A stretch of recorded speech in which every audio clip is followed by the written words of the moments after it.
Ladies and gentlemen, welcome to Butt Brawl. Welcome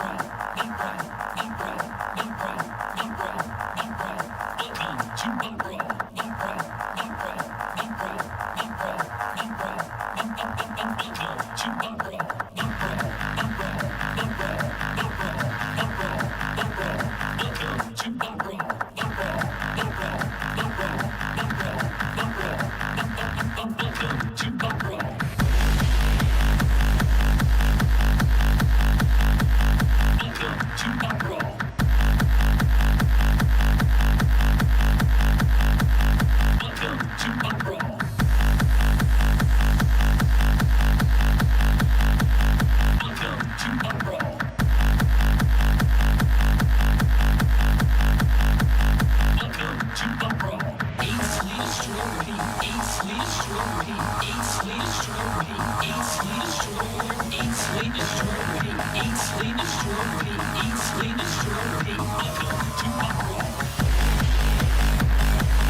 I'm going to ask that we get some judges over to the combat arena as well. Judges.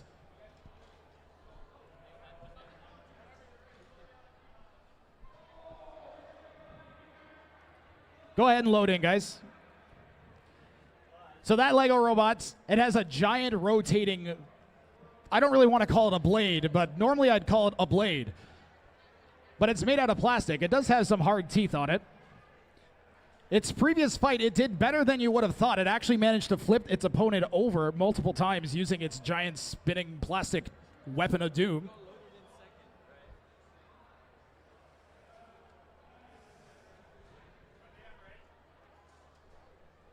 Malego Maniac, you're in the white corner.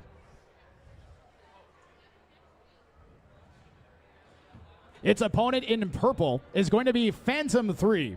Phantom 3 has a metal blade, not plastic, and it spins at about 250 miles an hour.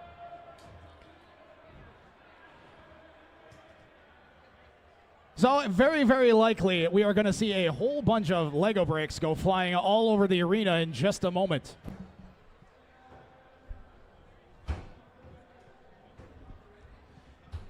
Builders sometimes spend months, countless hundreds of hours crafting their customized robots, only to put them in the arena to watch them explode in about 20 or 30 seconds sometimes. So I'd appreciate it if all of you guys can encourage our builders, make some noise. It's time for some fighting robots.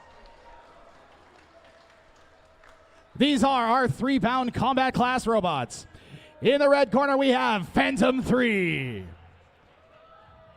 In the white corner, we have Malego Maniac. Red team, are you ready? Phantom 3 is ready. White team, are you ready? Malego Maniac's 3, ready. 2, 1, fight. Fight, robots, fight. A tremendous explosion of parts. A second impact, and there is a bunch of Lego everywhere. Somehow, Malego Maniac still working. Phantom 3 circling around. Absolutely shredded. We're going to count it out? No, we're going to have a tap out. Your winner by shredderation, it's Phantom 3.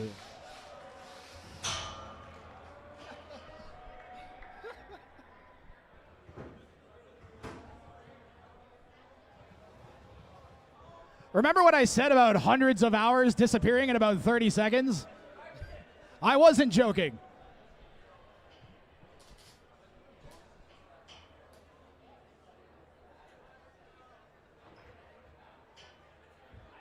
Phantom 3 is incredibly well constructed. Malego Maniac had a lot of time and effort put into it as well, but one robot came out ahead, and you can tell which one that was.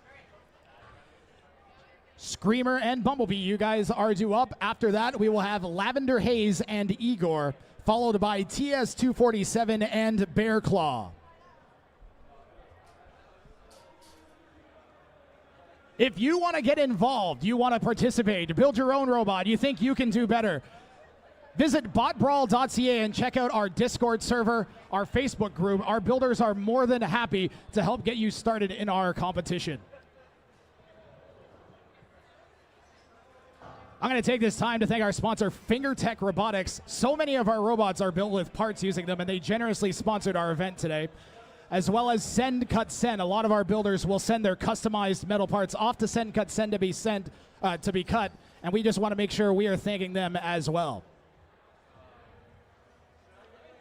Also, thanks to Anime North for having us. Much appreciated. So a lot of times after fights, there's a little bit of shrapnel that we need to sweep up. This almost looks like you could build an entire Lego kit out of what remains in the arena. Normally we would just sweep it into a bucket, but I think a lot of that's actually probably salvageable.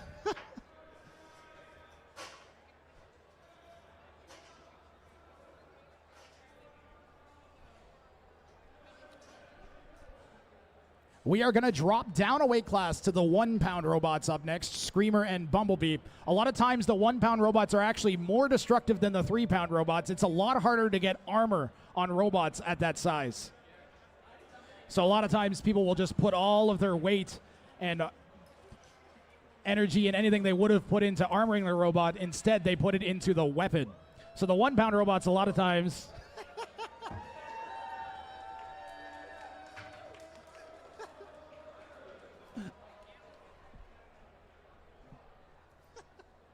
Imagine having to go to the arena twice to get all of your robot out. It takes 2 trips to get your robots out of the arena. Screamer and Bumblebee, we are waiting on you.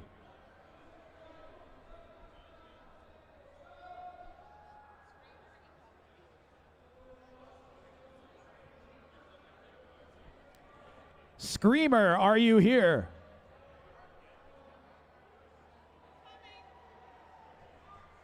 Screamer is on the way.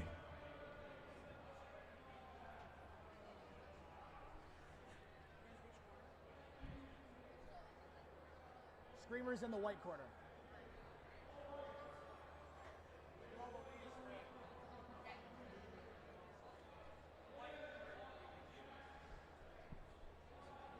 Loading into the box now is Bumblebee. You're going to notice both of these robots look really similar. If you remember that sponsor I mentioned, FingerTech Robotics, they sell kits. Both of these robots are heavily modified kits that you can purchase from FingerTech Robotics.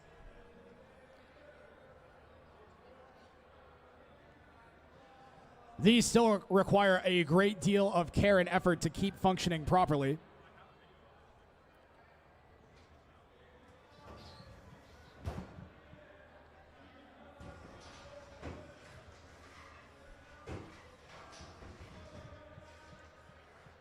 And you can tell Screamer is not in the greatest shape. These robots have been fighting for a day and a half already. Screamer is struggling to get to its corner. And I think Bumblebee's going to be eyeing Screamer hungrily with that weapon. Looks like we are set.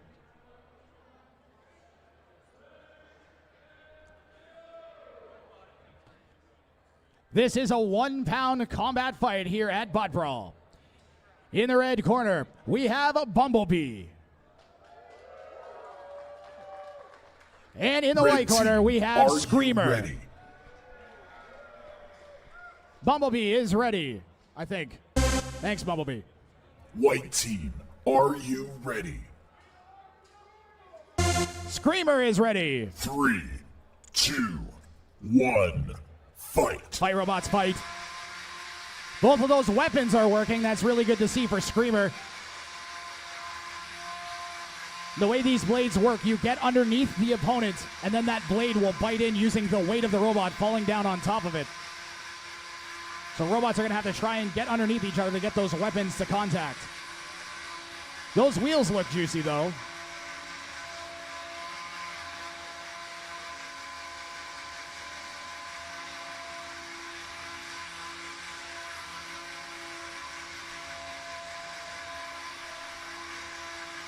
You can see Screamer has added extra wheels on the outside of their robot.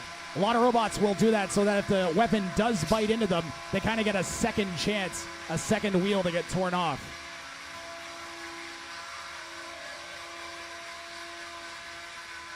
And that's a good spot. Ooh, Bumblebee had Screamer right where you would have wanted the robot. It's around the back and sides. Screamer, even though its drive system isn't doing great, the driver is driving well enough to keep the front pointed at Bumblebee. So the robot's not working ideally, but the driver is. We are coming up on the halfway point of this match. We still haven't had a really good weapon contact. There's hundreds of miles an hour. There we go. And maybe now that that wedge is chewed up a little bit, we'll be able to get underneath a little bit easier.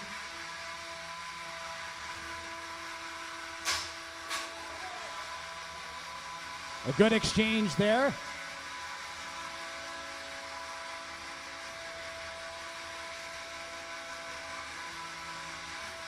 And these robots are so similarly designed, they're kind of struggling to get one over. Oh, part of the wedge is coming off the front of the red robot. Screamer's lost one of its protective wedges on the front. That will factor into the judges at the end of the match. Remaining. If it goes that far, a spark. And we're getting little nibbles and bites, but they are adding up. The one side of the red robot has a whole bunch of gouges out of the one side. It might get pried off. That wedge has slowly been worn away. It's missing screws. That plastic wedge on the front of the red robot, it's sort of coming off on its left side.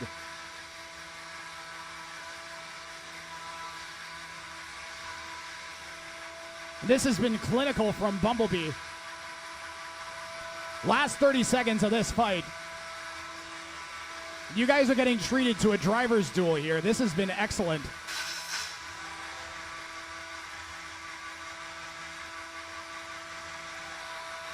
Bumblebee's wedge is so low it was actually scraping the paint off of the arena. 10 seconds remaining.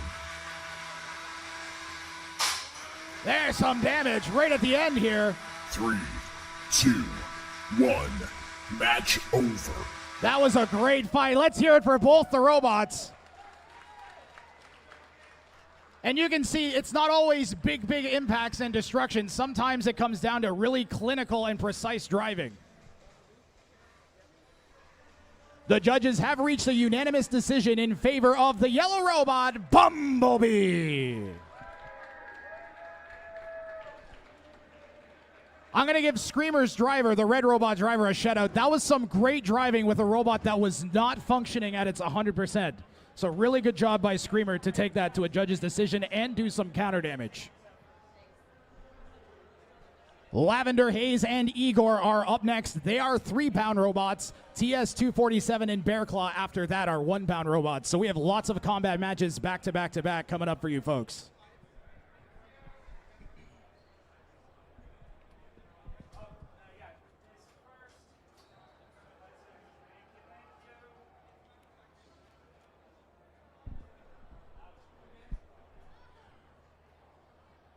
While we let the box reset, why don't I show you guys something special on our screens? If you look now, you can see a robot spinning up. This was a weapons test from a few events ago. This robot had like a 30-inch flail on it, like a chain flail, and you can see what happened to it. This is why we have a bulletproof arena.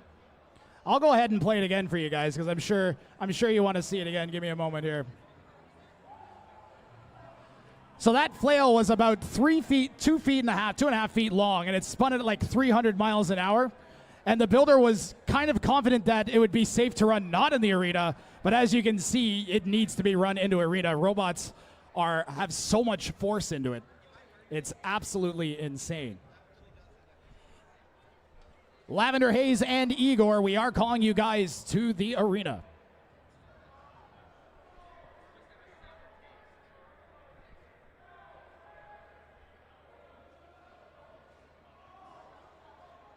So if you're wondering why we have this big long procedure for loading robots in and out, it's because they have a lot of force behind them and we want to be as safe as possible.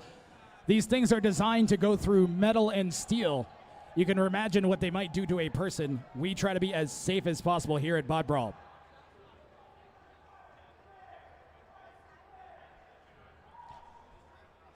Lavender Haze, you're in the white corner. So you can drive the robot into the wall so the weapon is up against the wall safely. There you go. The other robot loading in is Igor. Igor is one of the weirdest looking robots that we have here. It has a vertical spinner on it and two giant wheels, wagon wheel type wheels. The idea is that it's going to be out of the range of most of the other robots' weapons just because it's so tall.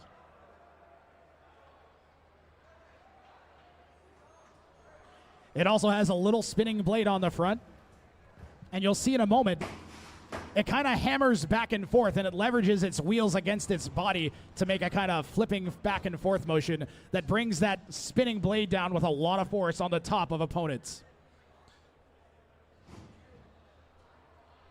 These are 3-pound combat robots here at Bot Brawl.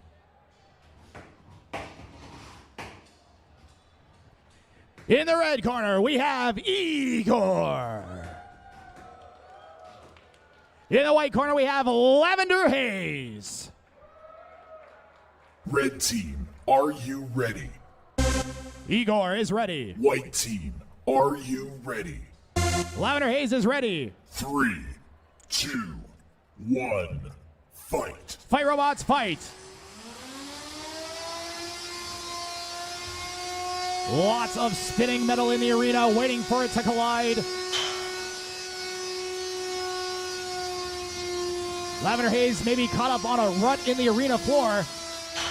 Igor had a chance. Ooh, that top armor on Lavender Haze might be vulnerable. Looks like one of the wheels might have gone out on that purple robot as well. Igor has lost a side of drive, it looks like, as well, and both robots crippled from that exchange. Looks like we do have two spinning weapons, though, so if they manage to limp towards each other, we might still have another big impact in store. Igor's got like a spin move going now. Lavender Haze creeping towards. We call this crab walking in the combat robot community when you only have one wheel. Igor, we're going to count you out.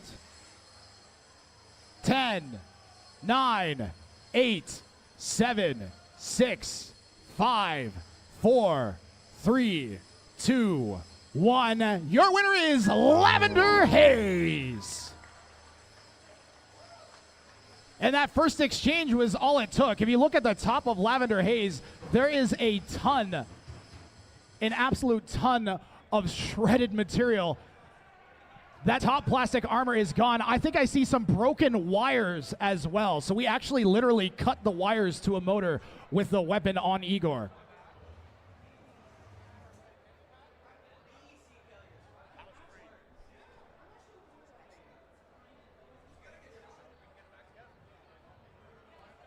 One of the most unique robot types here, Igor, managed to get a really good shot on Lavender Haze, suffering some electronics issue in that exchange, though, and Lavender Haze will be moving on.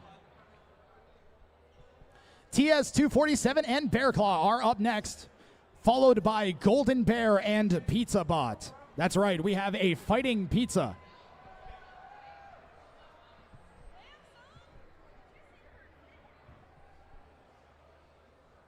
We got a really cool robot that's doing some testing over in the Sumo box. You can see just how quick and nimble that robot is. It's called the Thunderbird. It has a spinning blade on the front that's currently locked out with a weapon lock to keep it safe.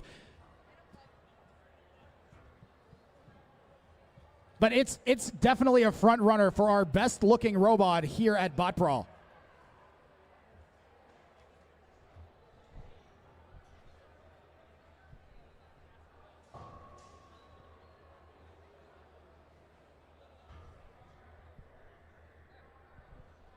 Again, if you want to learn how to build robots like this, go to botbrawl.ca, click on the Discord link, join the Discord. There's a ton of people on our Discord server that are really, really enthusiastic about getting people involved with the sport and will be more than happy to point you in the right direction and get you started. We have an absolute ton of first-time builders here at this competition. Folks we've never seen before. I think it might actually be the most rookies we've ever had at any of our competitions. It's really encouraging to see, and we'd love to keep growing.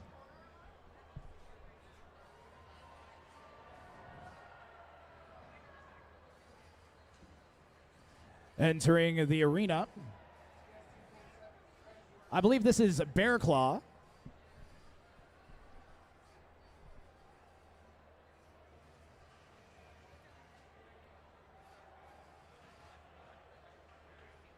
Bear Claw has a bunch of little wedgelets on the front that are designed to get underneath other robots, but a key feature of the wedgelets is they're on hinges.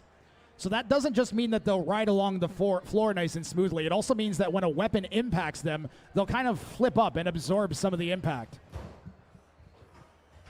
Its opponent is going to be TS-247. TS-247 has a drum with some screws in it that spins really, really, really fast and tries to whack the other robot.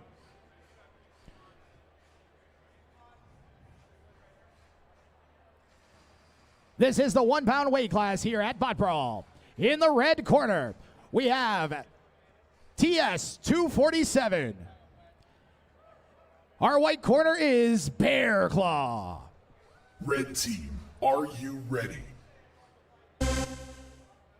White team, are you ready? 3, 2, 1, fight. Fight, robots, fight. That weapon on the red robot's almost silent, running so smoothly.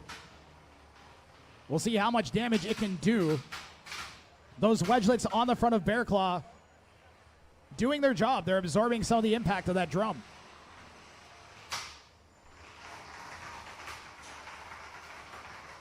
A piece just came off of the drum of TS-247. That's going to make it a little bit unbalanced.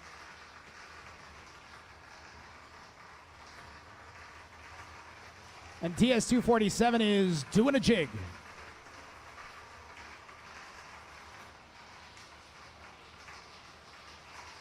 Bear Claw's not looking too hot, though.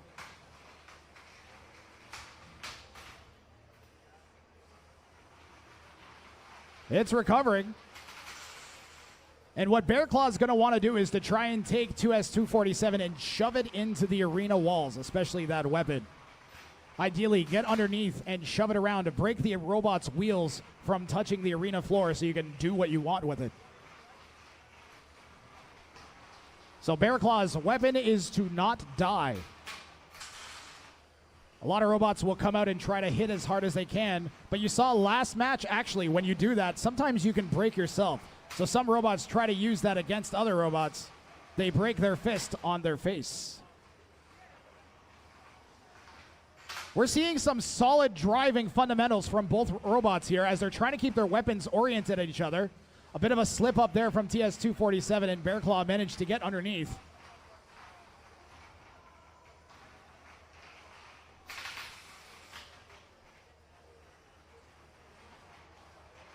That weapon on TS-247 seems to be missing some of its effectivity. It's getting some whacks here and there. Ideally, it's going to try and maybe tear one of those claws off the front. Give itself a better chance of doing some damage. There is a good hit on the side.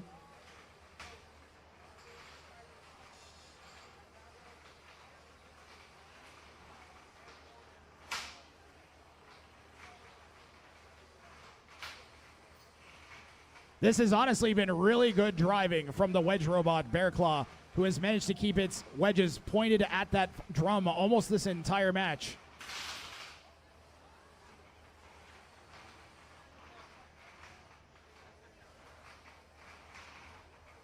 It's struggling now, though. Looks like we actually did get some damage from that drum on that right side. We were attacking it over and over again. Last 15 seconds of this match. 10 seconds remaining.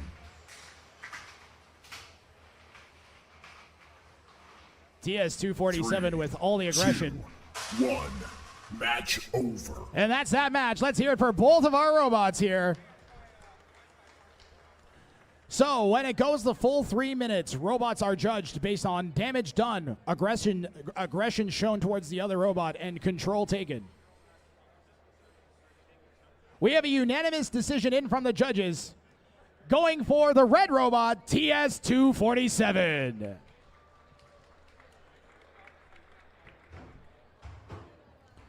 That was a great fight. Bearclaw has a lot to be proud of in terms of the driving that was shown that match. One of the hardest things to do is to drive a robot that isn't quite working at its best.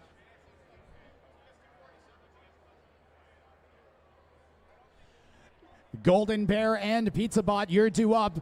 After that, we will hop over to the Sumo Arena for Homer versus Industrial Accident, and that'll be followed up by G-Force and First Strike.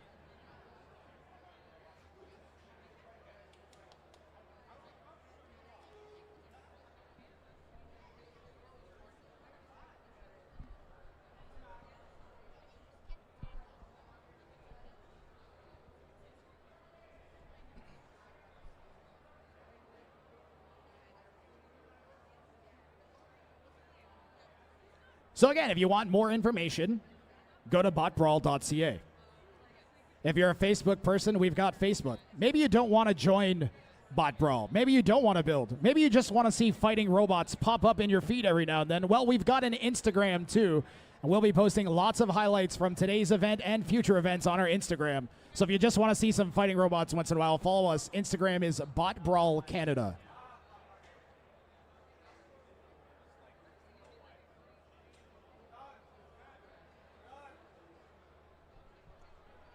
You're both wedges?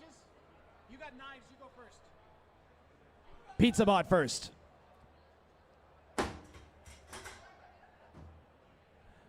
So Pizza Bot, normally it has a giant saw on top of it, but the saw got broke. It done got broke. So instead, the robot driver has strapped some knives to the front. I don't know how good that's gonna do, but it's better than nothing.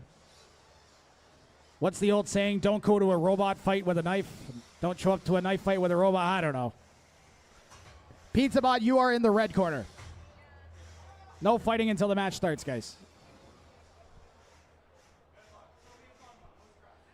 So neither robot has a spinning weapon on it. We've got a wedge robot, and we've got a robot with a pair of knives on it that looks like a pizza. I know which one I'm going to be rooting for, but I have a feeling the pizza ain't going to do too good.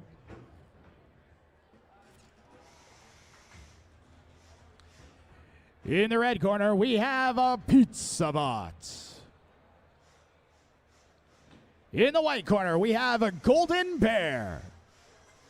Red team, are you ready? Pizza Bot, are you ready? White team, are you ready? Golden Bear is 3, ready. 2, 1, fight. Fight, robots, fight. Golden Bear has a wedge on the front that normally would be used to try and deflect the opponent's weapons, but Pizza Bot's weapons are knives. And I bet you didn't wake up today thinking you would see an armed pizza box fight a robot, but here we are.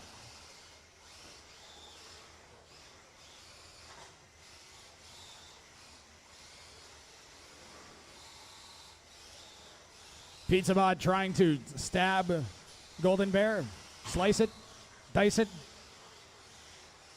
cook it in a stew. Golden Bear trying to get around the sides of Pizza Bot. That'll give it the best chance for shoving it around. Also trying to get underneath with that wedge. Pizza Bot seems to be doing a really good job of out-shoving its opponent.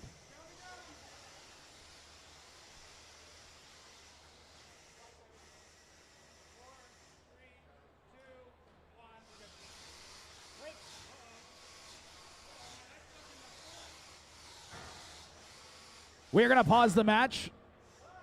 Robots are stuck. The Pizza Bot managed to knife the arena floor and wedge itself in. I actually can't believe that. And because it's on an angle, the other robot is wedged behind it in a comedy of errors. This is insane. How did you manage to do that even? That literally doesn't make geometric sense.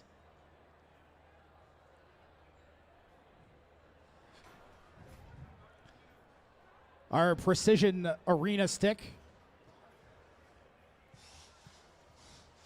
Nah, Pizza Bot, you got to go back to where you were placed, please. Yeah. Thank you. I'm also going to ask Golden Bear, please go back into the corner. There you go. That's what you guys. That's where you guys should be. I'm telling you right now, that's perfect. Thank you, guys. We're going to restart. Is the box locked? 3, 2, 1, fight. Robot positioning, very important because both robots primarily trying to shove the other one here.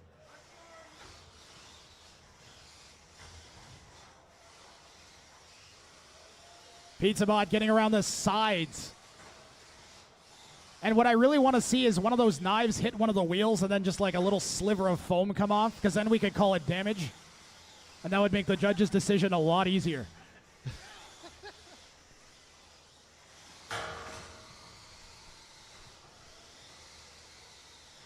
Pizza Bot with lots of aggression.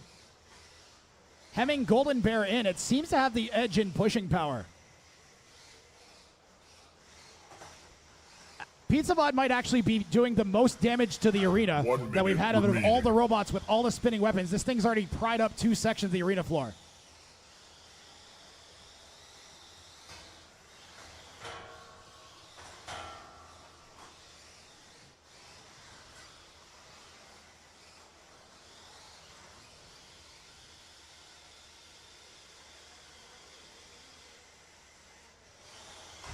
Pizza Bot winning every pushing battle. Actually kind of crazy.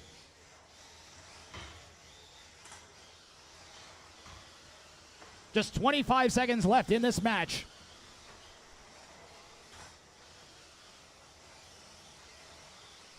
Really good job by Pizza Bot to get to the sides. You can see how much control you can really exert on the other robot when they're trying to come at you from a 90-degree angle like that. 10 seconds remaining. Last chance to impress the judges. 3, 2, 1. Match over. Let's hear for Pizza Bot and Golden Bear.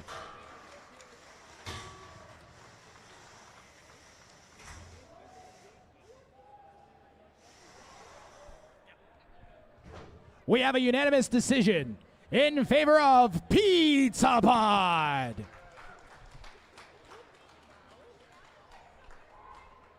So if you're worried if you can build a robot or not, all you need is a pizza box, some knives, and a dream.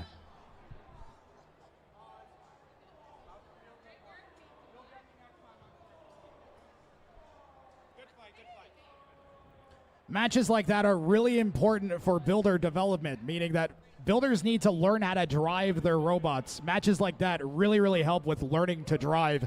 As you can tell, it becomes a pure driving tool. Homer and Industrial Accident. We are going to head over to the Sumo box.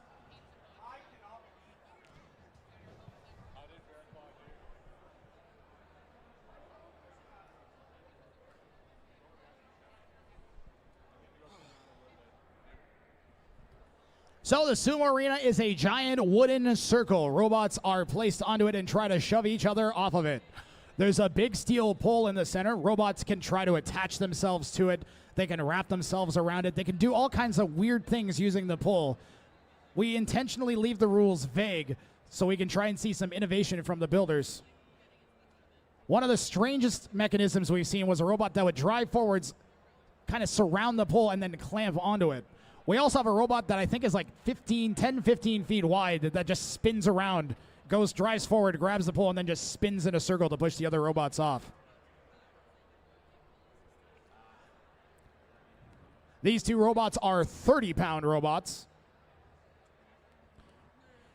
You can tell Homer's made out of wood. You can make these robots out of just the simplest, cheapest wood. Because we don't have to worry about saws, hammers, and spinning weapons, we're primarily trying to push each other around. You can get away with using some cheaper materials. So sumo robots can actually be a really cheap barrier for entry for folks looking to get involved. Our robots are both set.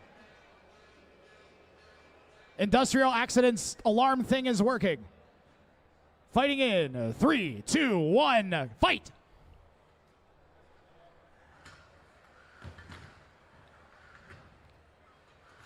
So Homer, the wooden robot, Maneuvering around Industrial Accident. A big shove from Homer, and it wins the first fight. So at Sumo, we let them fight a bunch of times in a row. We don't just make them fight once. Usually it's a best of 3. Robots ready. Fighting in 3, 2, 1. Fight, robots, fight. Industrial Accident. Oh! It went around the side, and it would have had Homer, but drove itself over the edge.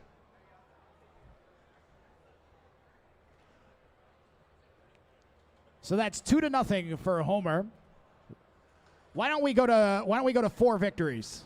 First to 4 victories, guys, since we got a little break till the next combat bots. Garrett, can you take a step to the right? Thank you. Robots ready. Fighting in 3, 2, 1, go.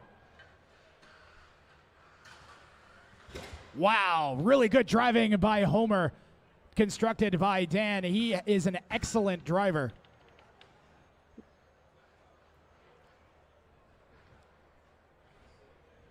I'm interested to see what Garrett can do with that interesting little pokey arm in front of his plow there. Fighting in 3, 2, 1, fight. Meaning I want to see that spike go into the wood.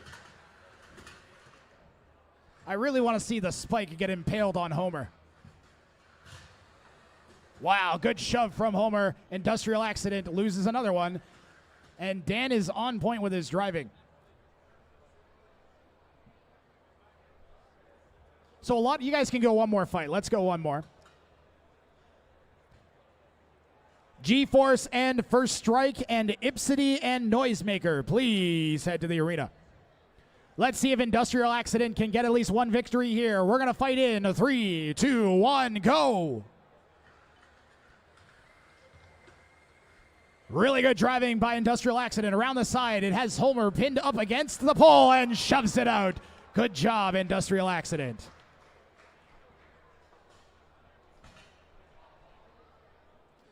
You guys can keep going because we still don't have the combat robots ready, so we'll let you guys go again. Are you ready to, can you fight some more, Dan? Can you fight some more for exhibition? Okay. 3, 2, 1, go. Wow, it actually looked like Industrial Accident's wedge caught the edge of the center pole, like one of the little metal lip around the center pole, and that kind of stopped it in its tracks and gave Homer the chance to get around the side. Fighting in 3, 2, 1, go.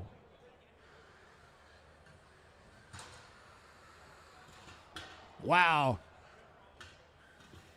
The clinical driving from the wooden robot is just on point. Really, really tough for Industrial Accident to get it done. They're also fairly well matched. Okay, 3, 2, 1, go. I think Homer has a little speed advantage, but Industrial Accident has such a good plow on the front of it. Wow, that went into the wood. What the heck? You can't do that. Did that make a hole on the front? That was crazy how hard that impact was. All right, you guys can fight as long as you want. There is a big gouge on the front of Homer. That's crazy. There is like a little puncture. Okay, I got what I wanted. Fighting in 3, 2, 1, go.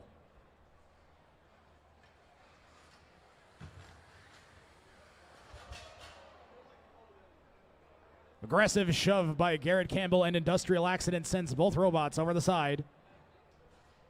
Yep. Okay, Ipsidi and Noisemaker are going to be due up. Dan and Garrett, you guys good for one more here? One more? Okay. Fighting in 3, 2, 1, go.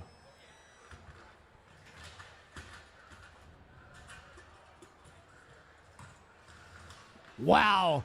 Really good job by Industrial Accident backing up against the pole. I'm honestly, I'm going to go until you guys tell me your robots are going to burn their batteries out until we're loaded in all the way here. We still got another robot to load in. You want to do one more? I'm fine. You guys this is entertaining as heck. Fighting in 3, 2, 1, fight.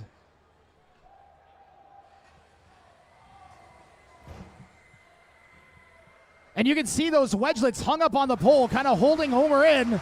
Great driving by Garrett Campbell. Guys, let's hear it for Industrial Accident and Homer and their drivers.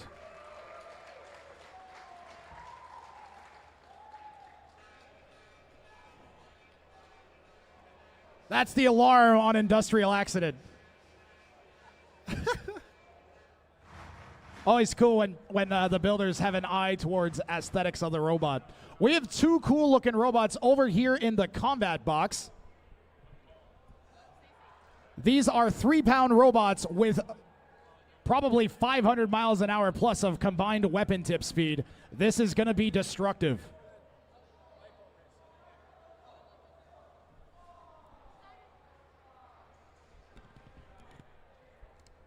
In the red corner, we have Noisemaker.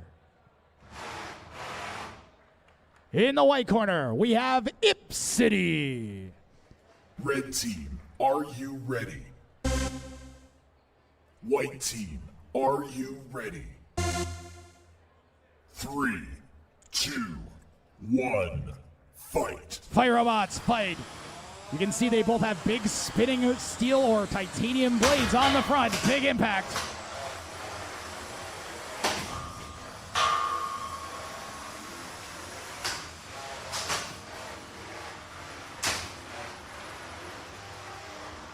And Noisemaker with that red blade. Gonna be trying to get a shot in while the other robot's upside down.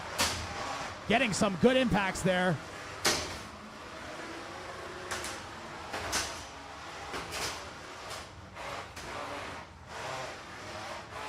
Noisemaker weapon spun down for a moment, but it's back up to speed. And the idea of both of these robots is they get their weapon really low to the ground and chop away at those wheels.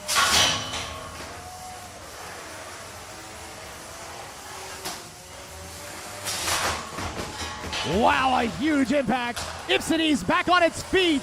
It's back in this fight, and it looks like Noisemaker's lost its drive on one side.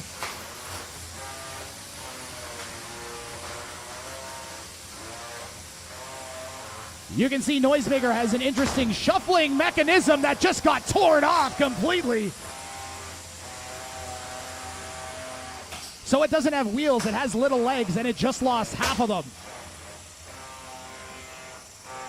But it looks like Ipsidi's weapon is unbalanced, a little damaged from the force of those impacts. Both robots crippled here. But Noisemaker in definitely a worse spot without a working weapon and missing half of its drive. And guess what, folks? We still got 1 minute and 20 seconds left in this fight. I'm sure both robots trying to get their weapons to work. I think I see the weapon belt on Noisemaker off.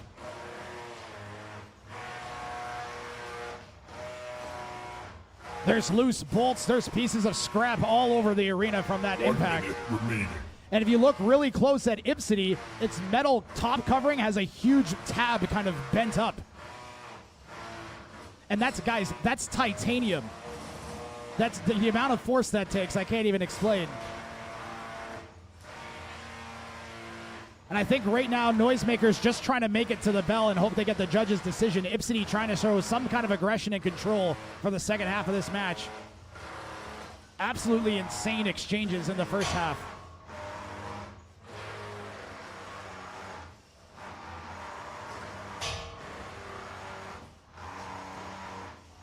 What a fight.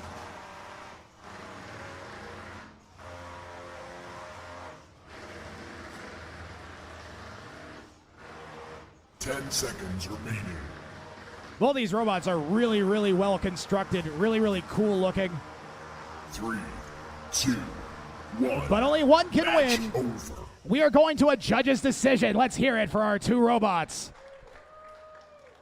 It's always cool when the really destructive robots make it the distance in a fight.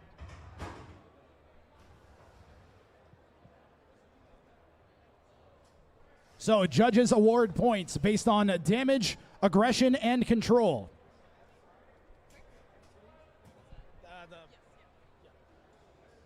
We have a unanimous judges' decision For the silver robot, Ipsidi.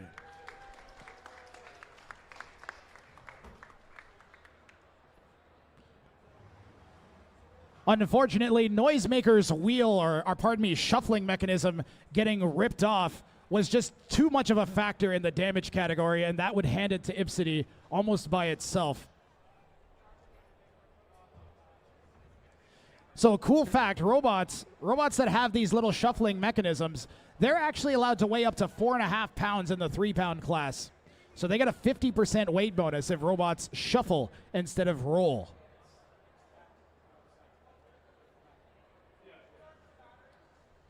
Builders do their best to use as little weight as possible on the walking or shuffling mechanism and put it all into armor and weapon. G-Force and First Strike, Grizzly Spin and Instigator. You guys are due up. I might also ask that Bad Sport and EXP 150S, you guys get ready in the Sumo Arena as well.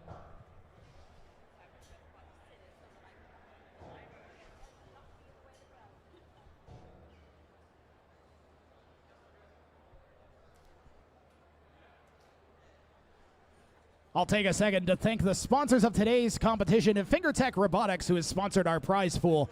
You can go to fingertechrobotics.ca and purchase a lot of the parts that you see on our robots. They are the backbone of Canadian fighting robots, and they are a Canadian-based company out of Saskatchewan. We also want to thank Send Cut Send for also sponsoring our prize pool.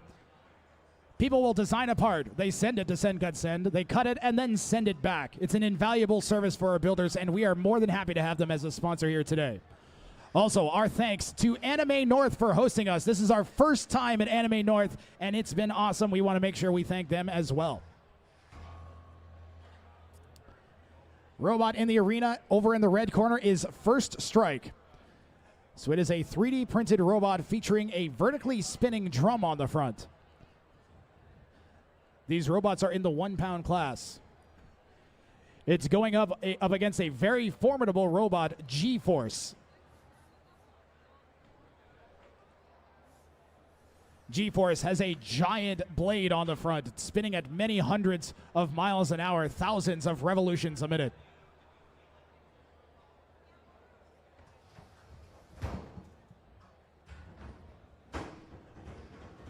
These are some of our more destructive 1-pound robots. Let's see if we can get some big impacts here today.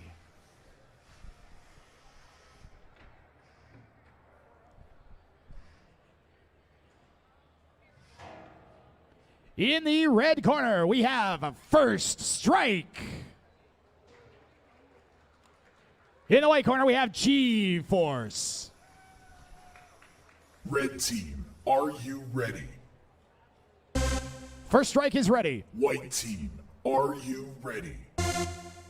G-Force is ready. 3, 2, 1, fight. Fight, robots, fight.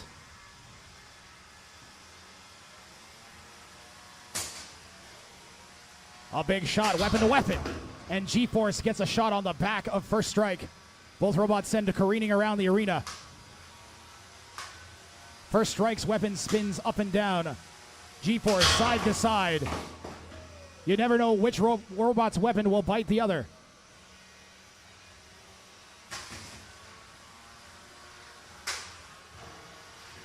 First Strike getting spun around 5 or 6 times. Look at how many times it's spinning. You got to think how much force is going into the robot when it spins that fast.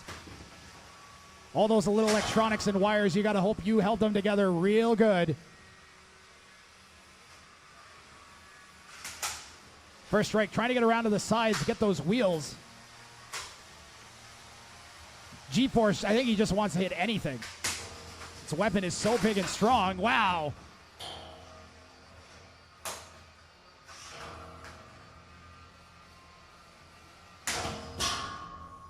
Good shot. Good interchanges with the weapons here in this fight. G-Force might have got the worst of that one. Its weapon is struggling to spin up. There it goes. First Strike also struggling. Its weapon kind of shaking. Wow, a big hit.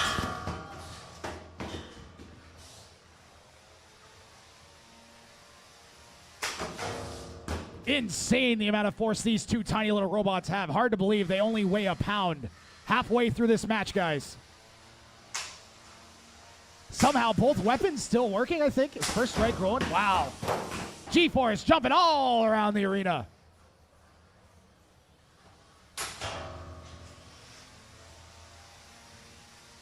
Right now, first strike just trying to break G-Force weapon by ramming into it, I think.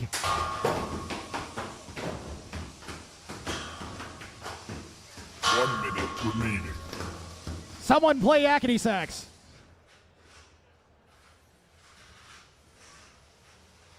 G-Force jumping all over the arena whenever that weapon bites into anything. The most impressive part of this is G-Force just keeps hitting. First strike looking like it's missing drive after that last hit. But is G-Force struggling too? Both robots not looking good. G-Force still moving. First strike, we're going to count you out. 10. We have a tap out. Your winner is G-Force. What a fight. Two of our best builders here in the 1 pound class clashing, and you guys got to see it. That was awesome. If you want to see it again, make sure you follow our YouTube. We will be throwing up all of the fights from this weekend up on our YouTube next week.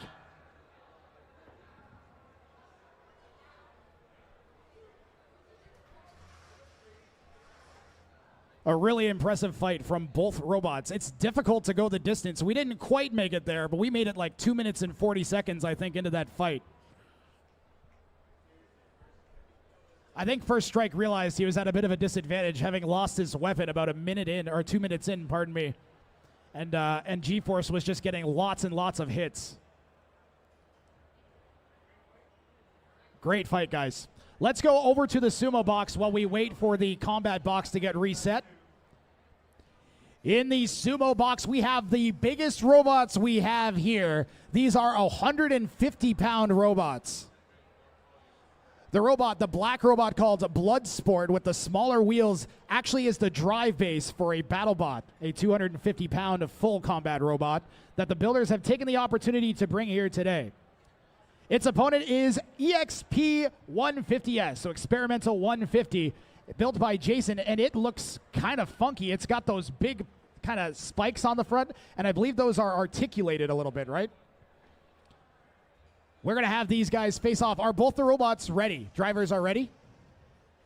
Fighting in 3, 2, 1, go. So the Sumo class robots have to push each other off of the wooden platform. Bloodsport careens over the side. First match will go to EXP 150. So rather than it being a one and done, we let the Sumo robots fight a few times in a row.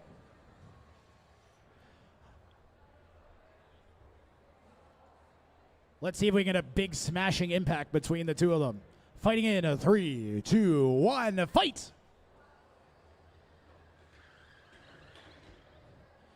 So Experimental 150 has those spikes on the front. In the past, we've seen it pierce tires, jab into the electronics of robots. Normally in the Sumo class, you don't try to destroy the opponent. Wow! A good shove by Bloodsport. EXP 150 just about hanging in there. And I believe we are split 1-1 at the moment.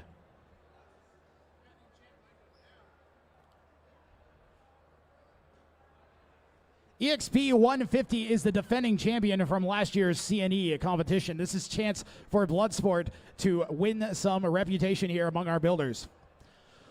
Fighting in a 3, 2, 1, go!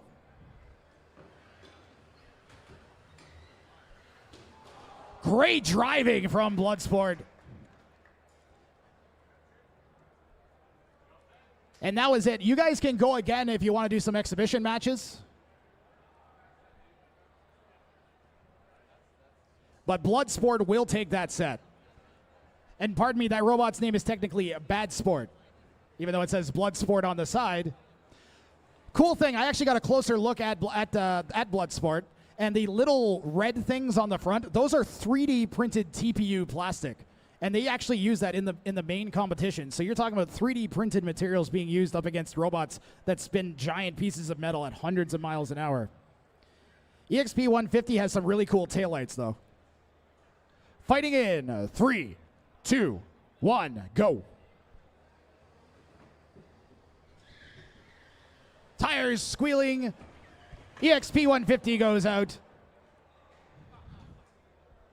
And we're going to let these guys fight as long as they're willing to, or until our next combat bots are ready to go. Grizzly, Spin, and Instigator, Eruption, and Thunderbird. You guys are due up in the combat box.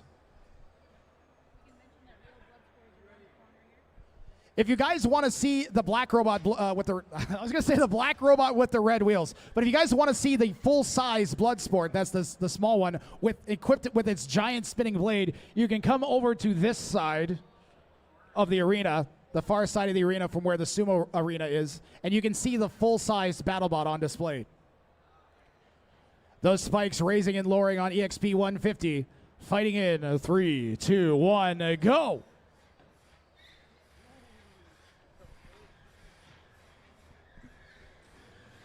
Wow, that was some excellent driving getting around the side. Let's hear it for Bloodsport.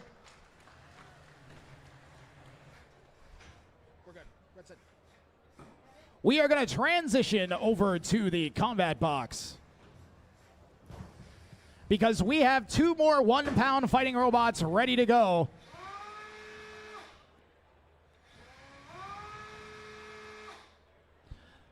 So these are full combat robots. They weigh 1 pound each, both of them spinning vertically spinning blades or drums on the front of their robots. In the red corner, we have Instigator. And in the white corner, we have Grizzly Spin. Red team, are you ready? White team, are you ready? 3, 2, 1, fight. Fight, robots, fight. Instigator has a giant drum on the front. Grizzly Spin with a narrow spinning blade on the front.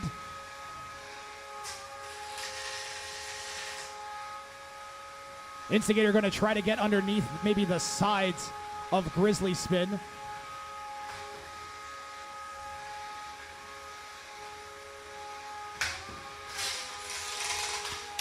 Good chunks being taken out of Grizzly Spin by Instigator.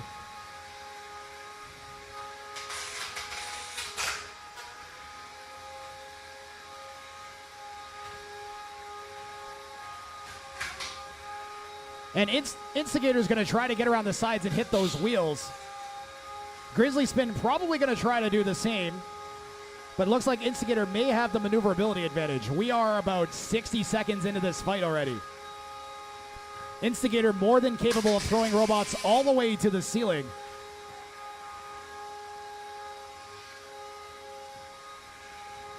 And this has been some excellent driving from Grizzly Spin, keeping the front of that robot pointed towards Instigator's drum. Except for now, Instigator getting around the sides.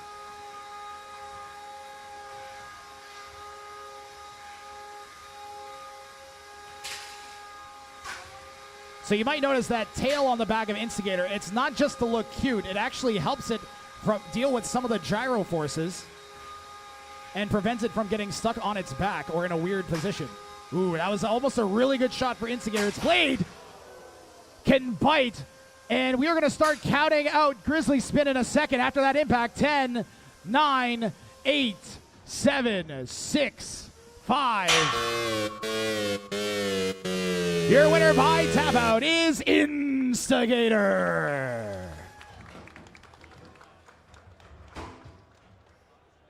That was an excellent fight from Grizzly Spin. Almost every impact was taken on the front. You can see just how critical it was for Grizzly Spin to keep the front of that robot oriented towards Instigator's weapon. One impact was all it took from that monster blade on the front of Instigator. Eruption and Thunderbird, you guys are due up next, and then Noisemaker and Lavender Haze.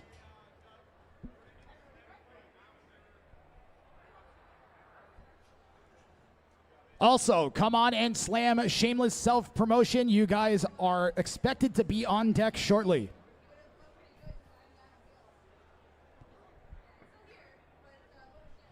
If this is your first time ever seeing us, we are Bot Brawl, Ontario's only fighting robot league, one of only 2 in Canada. We have been fighting since 2016, growing our way up from Sumo Bots, eventually graduating into our full combat box.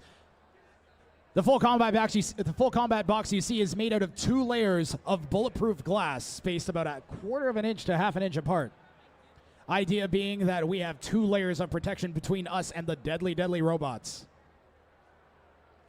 We have 4 classes that we fight regularly. We have 1 pound, 3 pound, 30 pound, and 150 pound robots. The 30 pound and 150s are sumo bots. Our 1 pound and 3 pound classes are full combat. Robots are made from a variety of materials: 3D printed plastic, titanium, aluminum, steel. We even have 1 robot made out of Lego, another robot made out of foam, and a pizza box. Make sure to go to botbrawl.ca, visit our Discord, visit our Facebook groups for information on how to get started yourself if you're interested in participating. We are planning on being at the Canadian National Exhibition this August, so come check us out there as well if you just want to see more live fighting robots.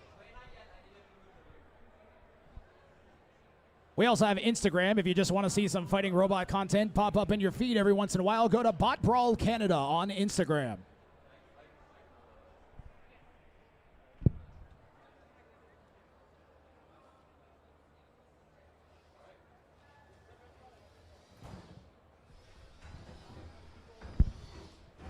And our leading candidate for best dressed robot is in the box now, wearing a purple LEDs.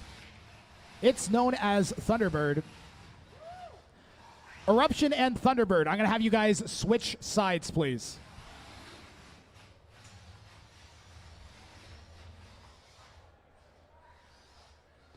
So we're being meticulous about making sure robots start on the right side, just to make sure everybody gets the same advantage for driving.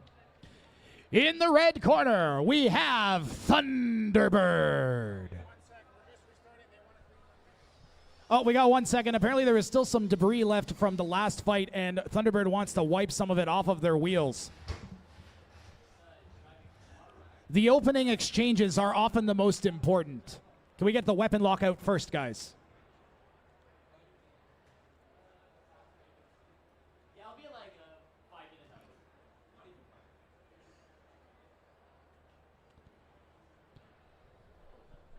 So Thunderbird wants to wipe some of the arena crud off of its wheels, make sure it gets its proper grip, doesn't get stuck or jammed.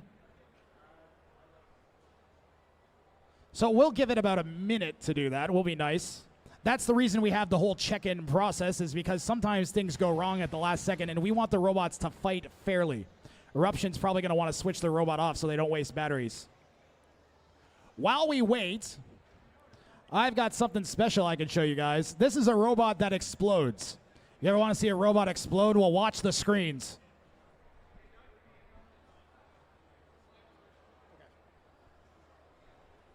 So that robot had like a 3-foot-long flail on it. It spun at around 250 miles an hour. And the force of it spinning literally just tore the robot apart. So the driver was like, hey, I'm just going to spin the weapon up as fast as it can go and see what happens. Well, this happened. And that should give you an idea of the amount of force that goes into these things. You can very easily spin your robot to death. We're going to have Come On and Slam and Shameless Self-Promotion load into the box. Come On and Slam and Shameless Self-Promotion. While we wait for a Thunderbird to get their wheels in better shape, we're going to load in the next fight.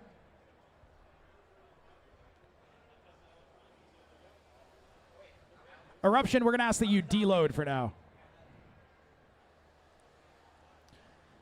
So Come On and Slam and Shameless Self-Promotion. You guys are going to like this robot. Come On and Slam is a walking robot. So it's in the 3-pound class, but because it walks...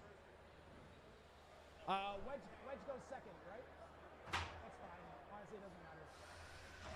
It's going to be going up against a lifty wedgie robot known as Shameless Self-Promotion. But let me tell you some more about Come On and Slam. So it has a shuffling mechanism. Rather than wheels, it has little legs that are kind of on cams that allow it to shuffle forwards and backwards. This lets it have an extra 1.5 pounds of weight because it needs the extra weight, in theory, to go into its legs. Well, robots are really good at, the drivers are really good at engineering, and they built their robots to use that extra weight in the weapon and armor rather than just in the walking mechanism. So we're going to see if that pays off here for... All right.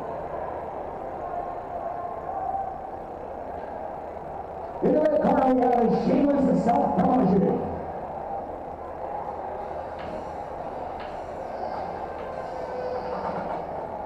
And in the white corner we have Come On and Slam. Red team, are you ready? White team,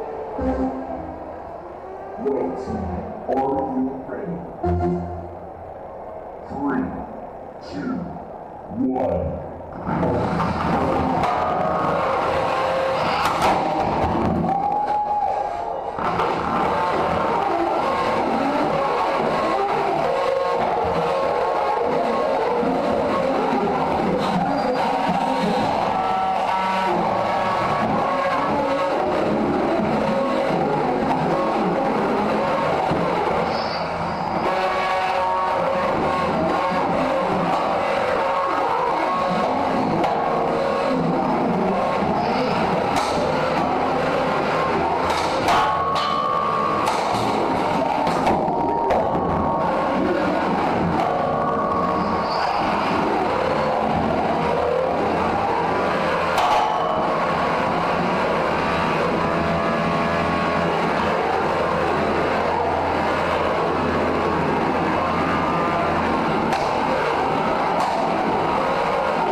Tendency to dismember their opponents. Red team, are you ready?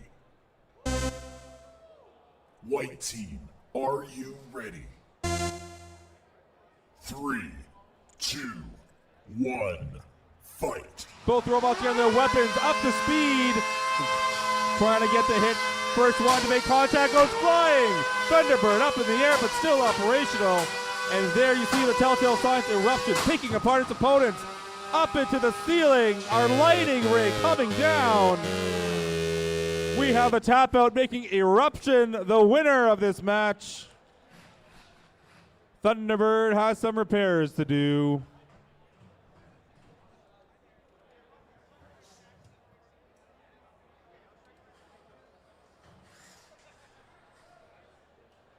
Yep. Fingers off the trigger, Thunderbird. Yep.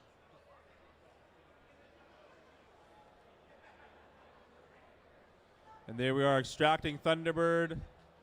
Sportsmanship, fist bump. Back in the day we used to hug and then COVID happened. Now we fist bump.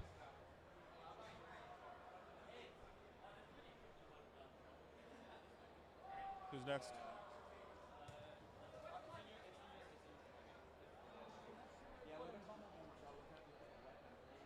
Not Noisemaker?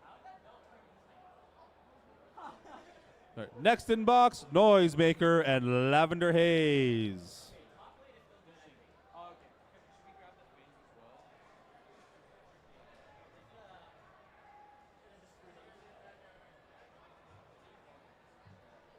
That's our little test box right there. All the competitors are able to throw their robots into our little test box, spin it up, and make sure their weapons work prior to their fight. And there's our one-of-a-kind Kevin robot cleaning the arena. Roombas have nothing on this guy. A couple events ago, we tried to get a Roomba in the arena, but competitors kept taking it apart for spare parts. Nothing is safe back here. Last night they parked a forklift up behind the arena and we had to tell people to wave off. Stop trying to strip it for spare parts. It's like a bad neighborhood out in here. Don't leave your cars unattended. They'll take the motors right out. Tesla owners beware. All right, we've got our 2 robots lined up for the next bout.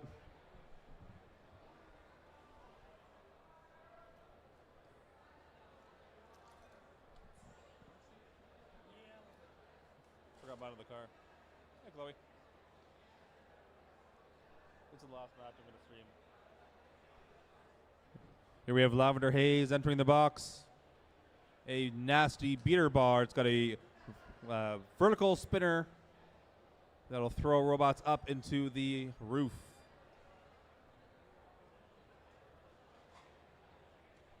There you see the driver turning the robot on and removing the weapon lock.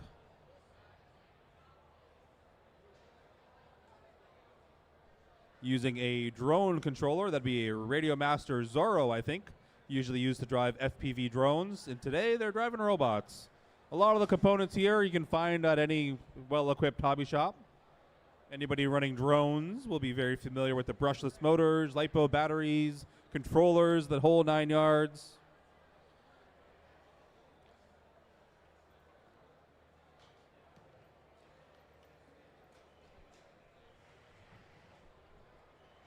Looking for Noisemaker.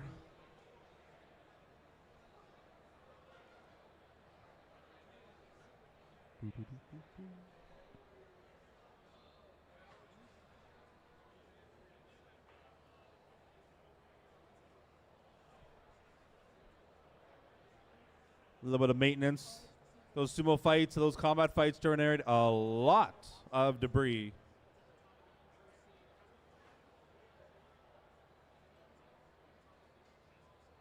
That's Doug.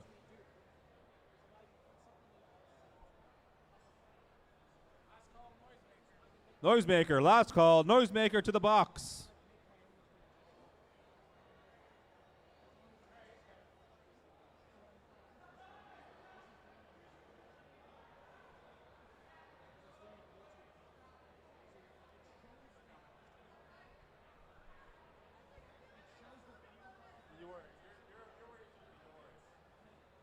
Lavender Haze is like, where's my opponent? I'm here to fight.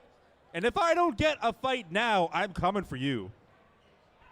They're coming. Don't worry. Don't back off.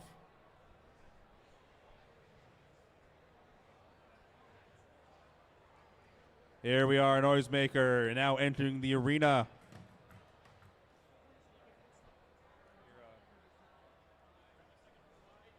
Cameras are jumping around a lot. You're okay now. I'm showing some stuff to Chloe. Yeah, you're like in your face for a little while.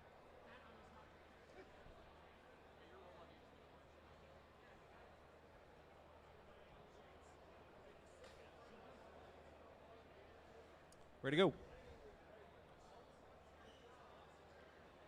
Oh, just putting the top on. Every event organizer ever has always heard that term. I just need to put the top on my robot. I'm coming. Just wait. I just need to find the 17,000 screws that I need to assemble my robot just before the matchup. It's only 6.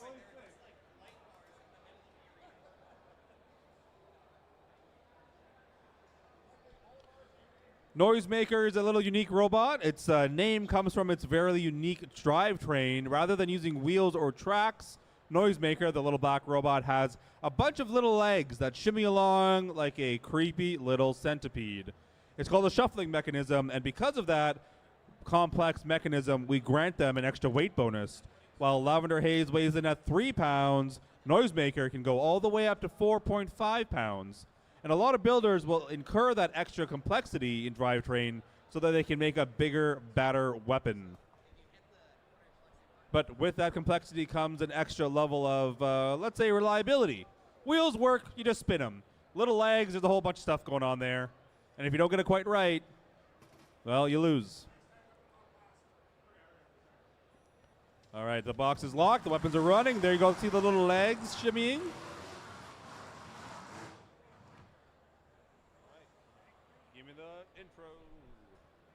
Is that red box or is that in the red box? Once again, Lavender Haze, and in the white corner we have Noisemaker.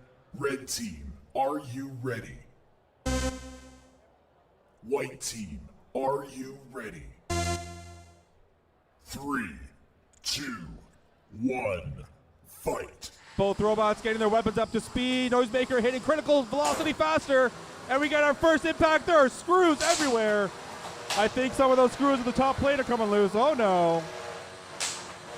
There you see Noisemaker kind of hovering around, using those little feet to flip over and starting to dismember Lavender. Haze, a 3D printed chassis, not holding up, and the weapon has ceased. As the robot died. Oh, it's shimmying a little bit.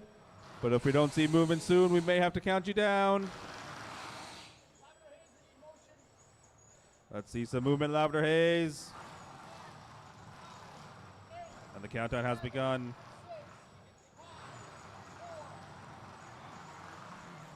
One. Knockout. The winner is Noisemaker.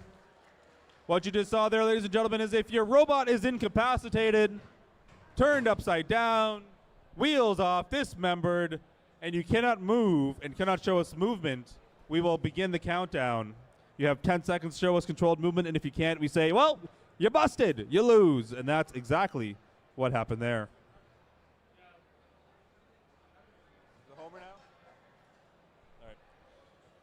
We are going to segue into another matchup on the sumo platform. That will be two 30-pound robots on the plywood platform.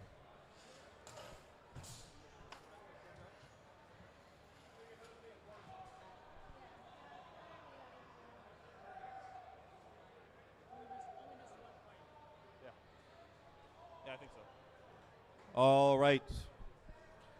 To my right, we have Homer. And on my left, we have Ralph.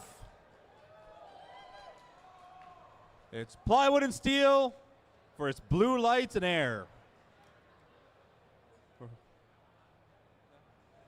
Robots, are you ready? All right, 3 minutes on the clock. We're going to do best 2 out of 3. 3, 2, 1, fight, robots, fight. Dance around the pole. The robots are locked. They're putting their drive frames against one another. And Homer has a little bit of extra either grip, extra torque, or a little bit extra weight because he took that round up. Ready? 3, 2, 1, fight. Being a little bit more reserved this time. They're going to use that pole, the great equalizer. Oh, and up in the air, Homer gets flipped up and out.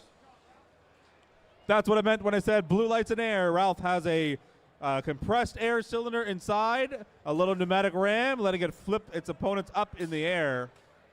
And you hear that little hiss of air coming out at the end there. So satisfying. It's like a nice cold Coca-Cola on a hot summer day. Robots, are you ready? 3, 2, 1, fight! That pole, we love that pole. Both robots doing a little bit of a ballet around it. Who has a better strategy? Who has the better response time? And it's Homer! Fantastic.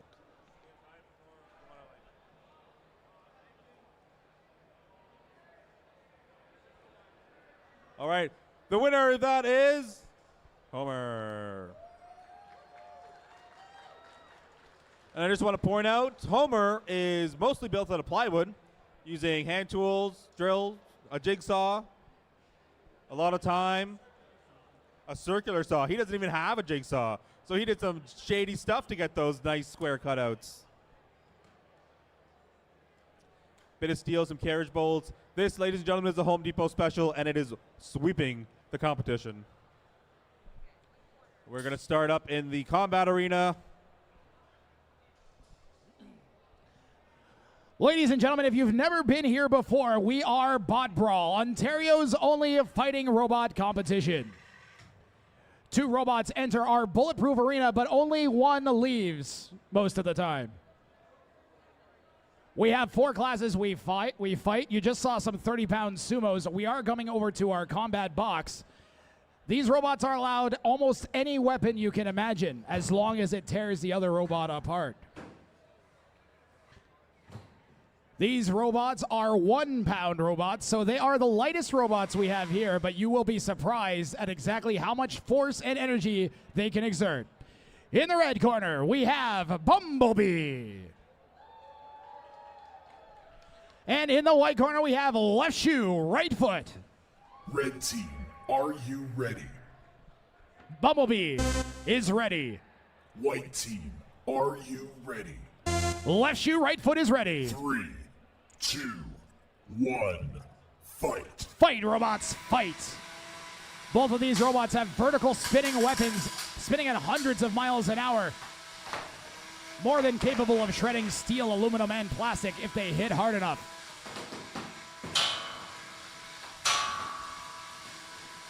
Spinning so fast, they're exerting crazy gyro forces as they try to turn.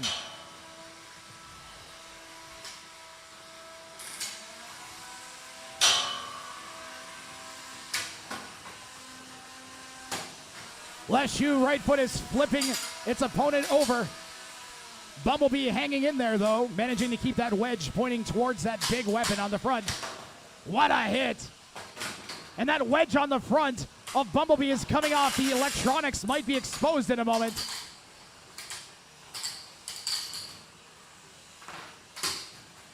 That was a weird hit, both robots flipping over. And you can really see that wedge on the front is coming flying off. Left shoe, right foot is going to go to work on it. We are just a few hits away from exposed electronics being sent all around the arena. Left shoe, right foot is absolutely clinical with these hits. And we have a tap out. Your winner is left shoe, right foot.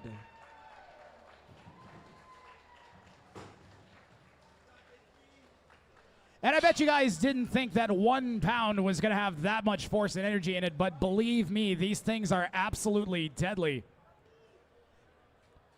Bumblebee, believe it or not, you can purchase a robot similar to that robot from fingertechrobotics.ca. They actually sell full kits that you can purchase and enter our competitions with.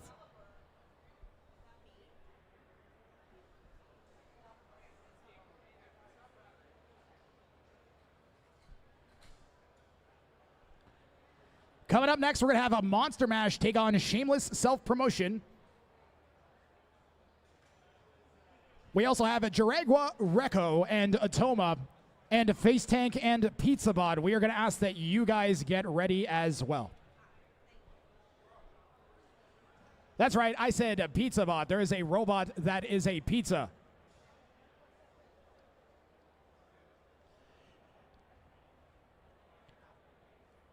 There are a lot of cool robots here at this competition. There was a robot built entirely out of Lego that was absolutely shredded. If you want to get a closer look at it, the opposite side of the arena to the Sumo Arena has a table with some of the more shredded robots on it. You can take a peek at that.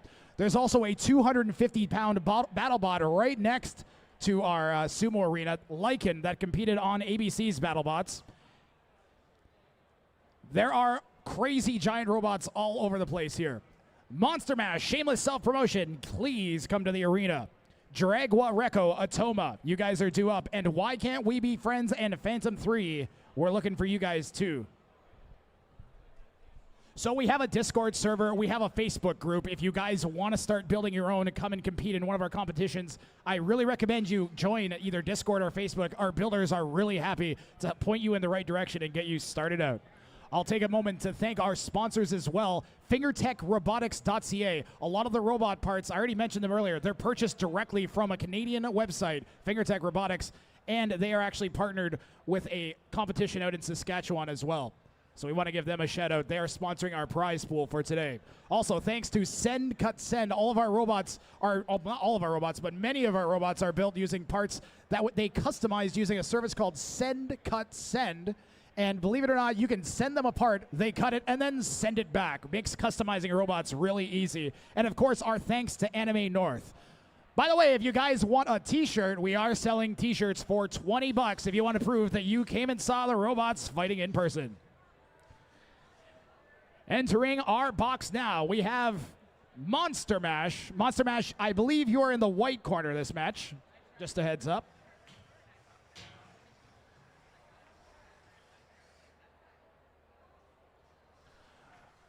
You might notice Monster Mash doesn't seem to have any active weapon on it. It's designed to break other robots on it. So it runs into other robots' weapons and tries to break them. Its opponent is going to be a Shameless Self-Promotion. It has a lifting fork on the front that tries to push robots into compromising positions. These are 3-pound fighting robots here at Bot Brawl. In the red corner, we have Shameless Self-Promotion. In the white corner is Monster Mash. Red team, are you ready?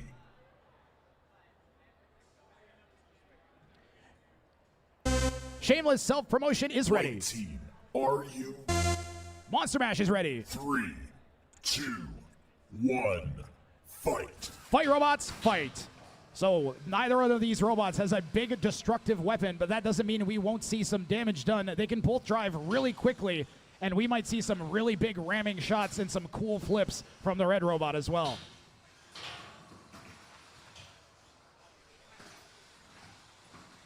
You can see those lifting forks. Wow, Monster Mash, good driving there, taking Shameless Self-Promotion to the boards. Right on top of the Anime North logo. Tires are burning here. Both robots 4-wheel drive with lifting forks on the front. Monster Mashes are not articulated, whereas Shameless Self-Promotion, that lifter, if it gets Monster Mash up against the wall, it might be able to flip it onto its side, and we may actually see a knockout this fight. So Monster Mash has to be really careful here.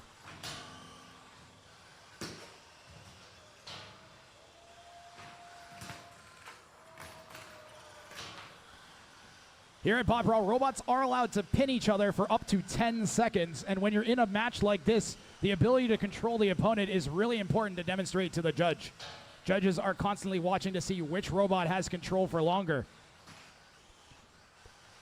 Our 3 categories for judging: damage, aggression, and control. And you guys are looking at 2 highly engineered robots designed to take out robots with weapons. Uh-oh, Monster Mash might be stuck under the edge of the arena, and Shameless Self-Promotion is taking this opportunity to pin. We're going to ask that Shameless Self-Promotion release, and it does so with a flip. Robots are allowed to pin again for 10 seconds only.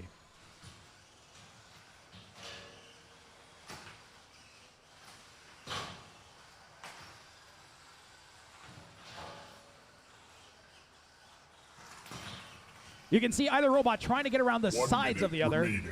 And get a big ram into the wall. And this is a battle for the low ground here.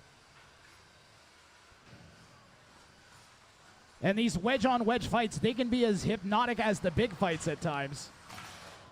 And you can really see the strategy come out in fighting robots when you have these weaponless robots like this. The driving skill on display. A little do-si-do there. Grab your partner, spin them around, and hope they don't have a giant spinning weapon.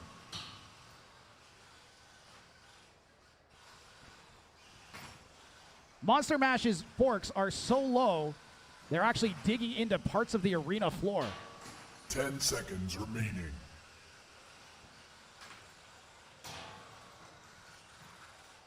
3, 2, 1. Match over. That was an excellently driven fight. Let's hear it for both of our robots.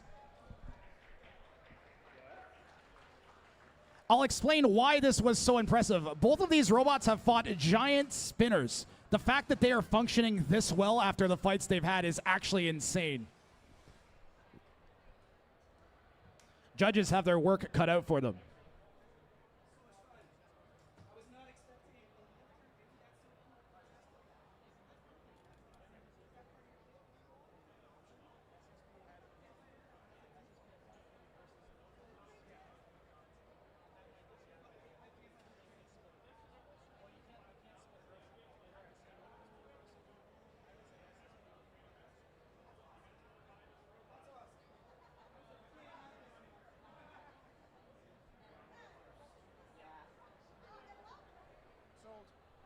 All right, we have reached a unanimous judge's decision in favor of a Shameless Self-Promotion. That was the red robot.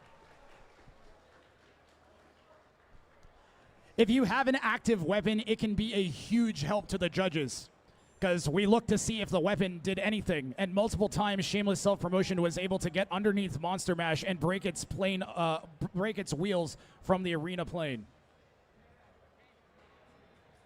That, and also there was a pin. Monster Mash did not pin Shameless self-promotion. So you can see just how important those little things can be, especially when you don't have weapons. Now, this match will be a little bit different because we have Atoma, and Atoma is one of the more destructive robots here. It's going up against another wedge robot, a Dragua Reco. And Dragua Reco has a giant kind of cow-catching plow on the front designed to deflect those spinning blades. In the red corner, we have Atoma.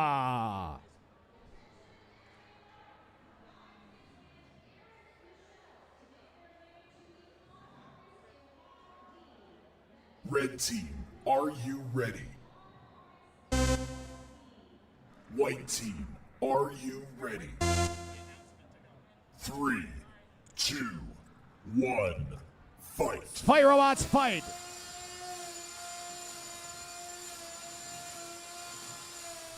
Atoma's blade spins at hundreds of kilometers an hour. It can slice through metal and steel. Dragua Reco on its back gets up the right way. It's going to want to try and deflect Atoma. That's not the position it wants to be in. A good shot from Atoma. 2 hits there as well. Those wheels look awfully exposed on Dragua. It's going to take some good driving from the pink robot to keep its wedge oriented into that blade.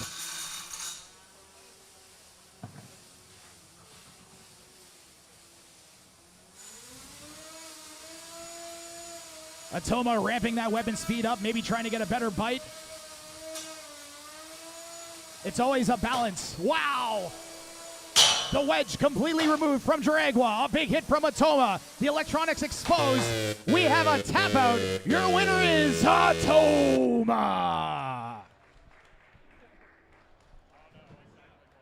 Hey, remember 20 seconds ago when that robot was completely fine? I remember.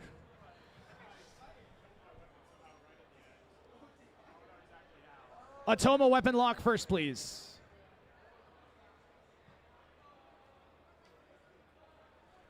Dragua actually drove quite well every single time, managing to get that wedge oriented back towards where it needed to be. The problem is you make one mistake and a robot with a spinning weapon will jump all over it. We have another pair of destructive robots coming up into the box. We've got Why Can't We Be Friends and Phantom 3 to up. Those are in the 3-pound category, so a step up from these guys. And they both have giant spinning blades on them. One of them looks like a weed whacker. The other one looks like an upside-down lawnmower. It's gonna be good.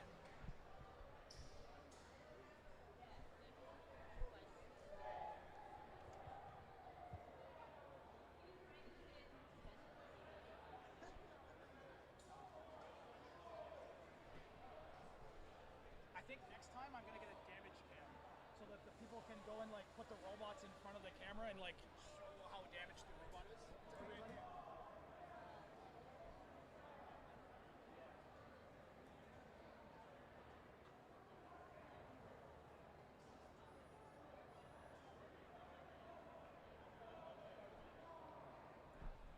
I just thought of an idea for our next competition.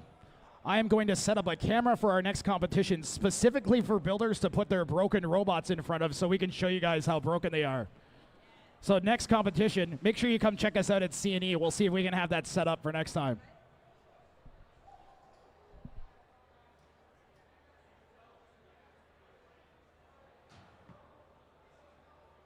Why Can't We Be Friends? You are the white corner. Your name also doesn't fit.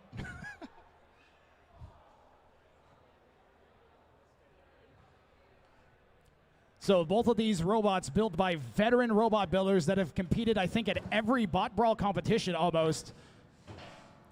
This will be good. We're going to have 2 really strong drivers, 2 really strong robots. In the red corner, we are going to have Nick Buckles and Phantom 3. In the white corner, we have Andrea Valenzuela and Why Can't We Be Friends? Red team, are you ready? White team, are you ready? These are 3-pound full combat robots here at Bot Brawl. Fight.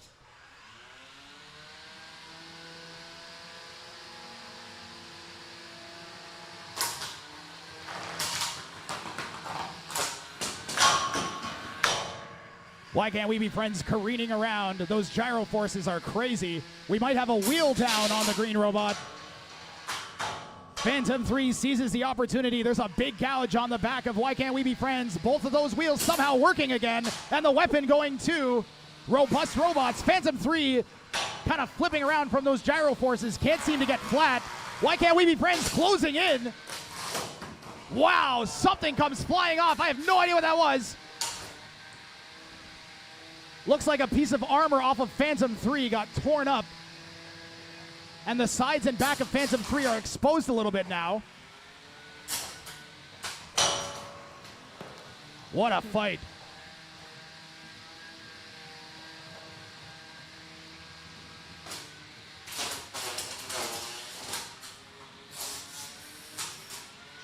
And that is a plastic wedge on the front of Phantom 3. I don't know how long it's going to hold up against these shots. The angle is going to help it out a little bit. Why Can't We Be Friends is hobbling around. It's lost so much of its wheels that it's almost hitting the ground with its weapon. Phantom 3 flipping around, and it's upside down. This is a horrible spot for Phantom 3. Can it self-rate? Why Can't We Be Friends moving in for some extra shots? We're going to start counting Phantom 3 out in a minute. It's still moving. A fortuitous hit for Phantom 3. It's going to try and get that blade going if it can. What a fight. We still got a minute, 20 seconds left here. Why Can't We Be Friends looking worse and worse for wear? That left wheel seems to be wearing away. Phantom 3 going to be looking for any juice out of that weapon, and if it can hit that wheel, it might be lights out for Why Can't We Be Friends. 1 minute remaining. Both robots still trying to do some damage with their weapons. Phantom 3, its weapon, oh, almost up to speed there.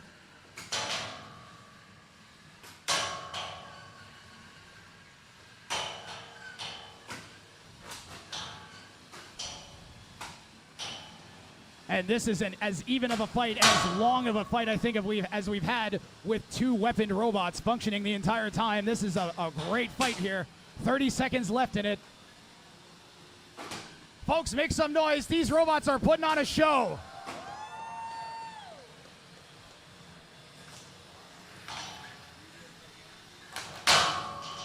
That Weed Whacker on the front of Why Can't We Be Friends, still humming, still doing damage, but not enough. There's a big kind of crack on the front of the purple robot. Last chance for robots to do something here. 3, 2, 1. Match over. And right up to the end, let's hear it for both of these robots. One of the best fights we've had this weekend so far. Absolutely insane the amount of destruction both the robots sustained. They're going to show us that they can both drive. Phantom 3 looks like all of its systems functioning. And I think Why Can't We Be Friends looks like it's actually fully functional as well. Really impressive from both robots. The judges have their work cut out for them. I'll review our judging criteria. Robots are judged based on damage done to each other, aggression shown, and control of the match. Judges may want to look at the robots. This is such a close fight. Builders, leave your robots in the arena. Judges want to look at the robots.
All right, folks, we're getting serious. The judges are busting out the sheets and the scorecards here.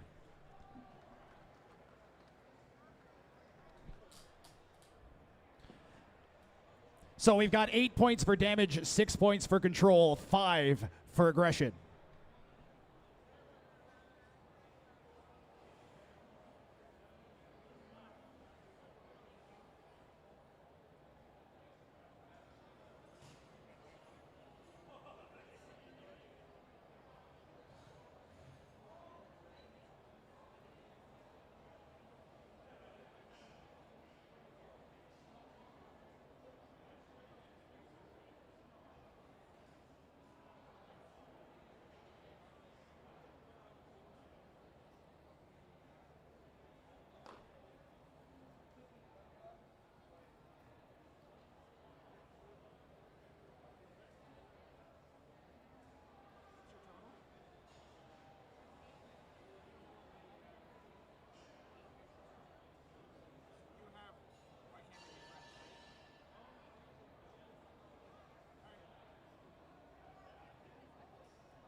Okay, we have our judge's decision in. Judge Kevin scored the match 10-9 in favor of Why Can't We Be Friends. Judge Me scored the robot 10-9 in favor of Phantom 3. And Chloe scored the fight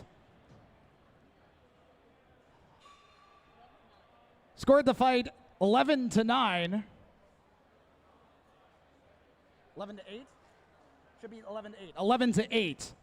Chloe has scored the fight 11-8 in favor of your winner, Why Can't We Be Friends? Guys, that was the closest fight we've had all weekend. Both robots actually did amazing. I think ultimately, if I look at the score sheets, it was the control factor. And the control of the match ultimately went to Why Can't We Be Friends? And that's what factored into the victory there. We're going to keep things moving, though. We are coming over to our Sumo Arena where we have a Rumble-ish type thing going on. Oh, no, this is just a 1v1. That's right. So Whammo Can and Driveway Hero, that's the shovel and ammo can. They are taking on Scuttlebot. These are robots in the 30-pound sumo class. Robots are ready. 3, 2, 1, fight.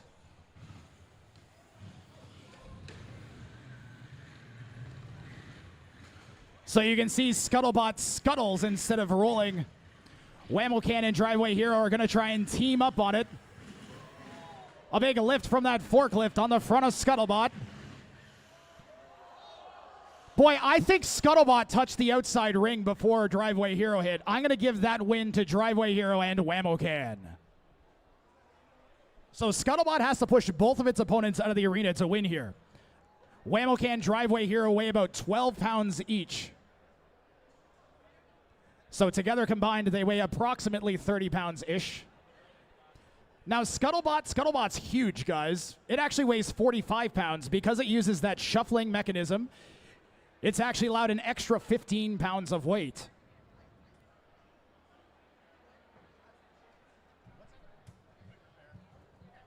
Scuttlebot noticed something broke and is going to quickly run to their pit to grab something. So as you guys can see, it's actually not that high of a barrier to entry for our sumo robot. Driveway Hero. Driveway Hero, what are you doing? It's not that high of a barrier of entry. There are websites. I believe you can go to servocity.com to get some motors that are big enough for this level. Okay, the two of them creeping slowly together, that was pretty great. Jennifer and Garrett Campbell, the builders of Whammo Can and Driveway Hero, they do a really good job of getting personality into their robots. They have an eye towards aesthetics. One of my favorite robots that I've seen Garrett built was literally a dustpan. It was just a dustpan with wheels on it, and it drove around, and it did really, really well, surprisingly well. Panhandler was its name, thank you. I'm being told that this match is actually for a spot in the Sumo Finals. So the winner of this match will move on to the finals.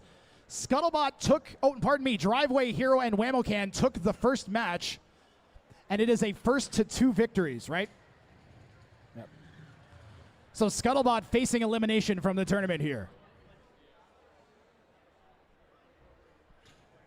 Robots are ready. Fighting in. 3, 2, 1, go. Scuttlebot needs to be careful. It has 2 opponents to deal with. Driveway Hero is surprisingly strong.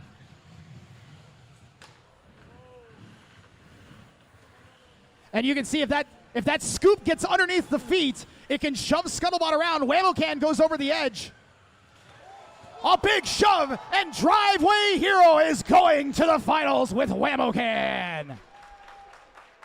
That was some insane driving. Scott, honestly, you look shocked. I'm a little surprised, too. I thought you had it once Whammo-Can went over the edge.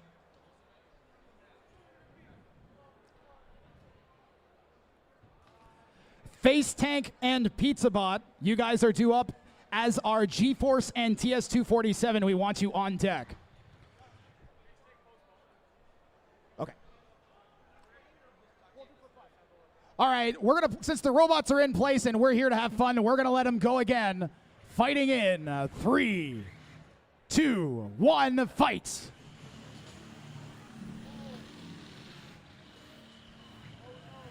Scuttlebot managed to get the low ground on Driveway Hero that time. Scuttlebot all of a sudden looking a lot better. Driveway Hero with the excellent driving coming around. Do the spin move. Wow. Good job, Scuttlebot.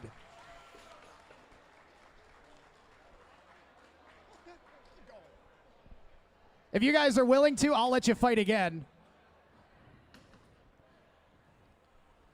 Scott and Scuttlebot looking for some redemption here. All right. Robot set, fighting in a 3, 2, 1, go.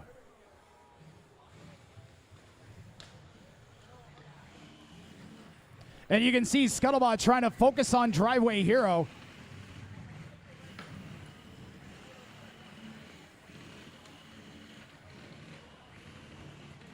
Now it's a straight 1v1. Scuttlebot over the edge. Driveway Hero comes around and finishes it off. Gotta love the tail slaps on Driveway Hero. Guys, we're still waiting for some combat bots, so if the sumo builders want to keep going, I'll let you go as long as you want. Scuttlebot is so darn loud. Each one of those feet hitting the ground makes a little whack sound, and when there's like 8 of them on either side, you're talking like 16 whacks a second. All right, robots ready. Fighting in a 3, 2, 1, go.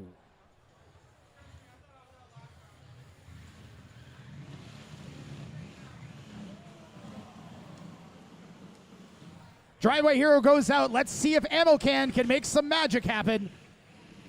Ammo-Can's at its best when it gets around the sides. What a great lift from Scuttlebot. Wow. Okay, now Scuttlebot, you've won, I think, 4 in a row. Why didn't you win the first? They won 2, okay. 3.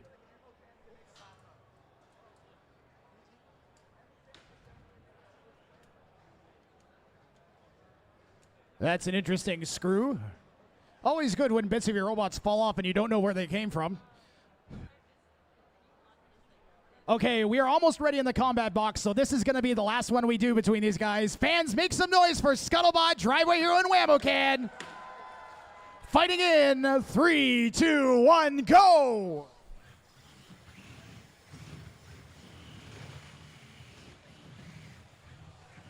Great driving by Scuttlebot again. Whammo-Can has got an angle. Scuttlebot turning.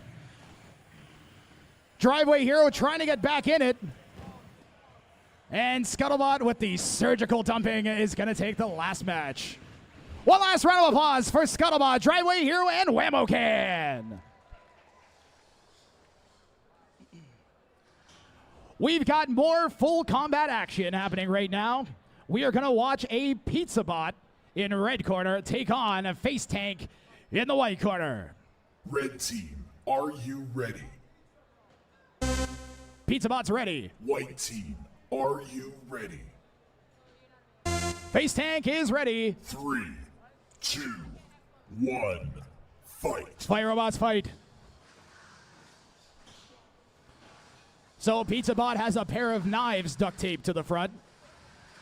Now, we've seen a lot of destructive weapons, but I don't know about the duct taped knives being capable of too much. Maybe I'm wrong.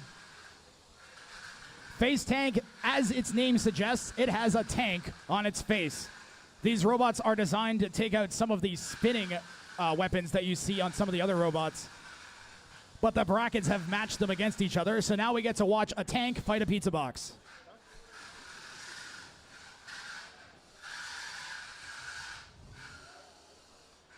Face Tank is, I'm not even going to call that a pin. I think they're just pushing each other. So Pizzabot is probably going to look to maybe pin its opponent, take control of the match, and then when they try to drive away, maybe spin those knives into where the wheels might be. Please separate. Wait a minute. Wait a minute. The pin from Pizzabot just knocked Face Tank out. There was one thing I wasn't expecting, and it was a knockout in this fight. But your winner is Pizzabot.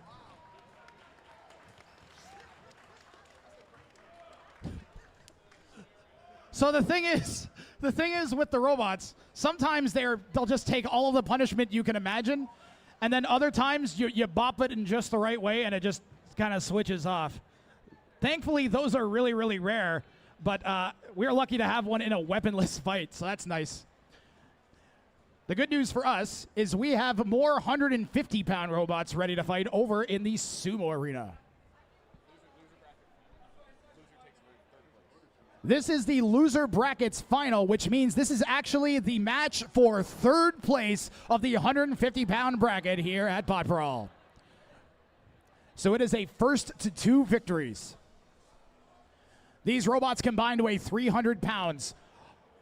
Our former champion EXP Experimental 150S with those giant red tires, and Passport in white with also the smaller red tires. Our robots are set. You're okay. Fighting in 3, 2, 1, go. Wow, great driving by Experimental 150. And its first match is going to go to, the first match will go to Experimental 150. So again, first to 2 victories will take third place here. You can see the white robot's much more maneuverable, but Jason's driving, Jason Ribeiro, the driver of Experimental 150, is on point. Fighting in 3, 2, 1, go. Those spikes going right under Passport. Passport's kind of fighting. It's got that back right wheel pushing around. Nice maneuvering by Passport. Both robots kind of using that pull to maneuver. You can see the wheels on Experimental 150 kind of designed to snag. Wow, the lifting forks on the front were underneath Passport. Passport now underneath Experimental 150. What a back and forth here in this sumo. One of the longer sumo matches we've had so far. Are our robots stuck? No, Experimental is choosing to be on top of Passport, I think. And Experimental 150 says, you go ahead and drive under me. I'll drive over you. Wow. Great driving. I think Experimental 150 hit the outside ring first. So we're even at 1. Okay, thanks, Patrick. So the rule is the first robot to touch anything that isn't the wooden platform. So if they touch that yellow barrier or the ground or the plastic, any of that, anything that isn't the wooden platform or the metal pole, they are knocked out. Yes. Okay, guys, the winner of this is our 150-pound champion, our third place 150-pound champion. I want to make some noise with the crowd. Let's go. Fight, fight, fight, fight, fight. 3, 2, 1, let's go. Experimental 150 underneath shoves it out. Your third place champion, Experimental 150.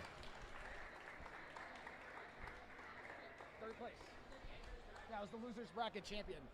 You guys are welcome to fight some more. We're still waiting for some combat robots. I like seeing big pieces of metal smash into each other. I don't know about you guys.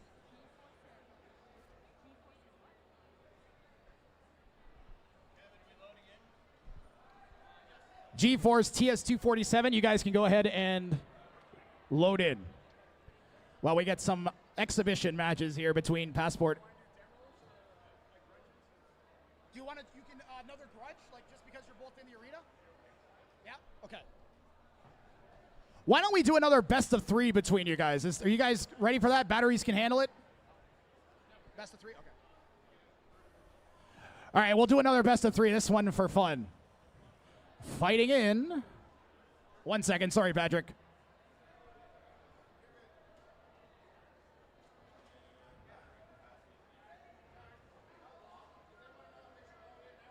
Wait like a minute. Fighting in 3, 2, 1, go. So you guys can see that center metal pole makes a big difference in how the robots choose to maneuver. Makes things really interesting with the driving. Both players kind of locking onto that middle pole. Good driving by Experimental 150.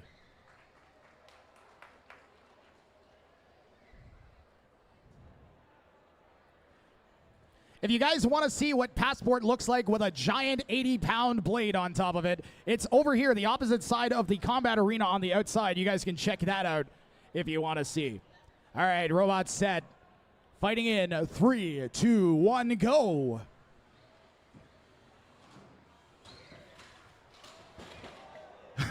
Passport almost maneuvered itself right out of the arena, and your winner is going to be Experimental 150. Let's hear it for both of our 150-pound robots. Guys, we are going to come over to the combat box where we are preparing for more full combat action. We have 2 destructive robots entering the arena. We have G-Force, which won its last match by knockout, taking on TS247, which has a spinning drum on the front.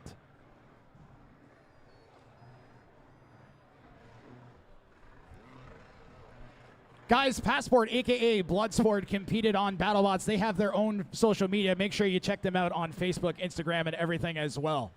Really thankful to have such a tenured team with us here today.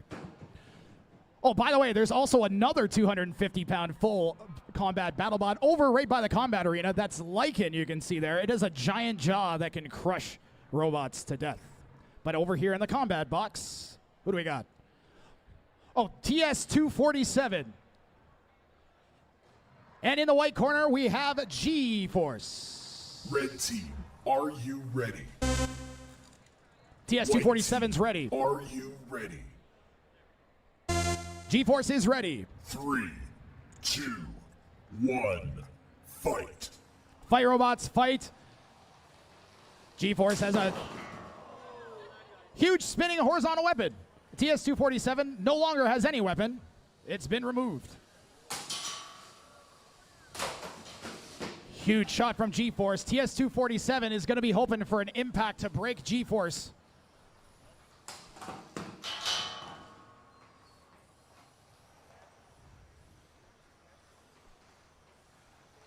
And G-Force's blade is back up to speed there. G-Force might be playing with a mind towards its future fights. It's going to be looking to take TS2. Oh, and a tap out. Your winner by evisceration is G-Force. And that was absolutely surgical from G-Force, taking out the weapon and then just tearing those weapon supports apart to get to the innards, forcing the tap out from TS247. Really well played by G-Force. Ipsidi and Caldera, you guys are due up next. We are closing in on the semis, the finals. G-Force, for instance, is going to have a very short amount of time in the pits to get ready for its next fight. Grizzly Spin, you are going to be due up shortly against G-Force, just so you know.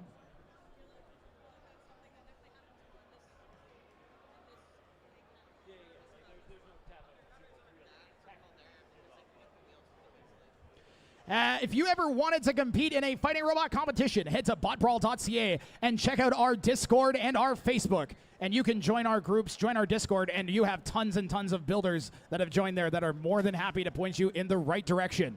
I'm going to take this moment to thank our sponsors for today. We have fingertechrobotics.ca sponsoring our prize pool. They are one of the principal suppliers of combat robot products. Many of the robots here today use stuff that they purchased from fingertechrobotics.ca. They're a Canadian company based out of Saskatchewan.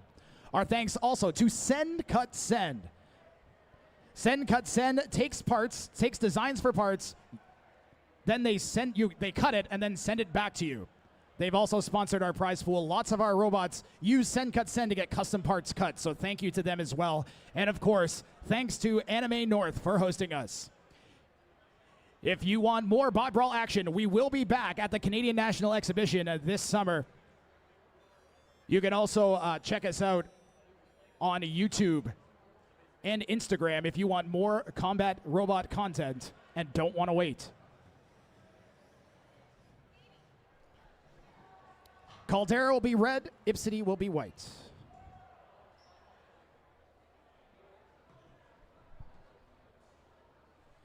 This will be another destructive fight. Both robots with huge spinning weapons on them. We have a Weed Whacker type robot with the blade set kind of in the middle versus an undercutter type robot. Its blade almost scrapes the ground, so the undercutter is going to try and get underneath the robot's armor to the wheels. The mid-cutter is just going to try and break the other robot completely.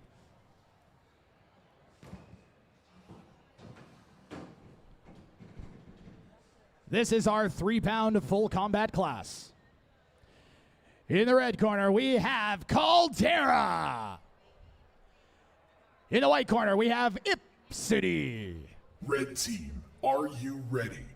Caldera is ready. White team, are you ready? Ipsidi is ready. 3, 2, 1, fight. Fight, robots, fight.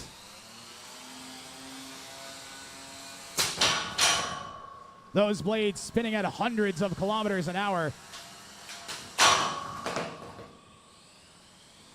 Made out of steel, titanium, anything you can imagine that can deal a punch.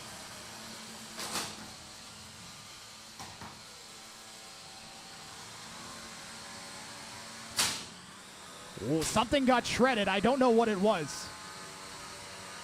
Both robots' weapons still fully functional. Both wheels on both robots fully functional. Looks like we had some damage to one of the wheels on Caldera. More chunks coming off, and the ride for Caldera is a lot bumpier now. A good shot from Caldera onto Ipsidi's side, and it's got a huge split along the side now.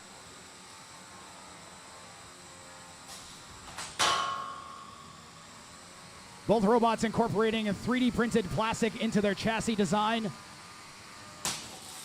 It's really good at kind of tanking shots, but only a few before it gets shredded. That bumpy drive, I think, actually helping Caldera on that impact as that blade dropped down into Ipsidi's blade and took out the weapon belt. So Ipsidi will lose its weapon for the rest of this match. We'll see if Caldera can get its weapon going at any point. Some serious exchanges between these robots. Lots of damage sustained so far.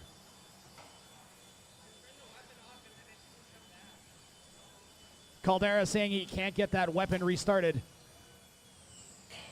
It's trying. I can hear a motor trying to spin. There goes the weapon.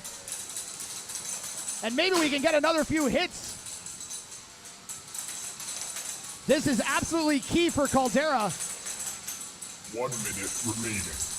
Its opponent is unarmed. If it can get some good hits, Ipsidi just trying to stay aggressive.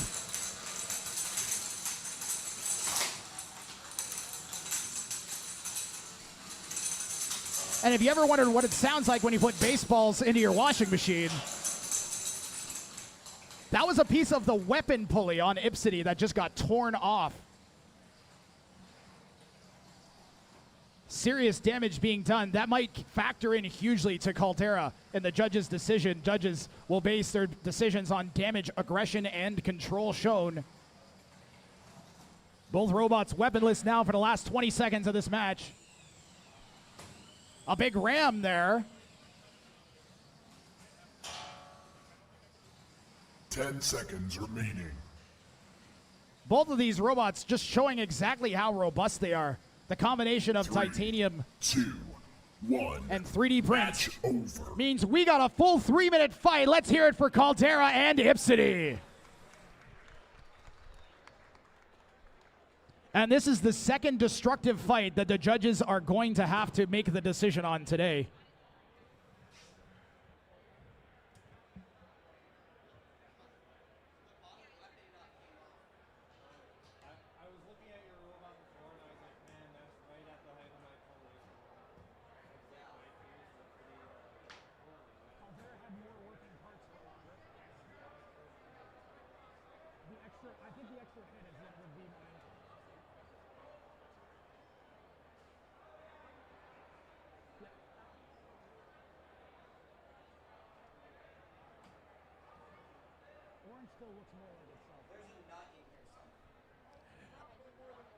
Okay, folks, we actually have a unanimous decision. Your winner is Caldera. That's that orange robot.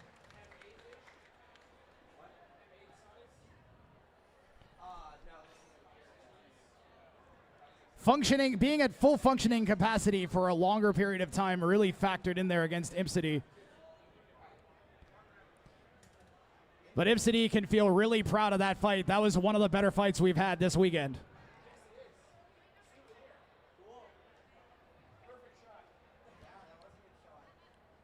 So just because a robot's part gets broken off doesn't mean it's completely useless. A lot of times critical components will be scattered around the arena after a fight.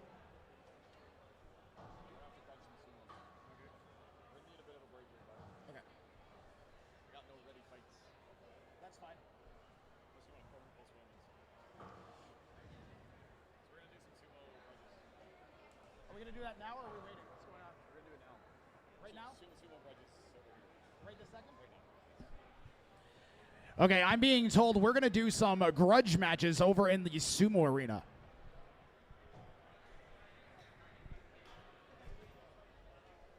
As you can tell, there is a lot of debris left after that fight. We're going to give our arena expert a moment to clear the arena with the official Bot Brawl broom. And if there are any sumo robots that want to get some fighting in, this is your time to come forward to pit administration.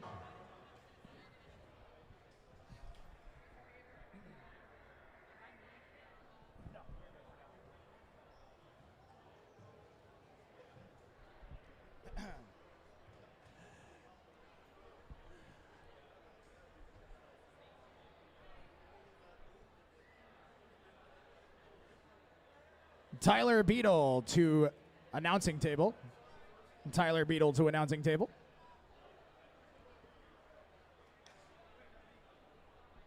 We're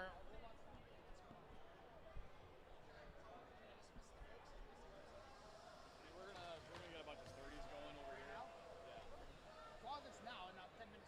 No, it'll be like a minute from now. Okay, I'm being told we're gonna jam a bunch of robots in the sumo arena and see what happens. So you can see Tangenstein is in there. That's a 150-pound robot. You can also see Driveway Hero. That's the one with the small red plow. It's a actually 12-pound or 15-pound robot, part of a 30-pound tandem. To Driveway Hero's right, we have Ralph, which has a pneumatic flipper on it. Guys, I think our plan is to just put all of the robots in at the same time that we can and then make them smash each other.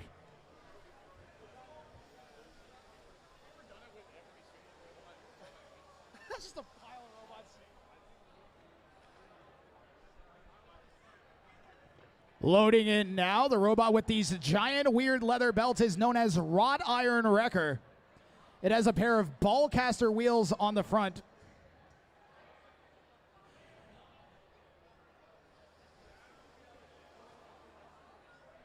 Wrought Iron Wrecker is actually a 30-pound robot, right? Or is it 150? Oh, it is a 150. It's a 152. That makes sense. It's pretty big. Another 150-pound robot coming in. We have Cicada.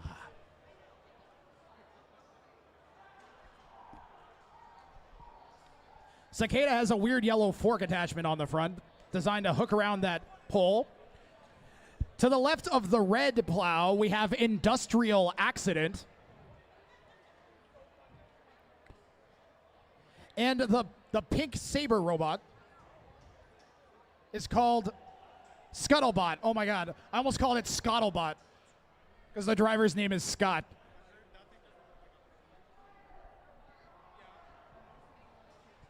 So we got a wide variety of robots in here.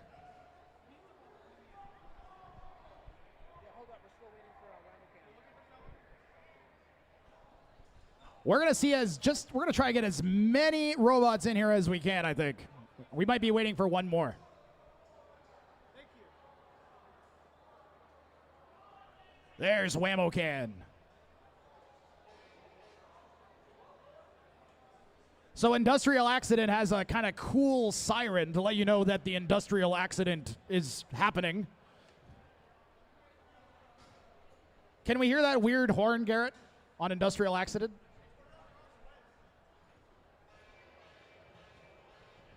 Yeah, if you hear that noise, it means Industrial Accident's going to kill another robot.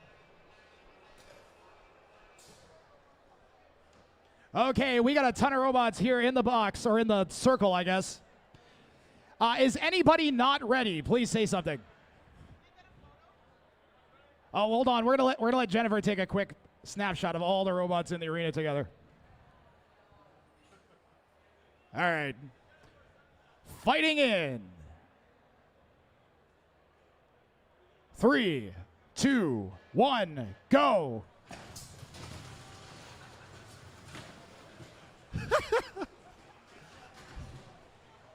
Yeah, the yellow robot is inside the treads on Tankenstein. Scuttlebot got shoved right out. Driveway Hero pushing Ralph. And now we got Cicada and Tankenstein going at it in the middle.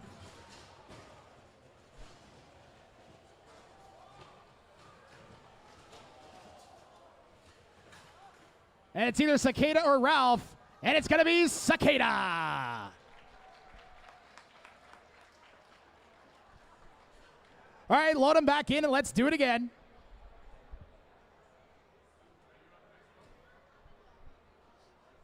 The first 5 seconds when it's just a giant pile of robots and they're like jumping around like a bunch of popcorn, I think that's one of my favorite things in life.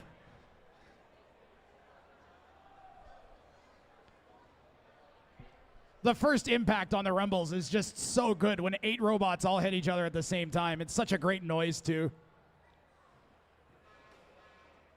No, not that noise.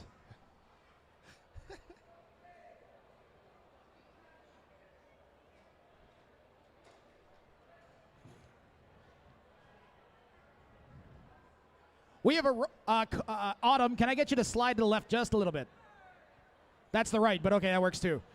Okay, fighting in 3, 2, 1, go. Wow, Scuttlebot getting put all the way up on its side almost. Ralph is underneath a 150-pound robot. That's a 30-pound robot lifting 150 up. And it looks like Tankenstein is hanging in there, I think. Ralph is going for the full flip on Cicada, trying to get it up. Can't quite get it over, but might be able to get it out. Tankenstein coming out, and it's just going to end things. Tankenstein with that one. And let me tell you guys, if you're going to name your robot Tankenstein, it better live up to it. And Tankenstein definitely does. Builders, you're welcome to load back in if you want to go again.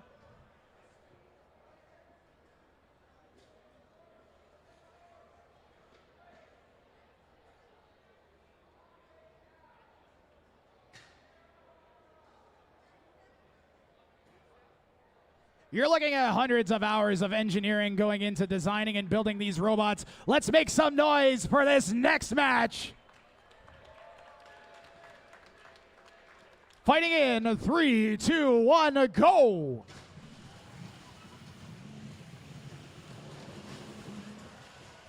Tankenstein pushes half the robots out of the arena. We got Wrought Iron, Wrecker, Cicada, and Tankenstein all left in. Tankenstein, you're out. Just Wrought Iron, Wrecker, and Cicada left. They are locked up real tight. Thump, thump. See how the entire arena moves when Cicada rams that pole? I don't know if Wrought Iron Wrecker's got any bite left. It might be dead. Did we actually have a robot get knocked? Okay, no, it's going. Wow, what a maneuver. Wrought Iron Wrecker back from the grave and into the champions circle. So typically when we do our rumbles, it's first to two. Wait, is Cicada not touching? Cicada touched? Okay, Wrought Iron Wrecker takes that one. When we do the rumbles like this, typically it's first to two victories. So let's load them all back in. I don't think we have a robot with 2 wins yet. If you're still working, you can put your robot back in.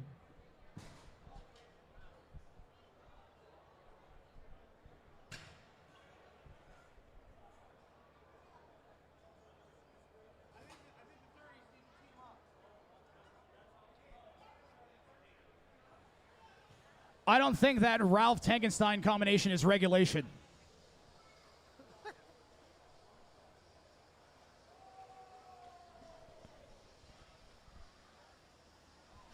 From the right angle, Driveway Hero literally just looks like a plow driving around. It's great.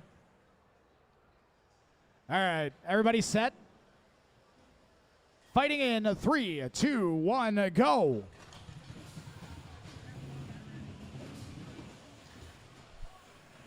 Tankenstein shoving Scuttlebot and Cicada out. Wrought Iron Wrecker coming in from the side and pushing Tankenstein out. Wrought Iron Wrecker is wrecking everything. Ralph trying to get around the sides. Maybe it can get underneath, just like that. And if it can get some leverage, it might not be out of this quite yet, even though it's smaller. But you can tell Wrought Iron Wrecker weighs like 4 times as much, 5 times as much. And it's just going to dispense of Ralph. Your winner of the Rumbles is Wrought Iron Wrecker.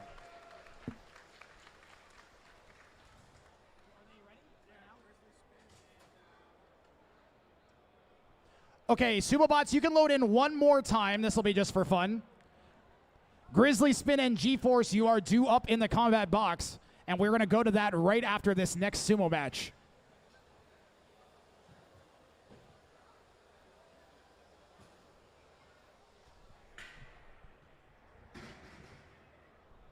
The entire arena shifts to the point where I'm like checking to see where our camera's still pointed. It's crazy.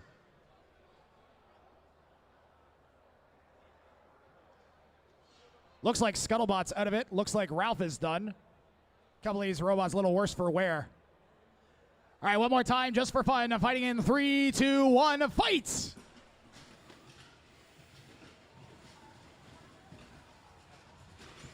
Wow, Cicada flipped right upside down.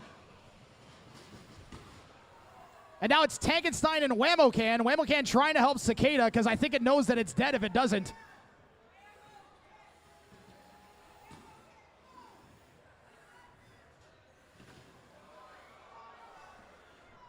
And the robot that looks like it was built in 1800 built the robots built in 2023. Let's hear it for Wrought Iron Wrecker.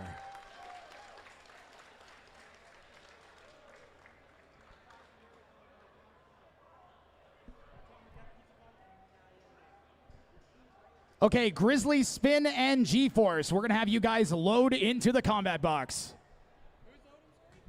Grizzly, Spin, and G-Force are loading in.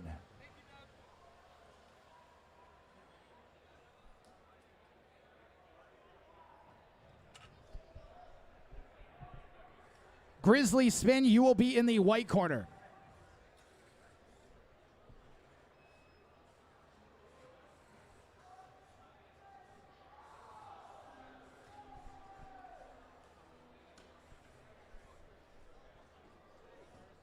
If you want to learn how to build a combat robot, again, you can head to our Discord. Go to botbrawl.ca, look down at the bottom of the page, and click on the Discord logo or the Facebook logo and join the Facebook group. Our builders are more than happy. They're friendly and glad to have more builders and more folks interested in combat robots.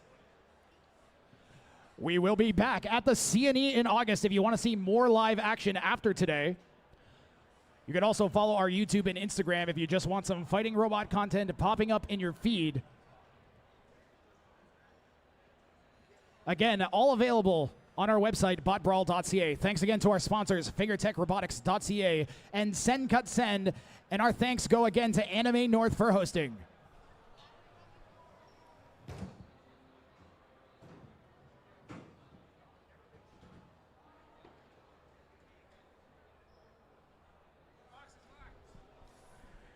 The box is locked. The lights are on. It's robot clashing time. In the red corner, G-Force. And in the white corner, Grizzly Spin. Red team, are you ready? G-Force hitting the button with a White lightsaber. team, are you ready? Grizzly Spin is ready. 3, 2, 1, fight. Fight robots, fight. G-Force has an insanely strong weapon on the front of it. Grizzly Spin has a decent vertical spinner as well. These robots both capable of doing some damage. The blade on the front of G-Force spins at thousands of RPM. Absolutely insane amount of force inside of it, as you can see.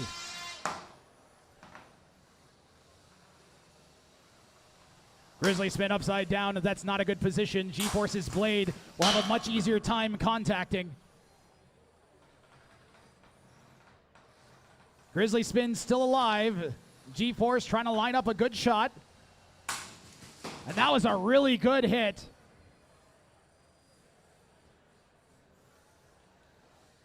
Grizzly Spin borderline on motion here.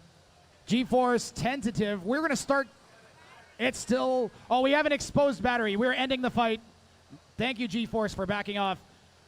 Your winner by technical knockout is G-Force. So a really classy moment there from G-Force. He spotted it before the judges spotted it. The battery was exposed on Grizzly Spin, and that is an instant DQ. If you hit a lithium polymer battery, bad things can happen. So that is an instant DQ. Grizzly Spin with a lot to be proud of there. It took multiple shots from G-Force, one of the hardest hitting 1-pound robots in the class. Pizzabot and Noisemaker, you guys are due up next. Also, Why Can't We Be Friends and a Shameless Self-Promotion, you are on deck.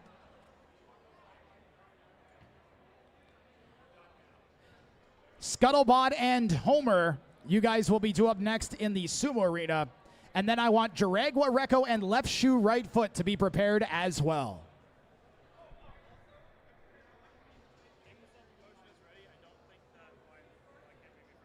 Okay, great. Thank you very much. Perfect. Loading into the arena now, we have a robot named Noisemaker. Its last match, it had one of its drive mechanisms completely torn off. The builder has been hard at work in the pits getting this thing back to functioning order. Noisemaker features a giant spinning blade set extremely low to the ground, designed to get underneath the edges of the armor of opponents and hit their wheels.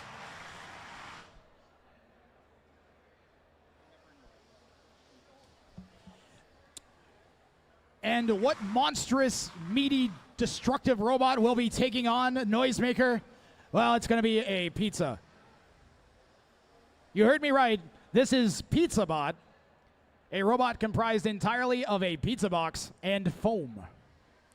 Normally, Pizzabot would have an overhead saw attached, but due to an earlier fight on day one, that mechanism got completely destroyed, so it's effectively just going to try to be a brick to Noisemaker's not brick.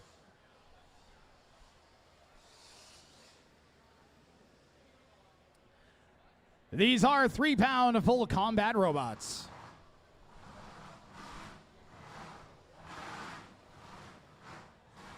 In the red corner, we have Noisemaker. In the white corner-ish, we have a Ipsidi. Red team, are you ready?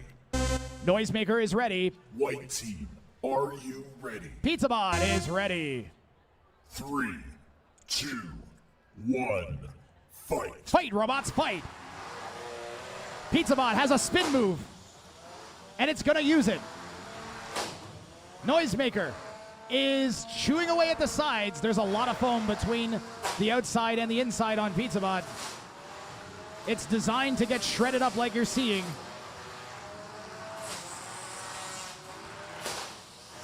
Ipsidi's trying to make the opponent break itself.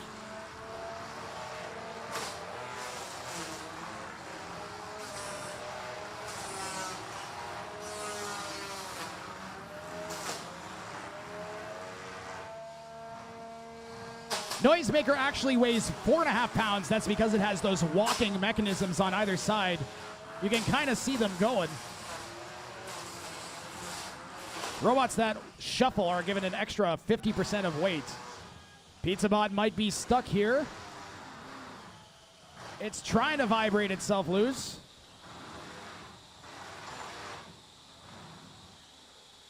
I'm going to call that motion. The robot is working, it's sort of moving. We're calling that motion.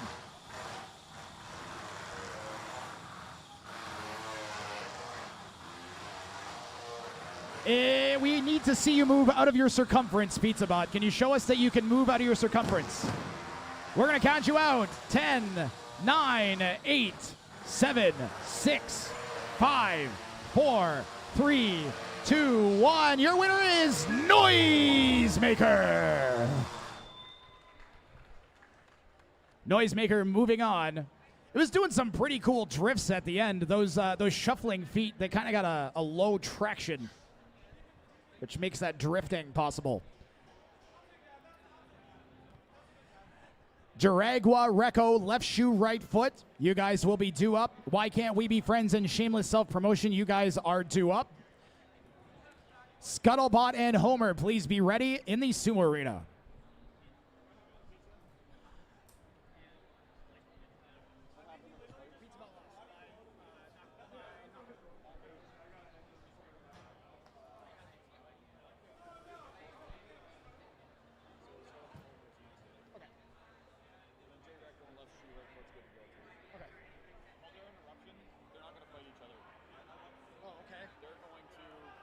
They're from the same team, right? Same team. So he's going to forfeit one of them because he's in the finals. All right, yeah. So he's just using his strategy, but he wants to know who he's fighting so he knows who to fight. Oh, he can't do that. Why not? He has to announce before. If his, it depends. You go by the schedule timer.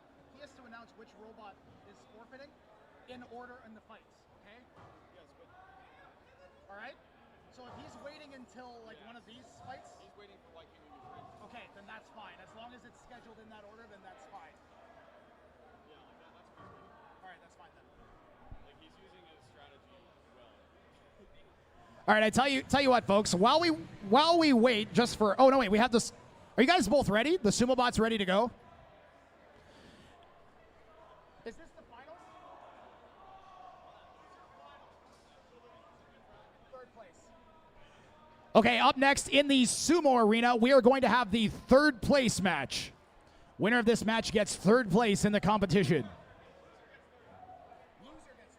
Pardon me, the loser will end up in third place. The winner will go on to the winner's brackets finals. Thank you.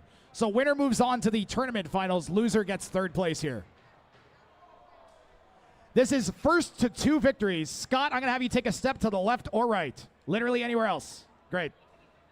One moment, please. We are out of focus. Your head defocused the camera. Sorry. There we go. Stupid face detection. All right, robots ready. Fighting in 3, 2, 1, go. Scuttlebot in pink. has managed to lift Homer up onto its forks and leave it stuck. This should be an easy victory for Scuttlebot if it's careful. It's got to be careful not to let the forks back go flat because Homer will get its wheel traction back.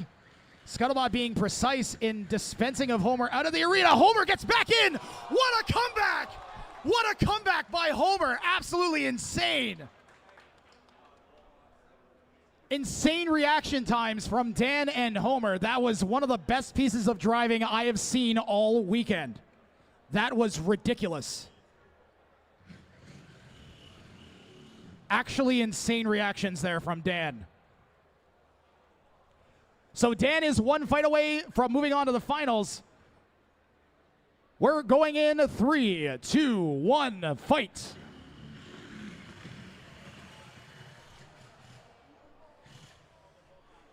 Homer's forks are half an inch away from the floor. Scuttlebot is dangling off the side. We might let the robots reset here. We are going to have the robots reset.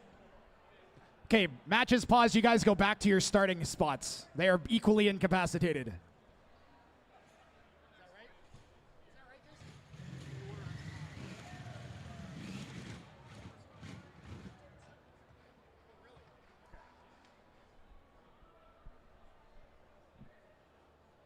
Okay, so we are still 1-0 for the wooden robot Homer. Fighting in 3, 2, 1, go.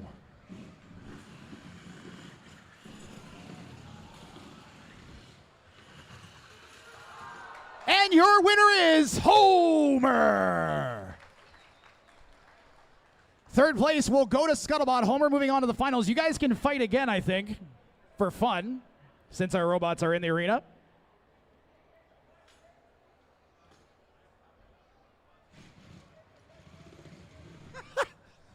Scuttlebot actually just chipped off a piece of the edge of the arena with its feet. That was kind of crazy. Fighting in 3, 2, 1, go. Well, it's a good thing Homer didn't do that in the actual fights. Scuttlebot with a little bit of redemption there. I think we're hoping for a little bit more of a show. All right, just for fun once again, 3, 2, 1, go. That was a good impact there. Both robots smashing each other.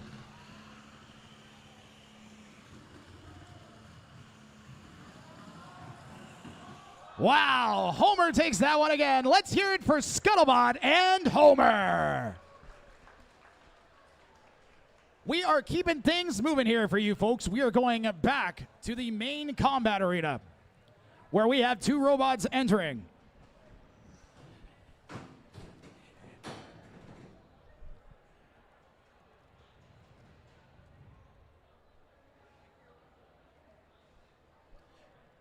These are 1-pound full combat robots here at Bot Brawl.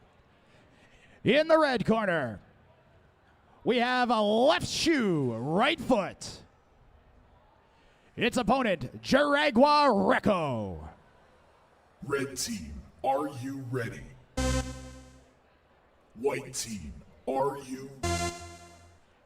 3, 2, 1, fight. Fight, robots, fight. A big spinning blade on the front of the left shoe, right foot, designed to chop into its opponents. Dragua is going to try and control left shoe, right foot using its wedge.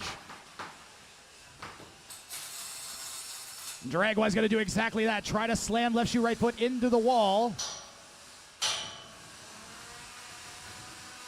Left shoe, right foot's going to try and get around the sides and maybe hit a wheel.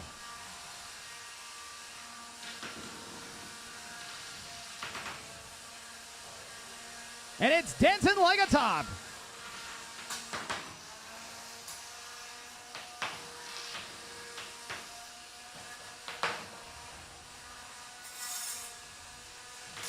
I can smell something toasty. I think one of those robots has got a heated up something.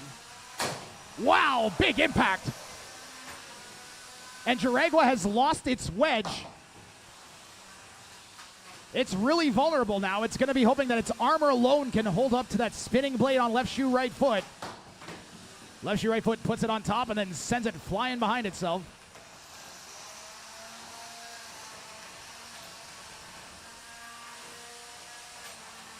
Dragua has lost one of its drive sides. It's almost a sitting duck now. It's going to hope that left shoe, right foot takes itself out, trying to finish it off, I think. We have a tap out. Is that a tap out? No, no tap out. Pardon me. They want a wheel. Oh, they're asking for the wheel to be removed. Okay. Garrett's going to try and tear some wheels off here.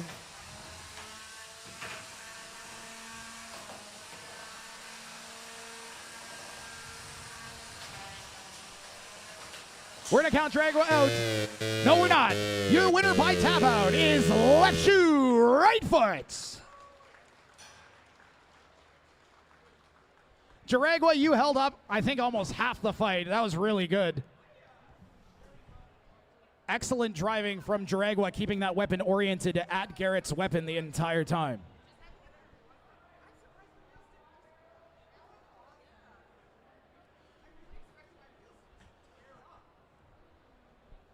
Why Can't We Be Friends and Shameless Self-Promotion, you guys are up next. I'm going to ask that Bad Sport and EX Experimental 150, you guys get ready over in the Sumo Arena. And Instigator and Atoma, you guys will be due up shortly as well.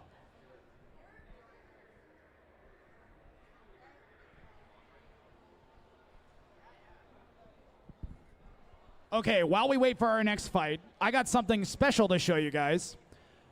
Way back when, I think this is almost 4 years ago now, a person showed up to our competition saying that they had done a bunch of tests at home. You should never test these robots at home. They are incredibly dangerous. We managed to convince the guy to put his robot into the arena and test it at full speed in the arena instead of outside. And this is what happened. So this is a 3-foot flail spinning at about 300 miles an hour.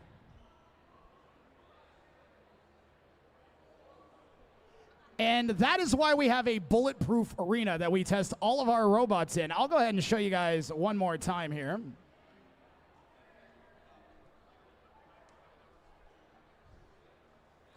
This robot was called Epic Flail. It epically failed. And it literally disintegrated. The robot went home in a bucket. The amount of force these things have is absolutely insane. At the base of the arena, you can see a titanium, a piece of metal with our logo kind of all over it. This piece of metal right here, it's titanium. And if you look at it closely, you'll see giant gouges taken out of it by our robots that are more than capable of absolutely shredding through the most thick and powerful metal you could imagine. That's why we have this super thick. Normally, this armor would be used on robots maybe 10 times the size of the robots that we have competing in the arena. Why Can't We Be Friends has postponed. Dragua, Reco, and left shoe, right foot we just did. Caldera and Eruption won't happen, so I'm looking for Bad Sport and Experimental 150. Bad Sport and Experimental 150. You guys are due up in the Sumo Arena. And that will be our Sumo Grand Finals in the 150-pound category coming up in just a moment.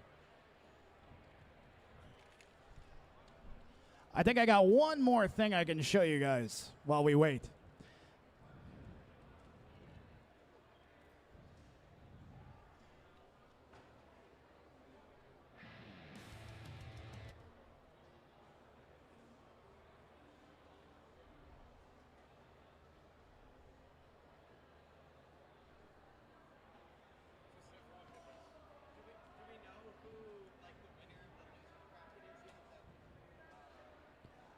All right, this is a highlight reel from an event we hosted back in 2019.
All right, I think we got some live robots ready to go. So we are going to head over to the Sumo Arena, where we have the grand finals of our 150-pound sumo class. So both of these robots have taken out every opponent they faced to make it this far. Fans, I want to make some noise. These guys have been working towards this for months. Let's hear it for Experimental 150 and Bloodsport. Robots are both ready. Fighting in 3, 2, 1, fight. These are sumo robots. They have to push each other off of that platform, and they need to do it twice. So it's a first to 2 victories here. Maneuvering around that center pole. They are both underneath each other at the same time, but those forks on the front of Experimental 150 lift up. Wow, that spike just got sheared off of the front. Bloodsport seizes the opportunity and pushes Experimental 150 out. No, it's not out, I'm being told. We're going to count it out in... Now it's out, okay.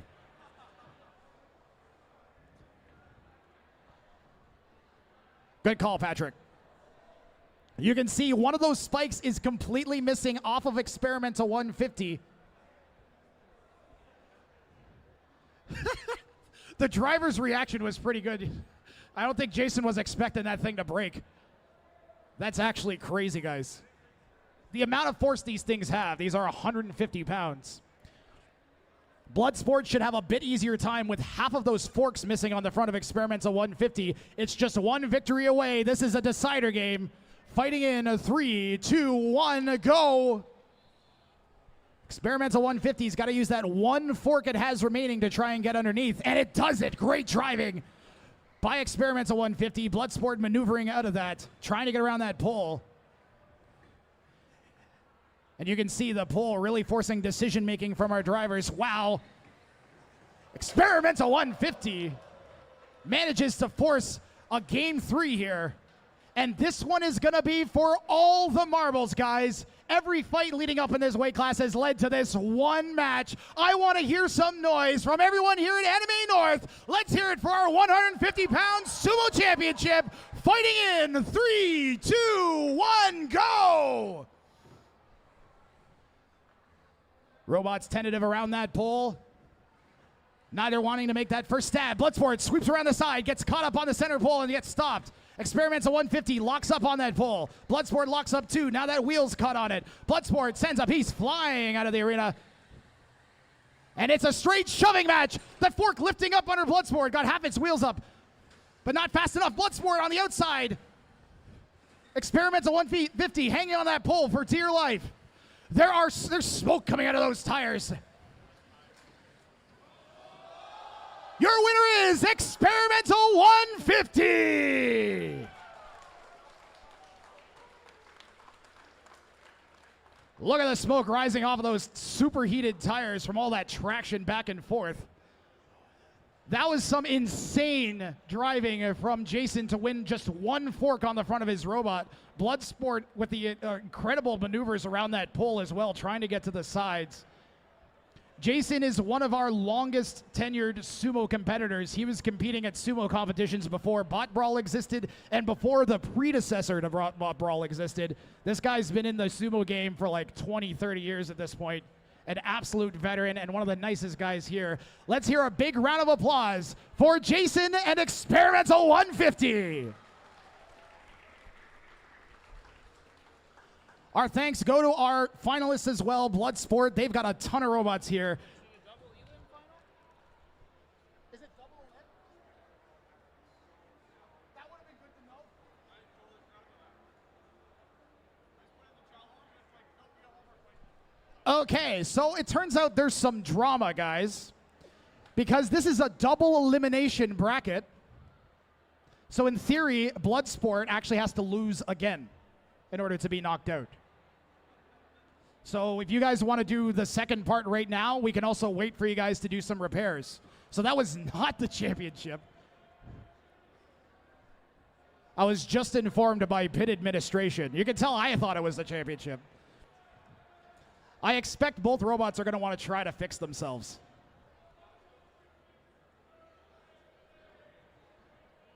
That piece of metal that you saw coming flying off of Experimental 150, it's like half an inch thick. Absolutely insane amount of force to break that off. Can I have someone from pit administration?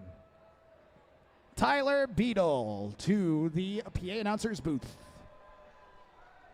Chair, whatever.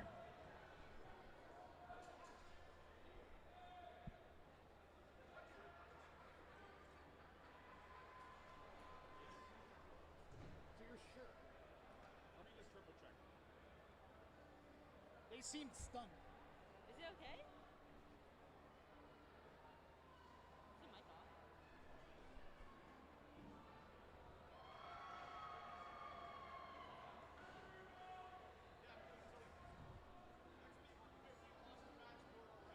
Okay. Yeah, okay. Yep. So it's double elimination, yep. Right. So we have confirmed the Black Robot Bloodsport is undefeated until this fight, and it is double elim. So if you guys can get working, then we will let you guys fight again for the championship. That is the way it should be done. You do not have to fight right now. You can take a minute to fix. I'm sure Experimental 150 will want to as well, so. Yeah. Okay. I'm going to check in with Why Can't We Be Friends and Shameless Self-Promotion. And Instigator and Atoma. Thunderbird and Noisemaker. White team, are you ready? Both our robots are ready. 3, 2, 1, fight. Fight, robots, fight!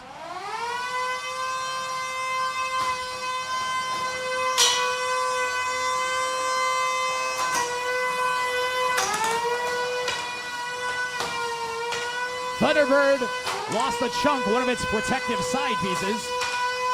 Otherwise unaffected. Weapon-to-weapon impact there. And after any weapon-to-weapon, we look to see who's still working, and it looks like Thunderbird's blade might be out of action here. Noisemaker's got that red blade spinning so fast you can barely see it.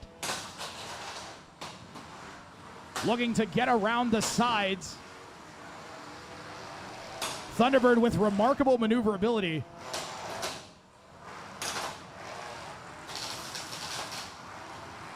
And Thunderbird's going to be looking to keep those sides away from that weapon because that's where its wheels are. And a matter of fact, Thunderbird has lost one of its sides of drive. Noisemaker being persistent, not giving Thunderbird too long to breathe between shots.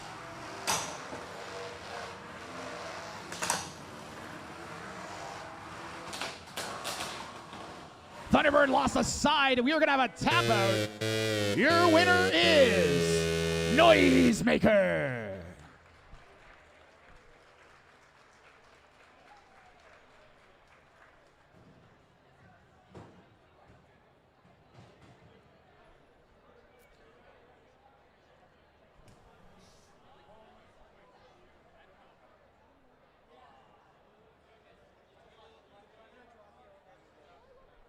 You can see the side of Thunderbird torn almost completely off.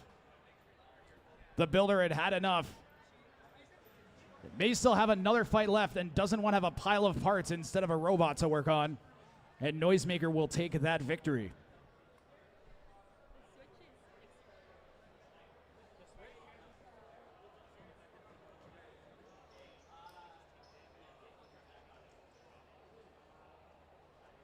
Apparently the switch on Thunderbird actually got exposed.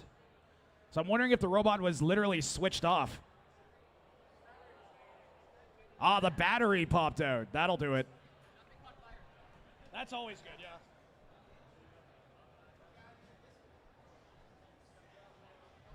I'm going to yell robot names out until they come to the box. We've got Why Can't We Be Friends and a Shameless Self-Promotion. Please be on deck. Also, left shoe, right foot, and G-Force.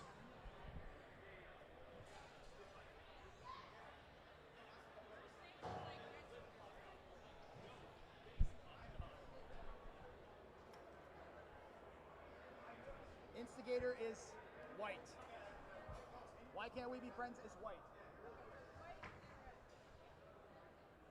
also a screen in pit administration.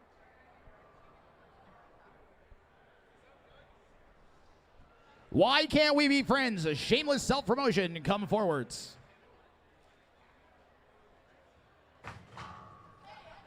That's a classic power move here at Bot Brawl, is you throw your robot into the arena. The reason being that if your robot can't take a little toss, it's probably not going to take getting whacked all over the place.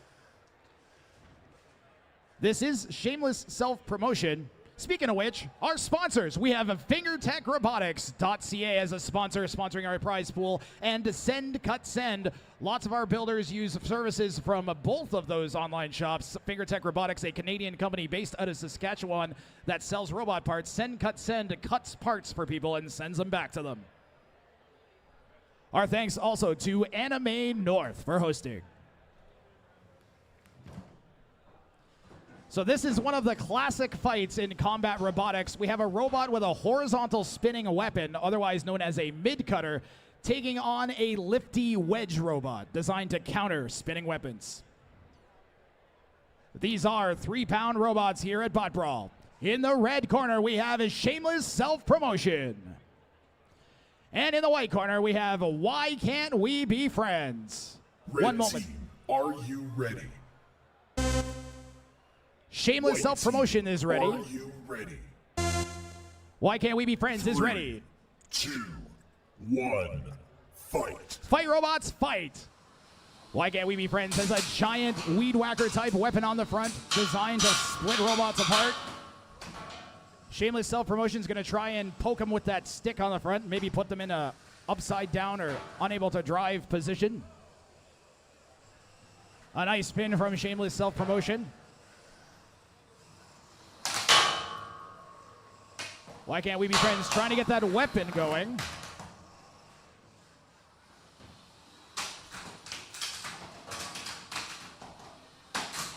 And you can see Shameless self-promotion trying to keep that lifting arm out of harm's way.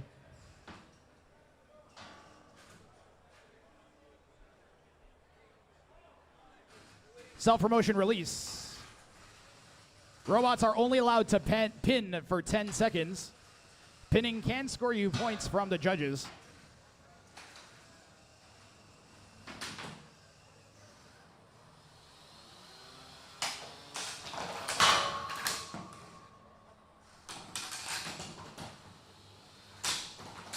You can see Shameless self-promotion strategy is to get underneath, get to a position where that blade can't do damage, and then ram Why Can't We Be Friends into the side. Shameless self-promotion release. Why Can't We Be Friends needs to use every break it gets to spin its weapon up. Shameless self-promotion doing a great job stopping that weapon from getting going. Just 1 minute and 15 seconds left in this fight.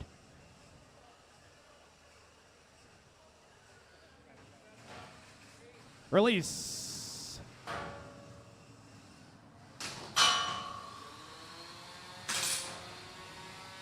One minute remaining.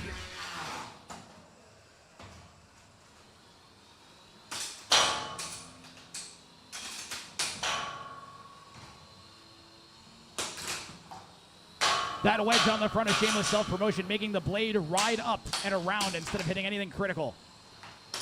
Those were some important shots for Why Can't We Be Friends on the side of Shameless self-promotion. That's where those hits need to impact.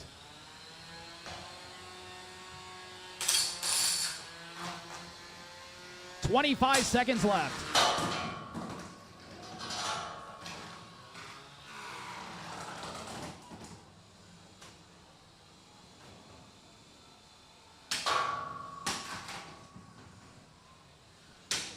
Ten seconds. Remaining.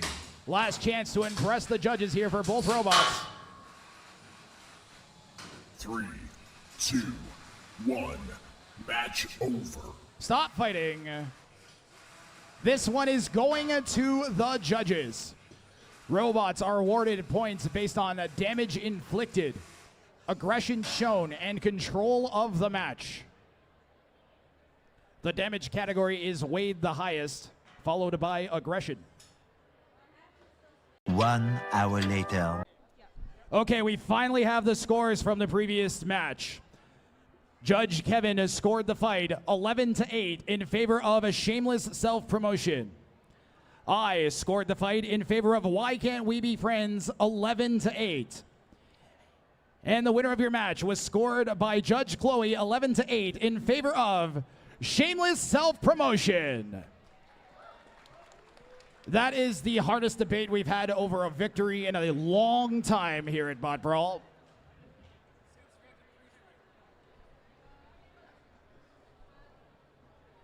Good news, we got more destruction coming up right now in the 1 pound category. In the red corner, we have G-Force. In the white corner, we have left shoe, right foot. Red team, are you ready? G-Force is White ready. team, are you ready? Left shoe, right foot is ready. 3, Fans, make some noise. 2, It's time for 1, Fighting Robots. Fight.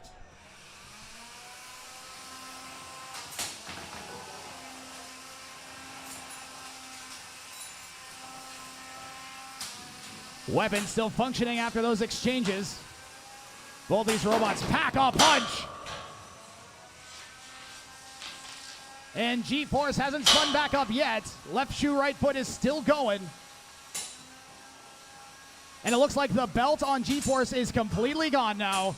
Left shoe, right foot is going to look to do some serious damage on the sides of G-Force if it can manage it. Those wheels are exposed.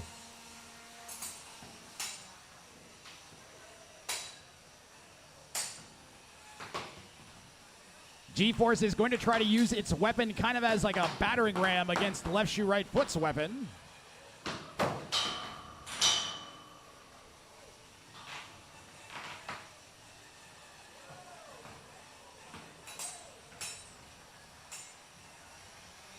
Those gyro forces are a result of all that force behind that weapon on left shoe, right foot.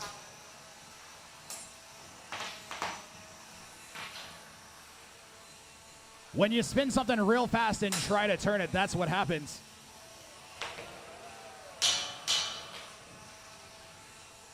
It almost looks like left shoe, right foot trying to use those gyro forces to get like a better shot on the sides or top of G-Force maybe.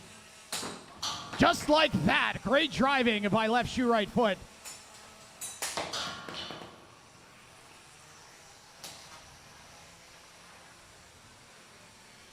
The advantage of a vertical spinner rather than a horizontal one is you can leverage your robot against the floor. But the gyro forces on left shoe, right foot are so much that it's struggling to sit on 2 wheels. It's spinning like a top. 1 minute remaining.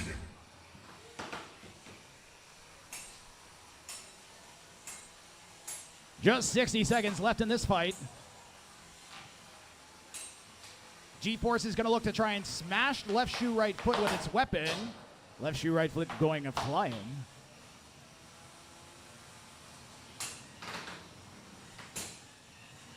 A cool thing you might notice on the outside of left shoe, right foot, it has good hit. Extra little wheels on the outside to try and absorb some impacts. Like an extra foam protection on its wheels on the outside. Also lets it do that cool gyro dance. 20 seconds left.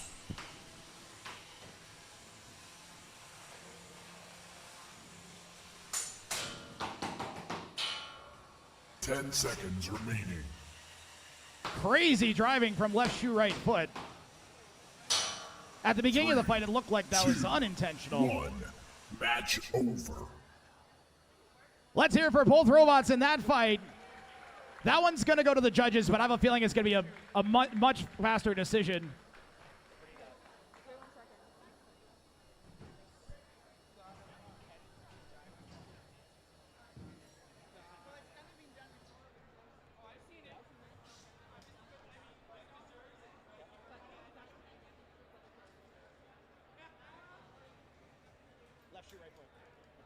We have a unanimous decision for the red robot. Left shoe, right foot.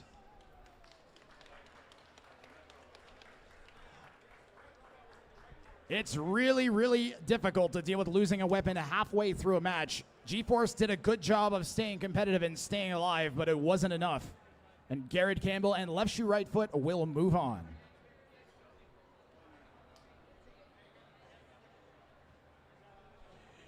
Ipsidi and Shameless Self Promotion are due up.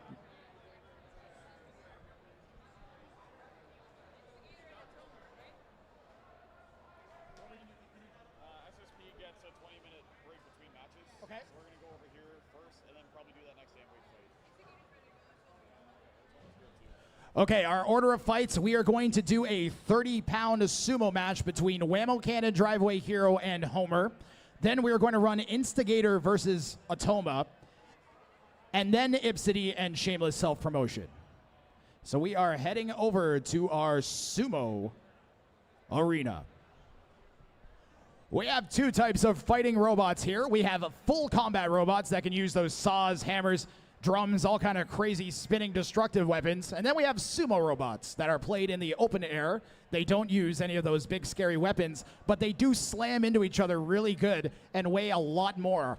The largest robots we have are about 4.5 pounds in the small box. Over on the big box, the biggest robot is 150 pounds.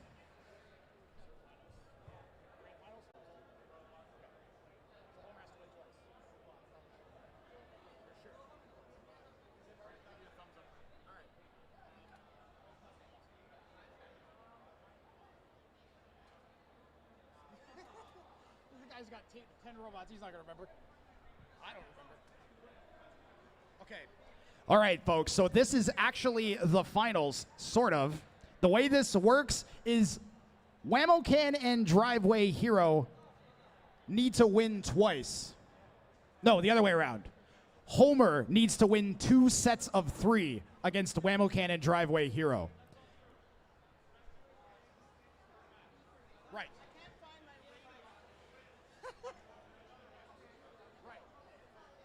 Right, so matches are played in a best 2 out of 3 format.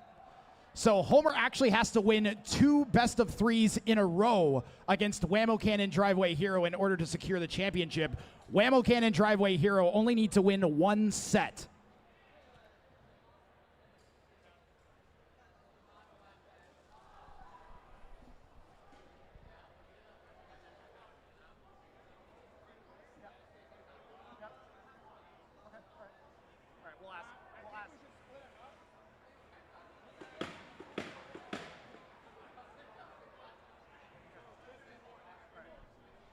All right, so to be clear to our competitors, you are doing 1 set right now, and then you'll have a repair break if we do go to a second set, okay? Robots are all ready? Fighting in 3, 2, 1, fight! So Whammo Can, Driveway Hero are a team, a tandem. Homer has its work cut out for it. Just when it thinks it gets one, the other one will swoop around. Whammo Can and Driveway Hero trying to stack and shove as a team. Driveway Hero is currently underneath Homer, so Homer really can't maneuver. Its wheels are off the ground right now.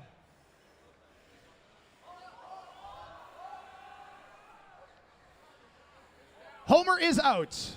Whammo Can, Driveway Hero take the first match.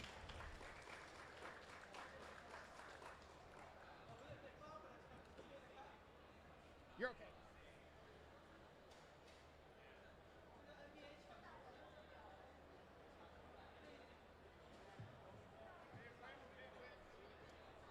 So if Whammo Can and Driveway Hero win here against Homer, they are the champions of the 30-pound class. Fighting in 3, 2, 1, fight. There goes Whammo Can. Your champions, Driveway Hero and Whammo Can.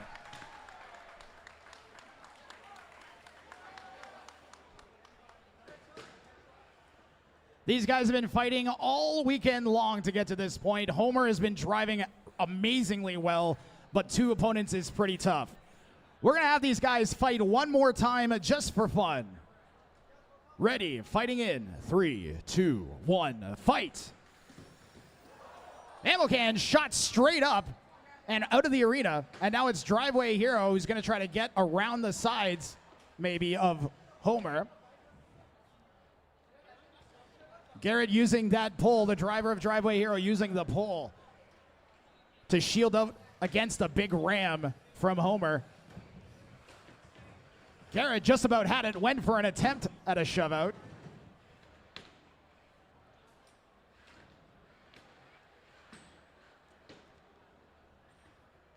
Those metal forks doing slightly better getting underneath than that plastic shovel.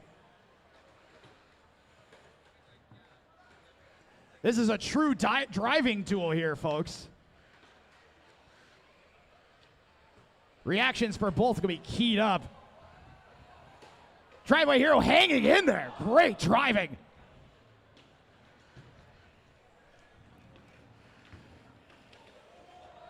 Insane reactions from Garrett Campbell, the driver of Driveway Hero. Homer, to his credit, isn't overreacting to any of these big attempts.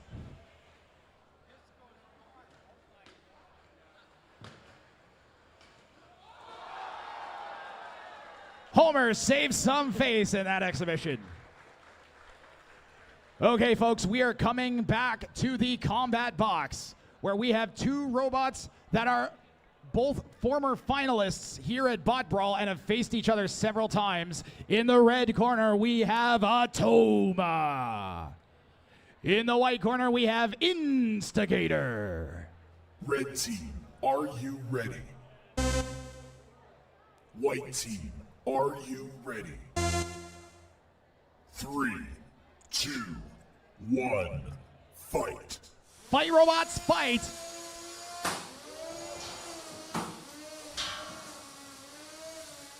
Atoma sending Instigator flying twice in quick succession.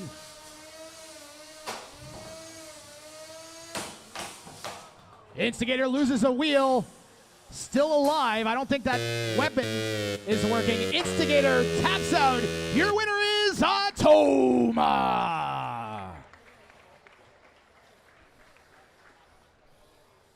It's insane the amount of damage. That fight lasted 20 seconds, guys. That's how fast that fight was. Absolutely crazy the amount of damage that gets dealt in such a short period of time. Imagine you work on a robot for hours sometimes. You put it in and then 20 seconds later, it's all over. A flash of sparks, some parts flying around, and then that's it. It's back to work for our builders.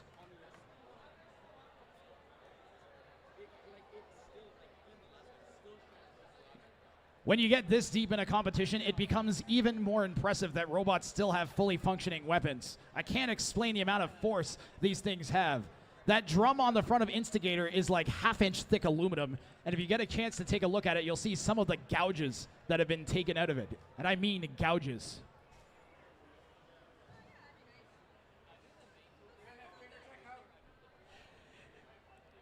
Ipsidi and Shameless self-promotion. You guys are due up.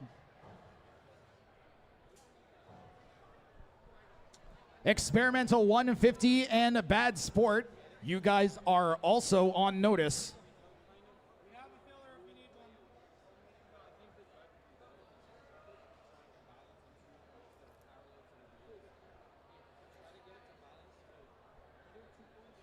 Robots coming up. Shameless self-promotion and Ipsidi. You guys are due in the box. 100%. Let's go.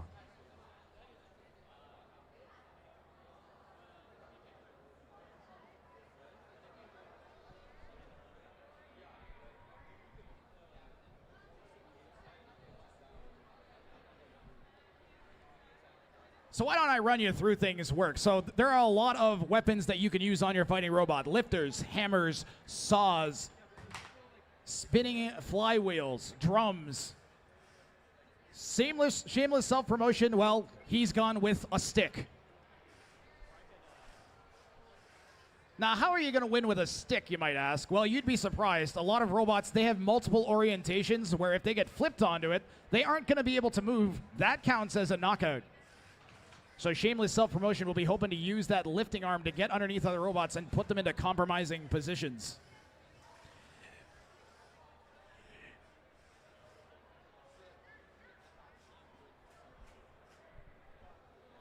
Sometimes here at Bot Brawl, robots don't even make it into a fight. If you take a look at our screens, you can see what happens when a robot isn't tested or assembled properly. This robot has a flail on it that's about 2.5 feet long, spinning at 300 miles an hour. And as you can see, it's no longer a robot. I'll play that again for anybody that missed it. This builder was confident that their robot was safe to run outside of a box. Thankfully, we were able to stop them and get them to test inside of our bulletproof arena. And that's why we have this double-layered bulletproof glass arena here today. These things have an insane amount of force, and Ipsidi in the red corner is one of those robots that has just a ridiculous tip speed weapon. In the white corner, Shameless self-promotion. Red team, are you ready? Ipsidi is ready. White team, are you ready? Shameless self-promotion is ready. 3, 2, 1, fight. Fight, robots, fight. So Ipsidi has that spinning blade. It goes right along the ground. It tries to get underneath the sides and to the wheels.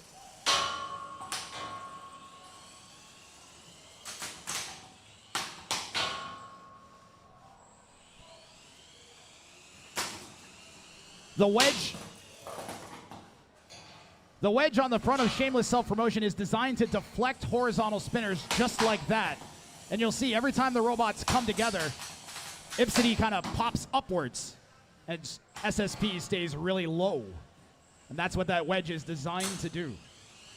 Ipsidi's going to need to try to get around the sides just like that, maybe rip the wedge off or get to the wheels.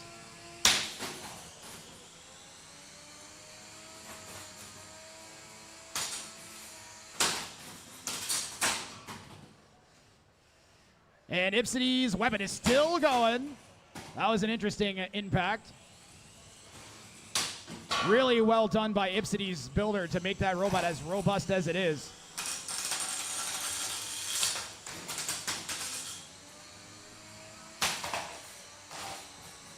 A danger for Shameless Self-Promotion is that that weapon will ride up the wedge into that arm.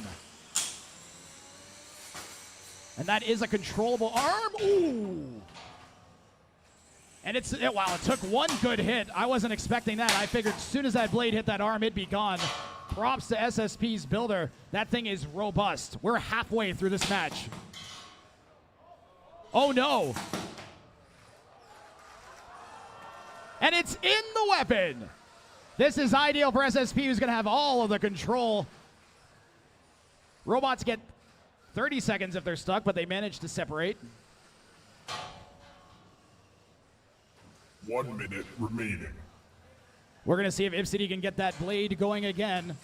There it is.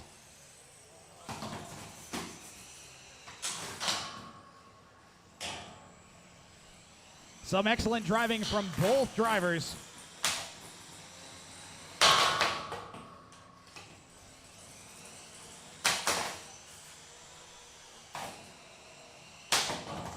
That was a tremendous impact. The internals, you're always at risk of having the internals get shocked into oblivion with impacts like that. Good job by Shameless Self-Promotion.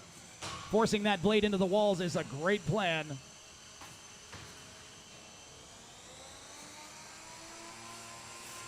Ten seconds remaining. 10 seconds left. Let's make some noise for both of our robots making it the full 3 minutes. 3, 2, 1. Match over. And this one's going to the judges. What a great fight.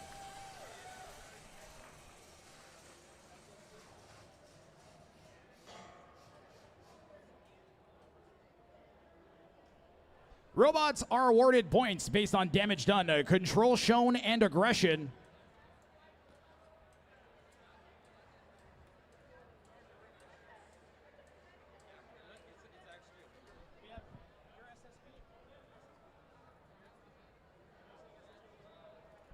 All right, we have a unanimous judges' decision in favor of Shameless Self-Promotion. Ipsidi unable to do any meaningful damage with that blade. thanks to some insane driving from Shameless Self-Promotion.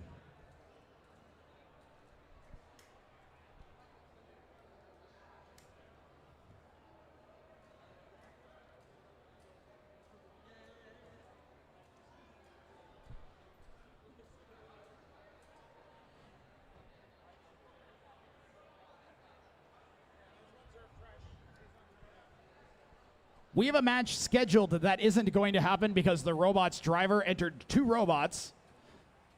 So Caldera versus Eruption, he'll have to choose which robot advances.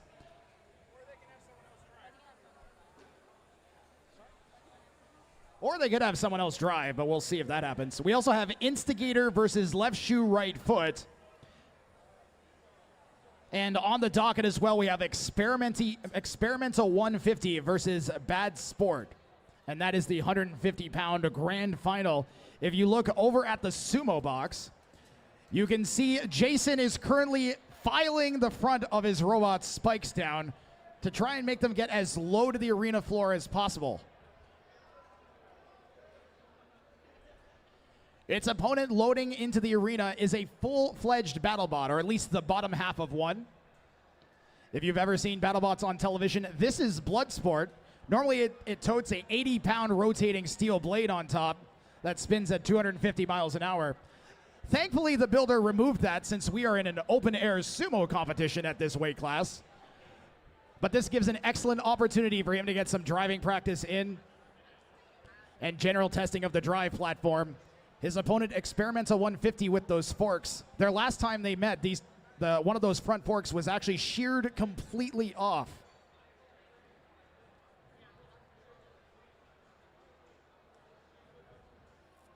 So this is 300 pounds of mechanized steel, aluminum, and 3D printed plastic that is going to fire into each other at high speed, trying to force each other off of this wooden platform. We'll have a few matches between them as well. It takes 2 victories to secure the championship. And this is our grand final.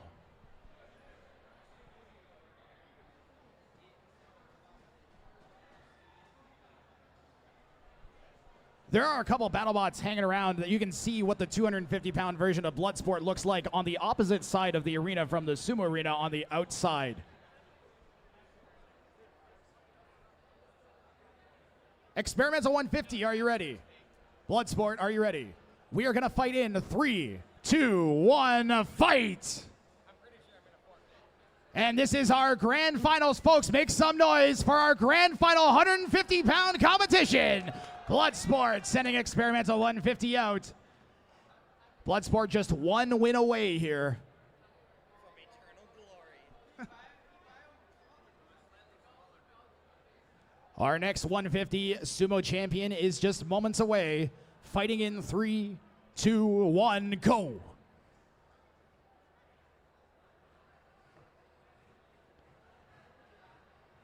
Experimental 150, our reigning champion, looking to defend that title. Bloodsport, a good exchange! And 150 pushes out Bloodsport in a great show of driving and patience from Jason. Those forks on the front of Experimental 150, they raise and lower. And that is absolutely critical to his strategy. That lets him hold the opponent's wheels off the ground and push them. Okay, folks, this is it. We have come a long way this weekend towards this last sumo fight. Let's hear it. 3, 2, 1, fight!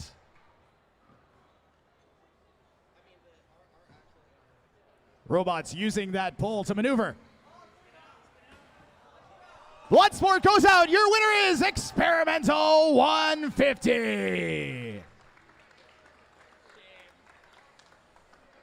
Congratulations, Jason, and congratulations to Bloodsport on the runner-up showing. That was some really good fighting all weekend long. You guys can fight again if you want, because we got no combat robots loaded in quite yet. If you think you can build a better robot, well, maybe you can. You should go to botbrawl.ca and visit our Discord. You can get lots of helpful advice from all of our builders that are there, or join our Facebook group. Robots are set. Fighting in 3, 2, 1, go. Experimental 150 being a little bit more aggressive this time. Robots using that pull to stay locked up on the arena floor. Experimental 150 drives over Bloodsport to stay on the arena. I bet you didn't think it was going to win like that.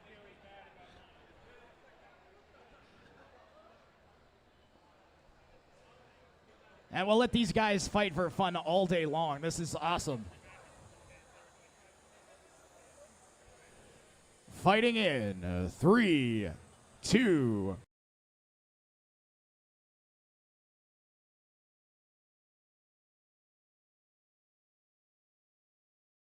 Tried to delay the go a little bit, but he read it and just instantly reacted to the start of that match. Really well driven.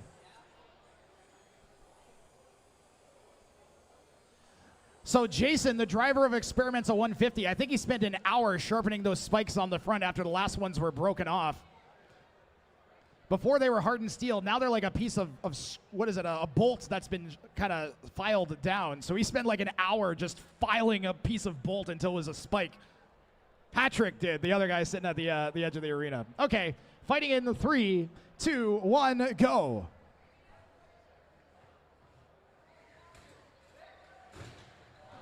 Wow. Man, those slams, you feel it right in your chest when they impact full speed like that. Noisemaker and Shameless self-promotion. You guys are almost due up. And Instigator and left shoe, right foot, please try to get ready as well.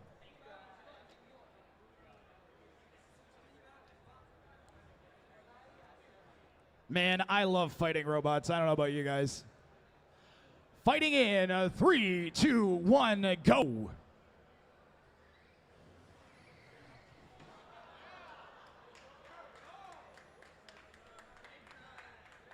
Poor Bloodsport. It's so fast, its drivers are struggling to keep it maneuvering well.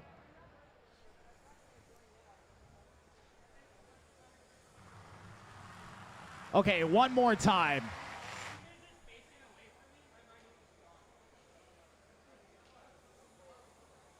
One more time, guys.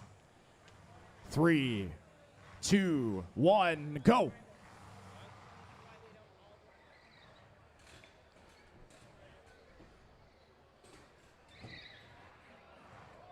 Bloodsport shoving Experimental 150 off.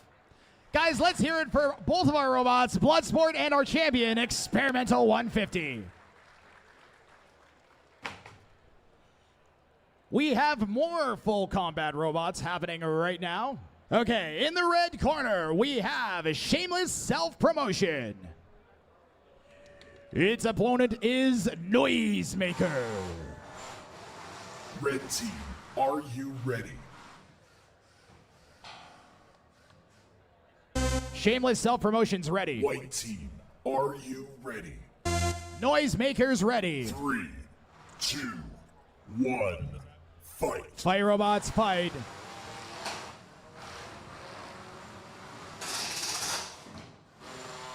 Shameless self-promotion has done a really good job against all of the spinners it's faced, making those weapons ride up that wedge instead of hitting anything important.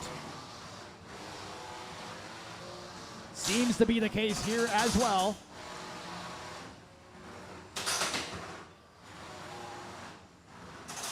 That blade on the front of Noisemaker's working real good.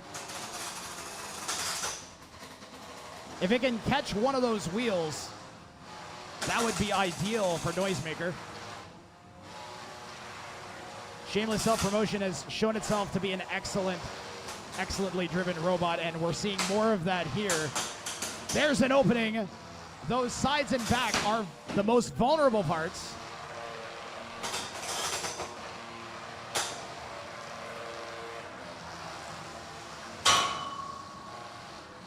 Noisemaker actually has walking mechanisms instead of wheels, so it weighs 1.5 pounds more than SSP. SSP's lifting mechanism is damaged.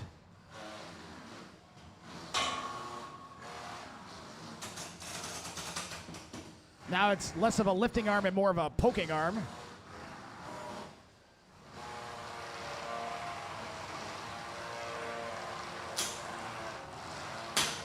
Wow, that was a forceful impact.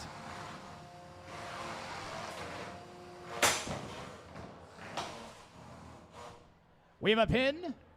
Robots are allowed to pin each other on the arena walls for 10 seconds. 9, 10, please release. And again, this is showing control to the judges. And also gives less time for that weapon to do damage. Every second that Noisemaker spins against the wall is a second its weapon isn't spinning and doing damage.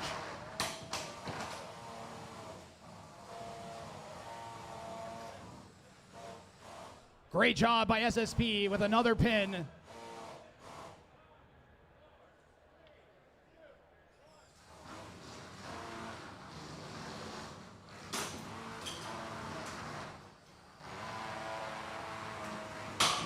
Wow, that is exactly what Noisemaker wants to do. Get around the sides of that wedge if it can. And it is tough. The maneuverability of SSP is so good.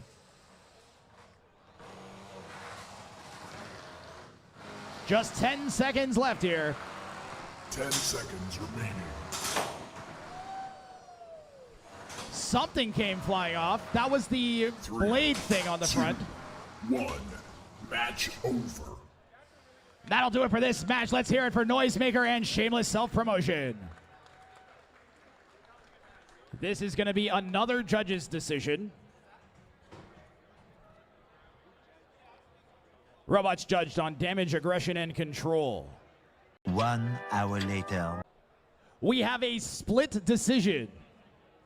2-1 in favor of Noisemaker.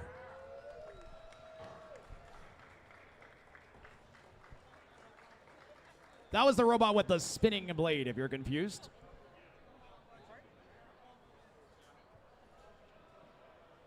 Have we located the blade on the front of SSP yet? He got it?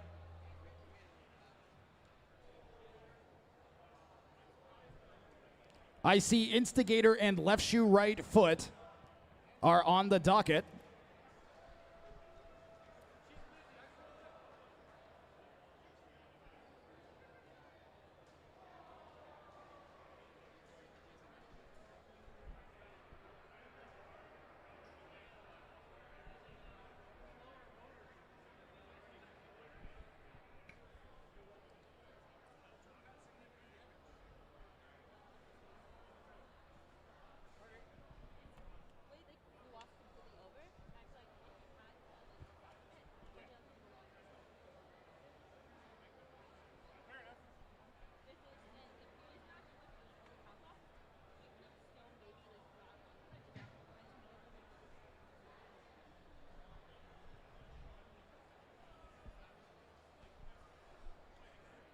Okay, so the deal with fighting robots, guys, is they break. We are currently waiting for one of said broken robots to make its way to the arena.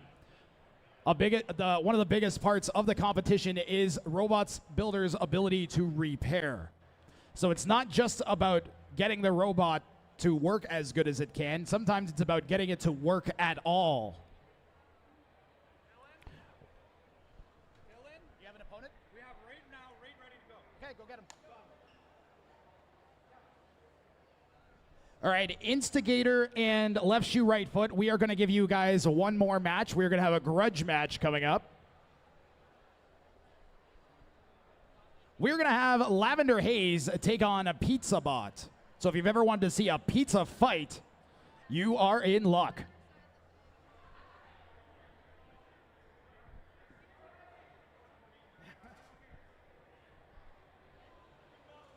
Lavender Haze in a previous match had its top armor cut completely into, had to do a bunch of repairs. You can still see the scars left from that fight. Lavender Haze in first. Oh, least dangerous first. Right. Thank you.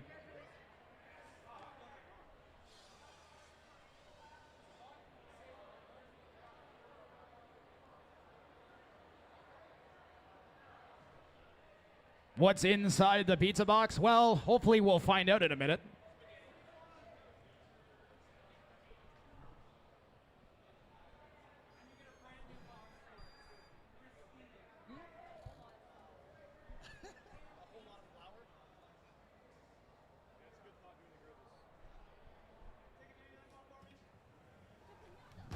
So this is not a part of our regulation tournament. This is a grudge match. I think PizzaBot just wanted to fight something else. Lavender Haze happy to tear something apart, which I think is what's going to happen, hopefully. In the red corner, we have a PizzaBot. In the white corner, we got Lavender Haze. Red team, are you ready? It's not delivery, it's destruction. White team, are you ready? Lavender Haze is ready. 3, 2, 1, fight.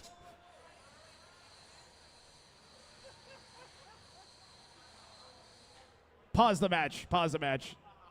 We'll reset and let PizzaBot get their controller on. It turns out when you whack it, the batteries fall out.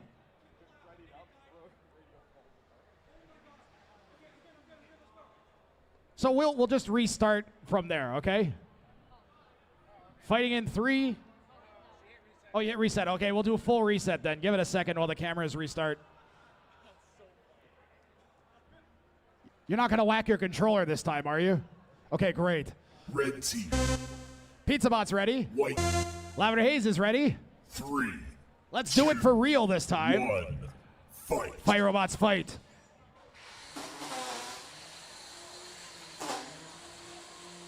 That spinning bar on the front of Lavender Haze is designed to chew up its opponents, which it's already done a little bit to PizzaBot. There we go. PizzaBot deflecting that blow. Normally we make fun of the spin move. Toppings are flying everywhere. I think I saw a pepperoni hit the box.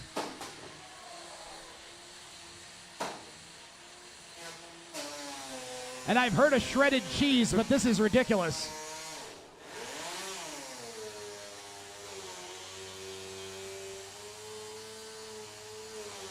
Lavender Haze giving it the sauce.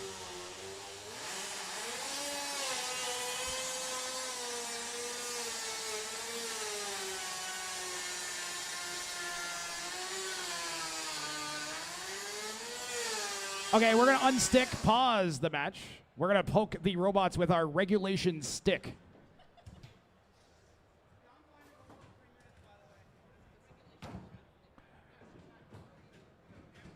Three, 2, 1, fight. Fight robots, fight. Robots precisionally removed from each other. Precisionally? That's not a word. PizzaBot is spinning.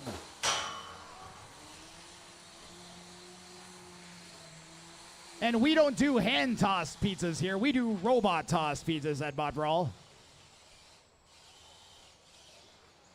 Lavender Haze? Did Lavender Haze lose a side of it? No, it's still working. It's just not getting that traction it needs.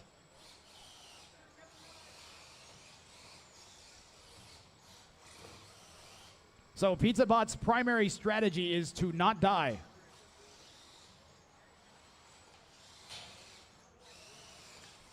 And maybe pin its opponent. 10 seconds for a pin. And it looks like maybe Lavender Haze has lost that weapon. And now you can see PizzaBot's strategy at work. So normally PizzaBot has a saw on top that would come down once it had disabled its opponent's weapon. Unfortunately, the saw was destroyed in a previous fight. So it doesn't have its primary means of doing damage, but it's doing a really good job of controlling Lavender Haze. This turned into a really good match. I thought it was going to be a blowout in favor of Lavender Haze. I was wrong. Lavender Haze is unsure how to approach the spinning pizza. 20 seconds left.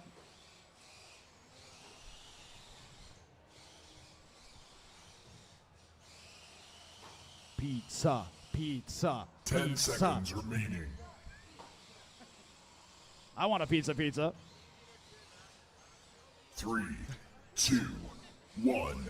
Match over. All right, that's the match. We are going to, here at Bot Brawl, when we have grudge matches, the judges don't decide, the crowd decides. So if you guys think Lavender Haze won, make some noise. And if you guys think the Pizza Bot won, make some noise. Your winner is Pizza Bot. Good job, crowd. Good job. That was obviously the victor of that match. Always trust the crowd here at Anime North to judge robot fights. Good job, Pizza Bot. They're going to take that victory to the bank. We're going to come back. That thing's still got some in it.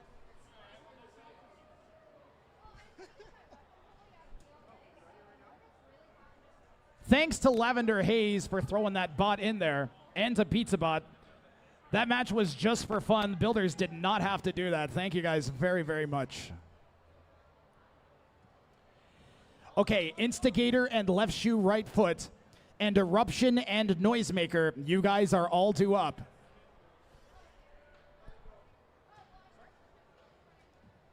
Is it the vertical spin right there? Of the next fight?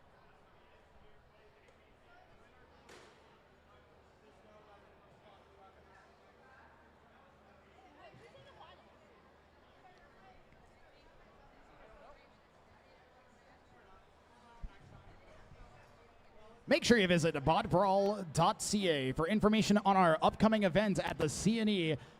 You can also visit Instagram, BotBrawl Canada, or our Facebook group. Everything's available on our website, botbrawl.ca. Our thanks, of course, to Anime North, FingerTechRobotics.ca, and Send Cut Send.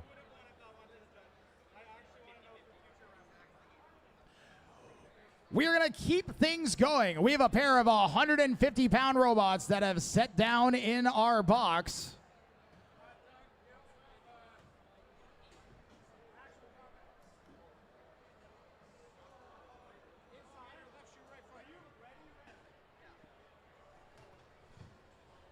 Okay, 150s. If you guys can chill for a minute, we're going to do another 1-pound fight first. And then we'll come back to you guys. So if you want to see these big robots fight, you're going to have to watch the smallest robots fight first. And it's going to be a good one. We have two of our most destructive 1-pound robots in the box.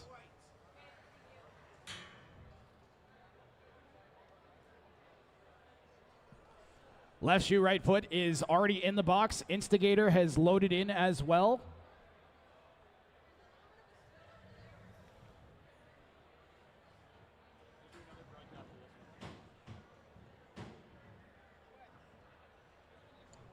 The loser of this match is the third place robot. The winner will move on to the grand final.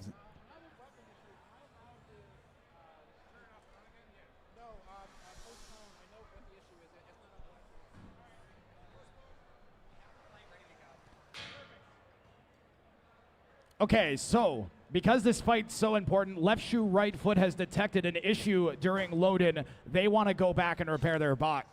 But good news for you guys, there's no delay because we have a pair of 150-pound robots that are itching to attack each other.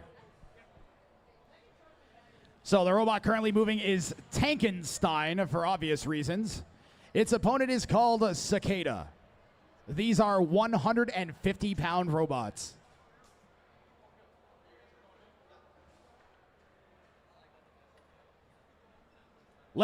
Let's do a first to 2 victories, since it looks like we're loading in the next fight already.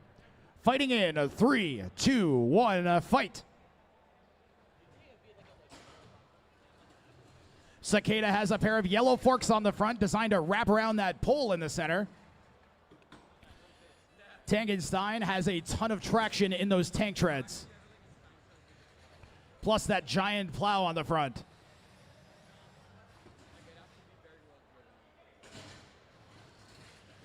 We got a driving duel here. I don't think that touched.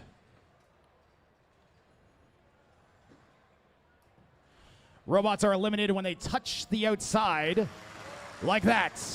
Tankenstein takes the first fight.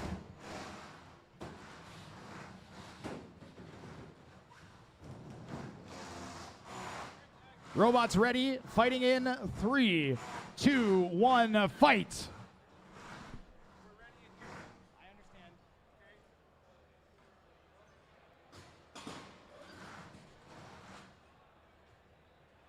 Tankenstein's got that pole wrapped up, and it's shoving Cicada around in a circle. Okay, see you, Cicada. Tankenstein takes that best of 3 set. Back to the combat box, where we are at the 3-pound weight category. We have 2 robots with spinning weapons on them. In the red corner, we have Eruption. Its opponent in the white corner is Noisemaker. Red team, are you ready? Loser of this match is 3rd place. White team, are you ready? Winner moves on to the finals. 3, 2, 1, fight. Fight, robots, fight.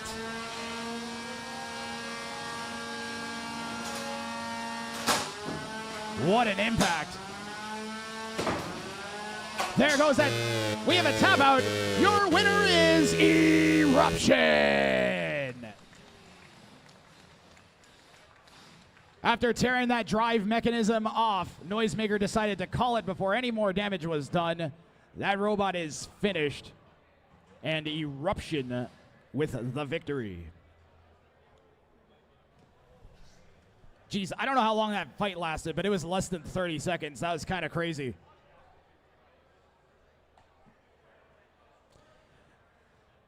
Guys, let's make some noise for our 3rd place robot, Noisemaker. Well earned.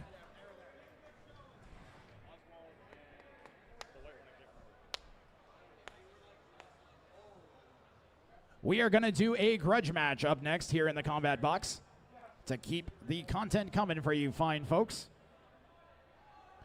We are closing in on the finals for all of our weight categories. If you didn't get enough fighting robots this weekend, you can come see us at the CNE, or you can visit botbrawl.ca. Check us out on YouTube, Facebook, Discord, Instagram. I think we have a Twitter too.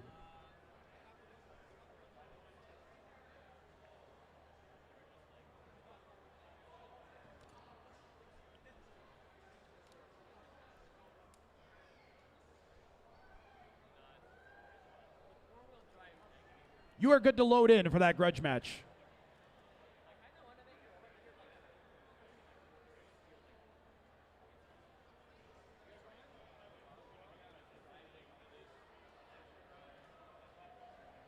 We have a lot of rookie and first-time builders here this weekend. And I believe both of the robots that are about to compete are new-time builders here at BotBrawl.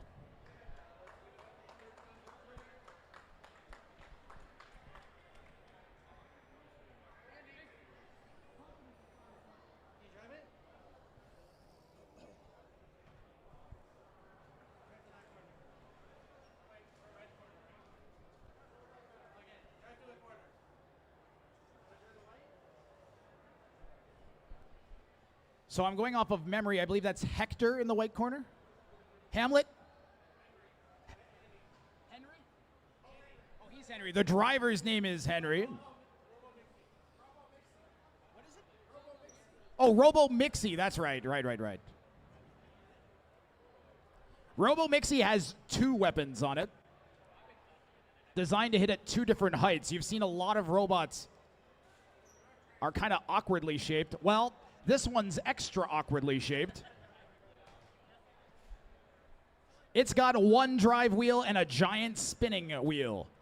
And it works by kind of torquing against itself and the forces that its spinning wheel will generate. Don't ask about all the exposed electronics. We'll just pretend there's something covering them.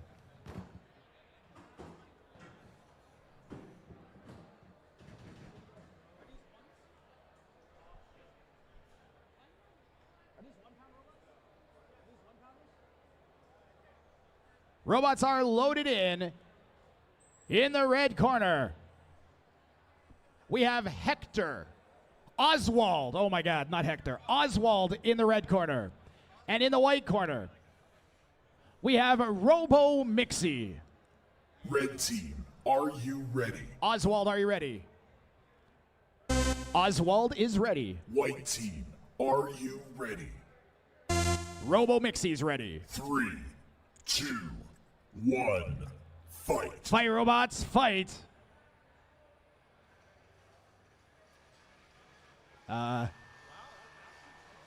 Asking for a pause. Whites, we're going to pause the match. What's the problem, Robo Mixy? Are we going to let... I think we're going to let Robo Mixy restart their robot. Occasionally, when you turn it off and then on again, it will reconnect. There are a lot of wireless signals around here. Oz... Yeah, hands off the sticks. Yep.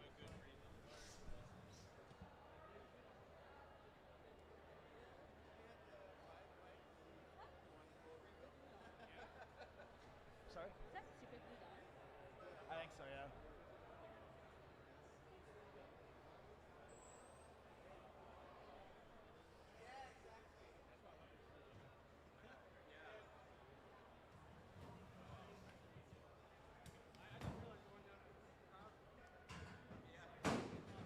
Three, two, one, fight.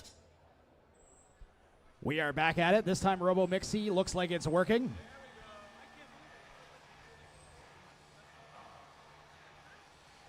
So Oswald works kind of by inching itself forwards, using the vibrations of that blade and then guiding it with its other wheel. Robo Mixy is trying to get both of its weapons spinning at once. Robo Mixy has a good chance here if it can get into those electronics. Oswald inching closer. And it definitely spins fast enough to do some damage, but can it get to where it needs to go? That's the question.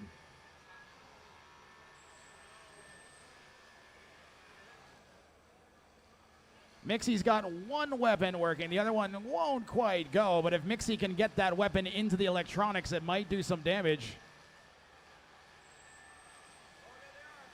Both weapons going. Can we get it into that electronics pile?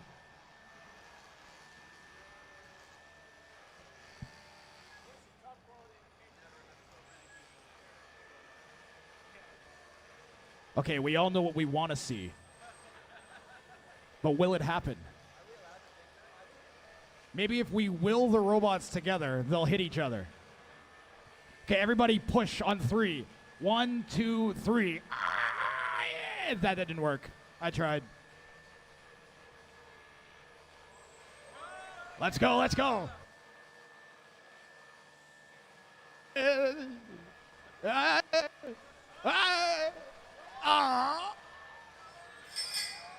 1 minute remaining. So it looks like Oswald's blade fits between Robo Mixy's blades in the most ridiculous thing I've ever seen. The robots can't hit each other unless Robo Mixy hits that back or somehow Oswald gets to the back of Robo Mixy. And if you're wondering, why aren't we counting the robots out? Well, they're both technically alive.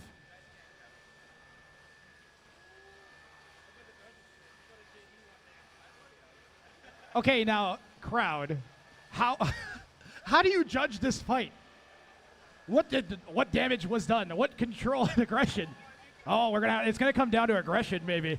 10 seconds. Robo remaining. Mixy, you need to show motion before the end of the match, or we're gonna count it as a knockout. It survives to the judge's decision. Match over.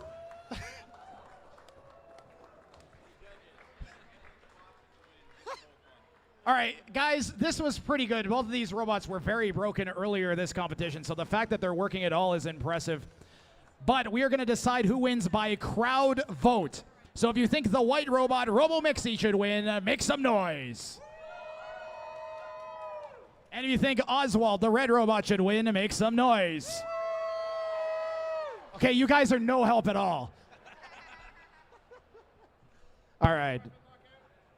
I want to give it to Robo Mixy because they actually moved around. So let's give it up for Robo Mixy.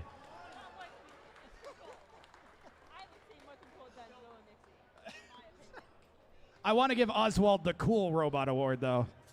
I kind of hope he gets that thing actually working because there is a lot of force in that spinning blade. Certainly encouraging for both builders, that fight. It can be really rough your first time at a competition, guys.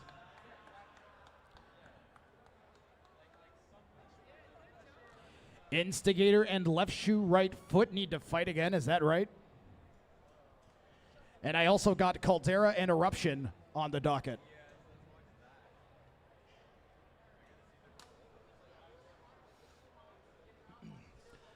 All right, while we wait, I got something special I can show you guys on the camera. I'm going to show you a robot exploding, all right? So if you take a peek at our screens, this robot has a 3-foot-long flail on it. You can't even see the ends of it. And this is why we test in a bulletproof box. Where once there was a robot, now there is nothing. I'll play it again for folks that missed it. So you can see that flail. That's a flail. It spins about 300 kilometers, 400 kilometers an hour. And the robot couldn't even hold itself together. There were so many forces making it fly apart. Absolutely crazy.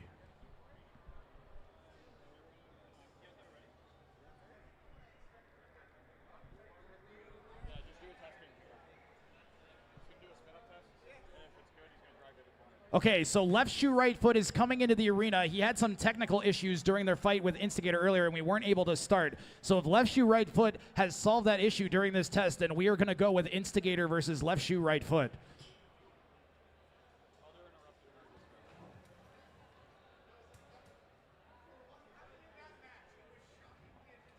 So very quickly, left shoe, right foot going to do a test before Instigator loads in.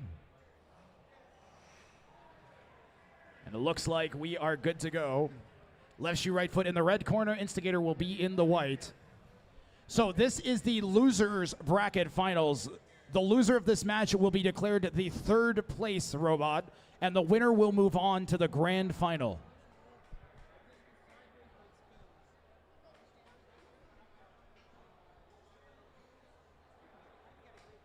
Both these robots are very destructive. Left shoe, right foot has a spinning disc on the front. Instigator with a wide drum.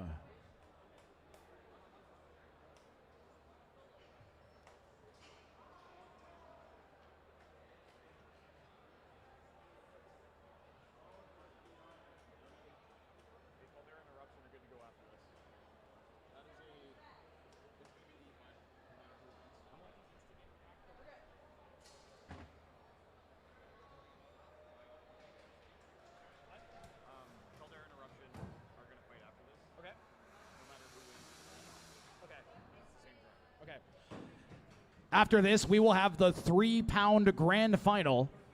So we got some intense action planned back-to-back here for everybody at Anime North.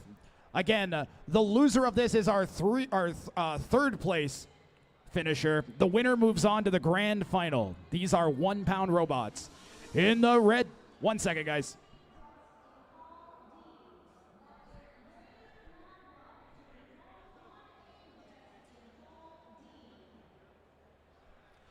Here we go. In the red corner, we have Oh, pardon me. We have a left shoe, right foot.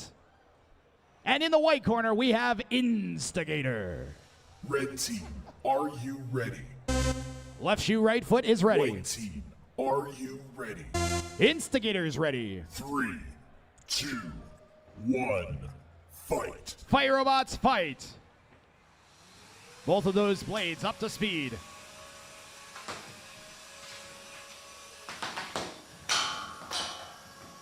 Something came off. One of the outside wheels on left shoe, right foot just got taken off by the drum of Instigator, I think. Left shoe, right foot has some extra wheels to try and provide some additional armor.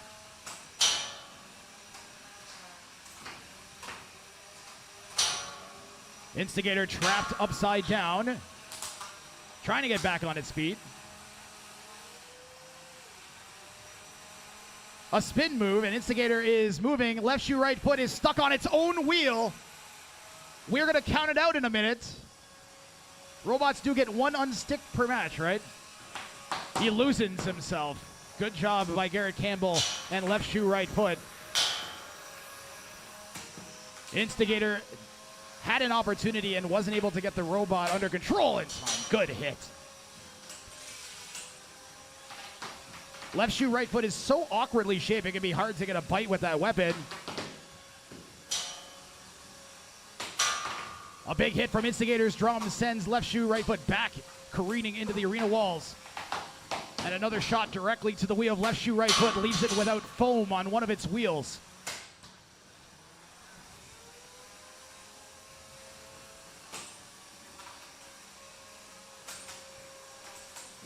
Left shoe, right foot had Instigator in the corner. Instigator turns around and sends left shoe, right foot flying upwards. Another big hit from Instigator. Left shoe, right foot is reeling a little bit. Its best hope is going to be to try to get around the sides of Instigator. The problem is it looks like Instigator's drum is spinning faster than left shoe, right foot, so it's winning all of the weapon-to-weapon exchanges.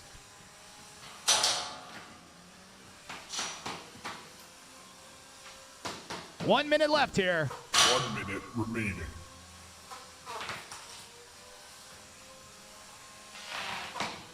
Instigator on point, getting that weapon to mash into left shoe, right foot almost every single time it gets the chance to. Left shoe, right foot doing a good job getting its weapon to contact Instigator's weapon over and over again, but so far it looks like it's getting worse a lot of the exchanges. 30 seconds. What a scrappy fight. Both the robots using gyro forces to try and orient themselves properly, get back onto their feet. You want that weapon spinning 10 upwards, seconds remaining. not downwards. That's a good hit from left shoe, right foot, who needed that. 3, 2, 1. Match over. This fight's going to the judges. What a fight.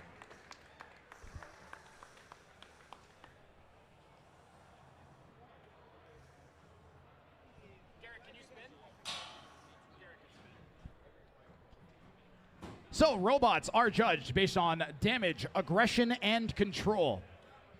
Both of these robots so robustly and well built that they were able to exchange all of those impacts and keep working. That's good news for both builders, one of which is moving on, the other which will be our third place finish.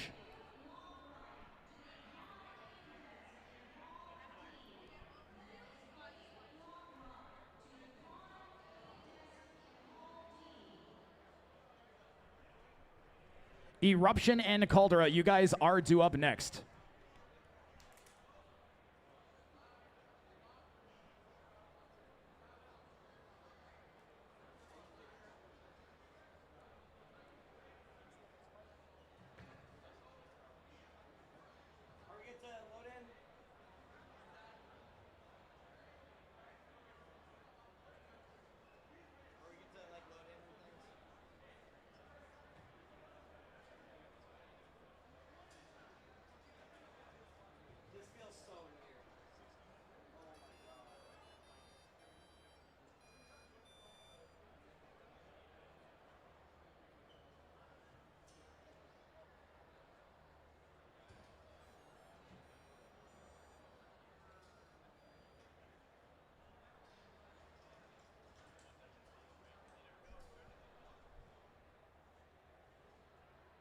So our three categories: damage, aggression, and control. Damage with 8 points, control with 6, aggression with 5.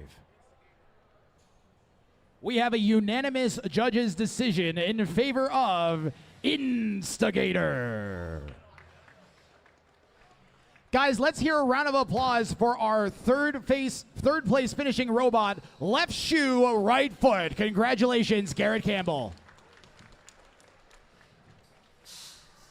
Up next, we have our 3-pound grand final. Our robots have come through dozens of other robots to get to this point. And believe it or not, the guy who built both these robots, that's right, is one guy. So he's actually going to have a member of his team drive the other robot. Rather than just picking which one is the champion, he is going to fight them out.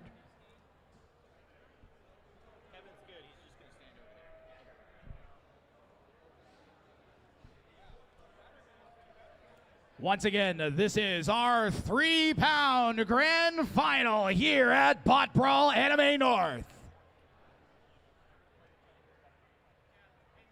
In the red corner, we have Eruption, right? In the white corner, we have Caldera. Red team, are you ready? White team, are you ready?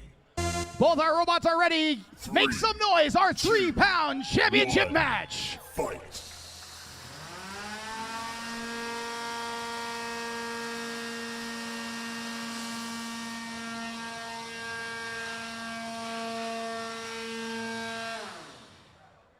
Yes, we'll let you start over. Nothing has happened yet.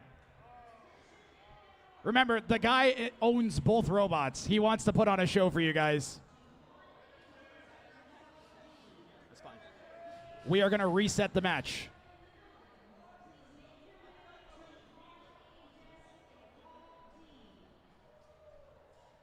Red team. White team. 3, 2, 1.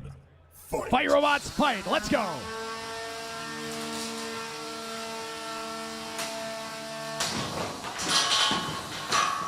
An insane first impact.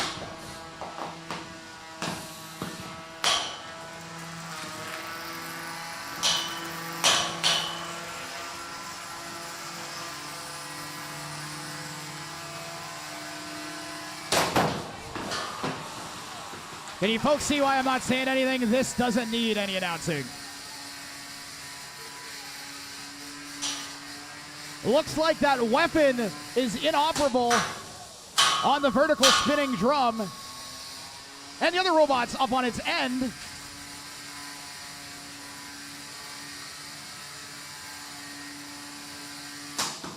Wow.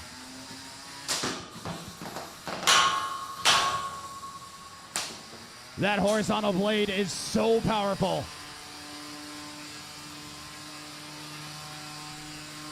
Eruption doing a good job to stay alive, trying to get around. Maybe the backer sides push that blade into the arena walls.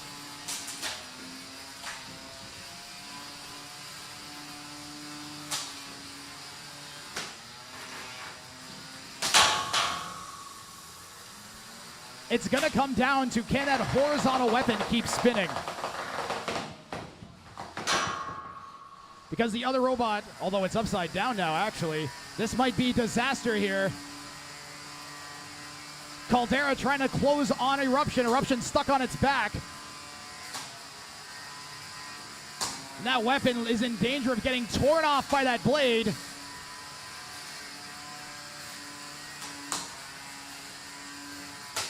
Wow. The entire supporting structure for the weapon on Eruption is almost removed. Absolutely insane. Imagine snapping a cutting board in half. That's what this robot just did.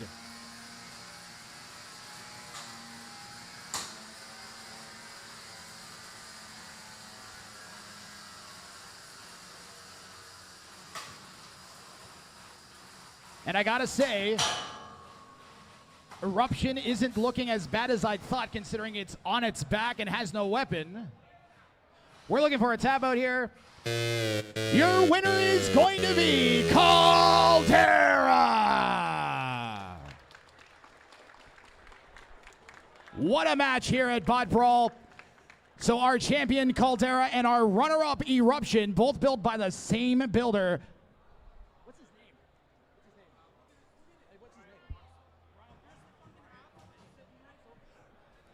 Let's hear it for our champion builder, Brian Boxall. It's insane to get two robots all the way through a championship and into the finals the way he did. Congratulations, you've earned the first and second place trophies at this competition. Absolutely crazy. And also, thank you for fighting your robots against each other. You know, that these things aren't free. And he could have just taken the victory, and instead he decided to put a show on for us. So thank you very, very much. That was awesome to watch.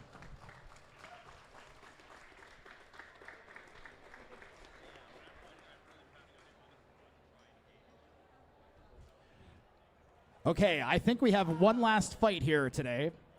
We have Atoma and Instigator, who were the grand finalists at our previous event. Atoma taking the victory back at the CNE. Instigator? Wait. No. Atoma won, didn't it? No, I know because Angel won and wait and below. Okay, I'm actually wrong. Instigator is the reigning champion. But regardless, 2 finalists that have clashed numerous times. 1 pound grand finals starting in just a minute.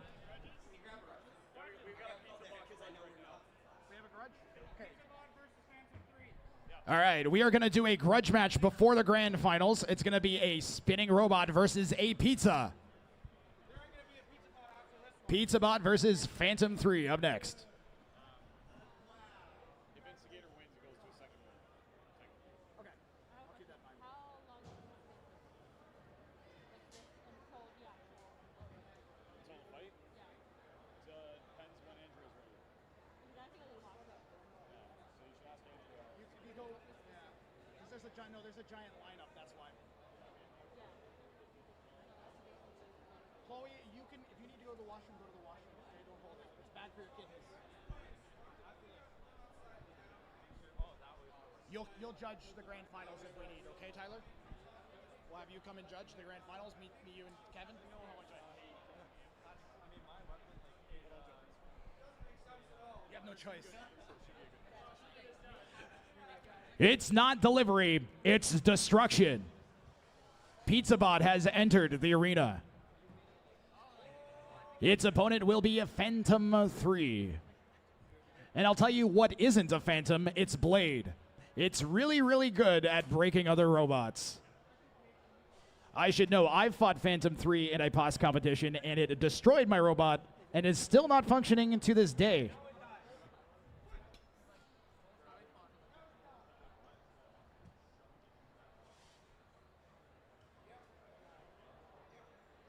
What toppings does the Pizza Bot have? Foam.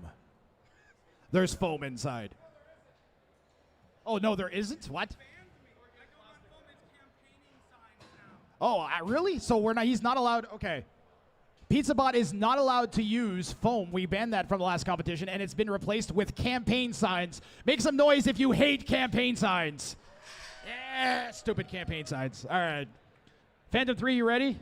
Oh, I got to go through, we got a whole sequence we go through here.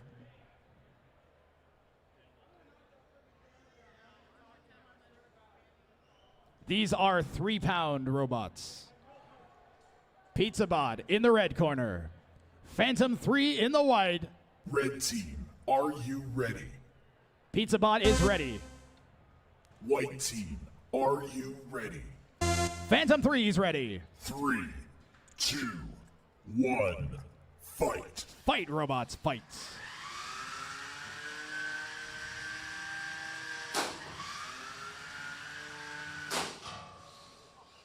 Phantom 3 biting into the innards of Pizza Bot, but nothing vital yet. Pizza Bot using a spin move.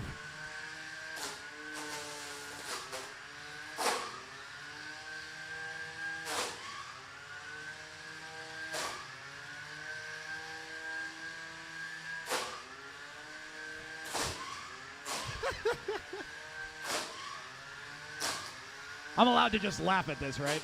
This is great.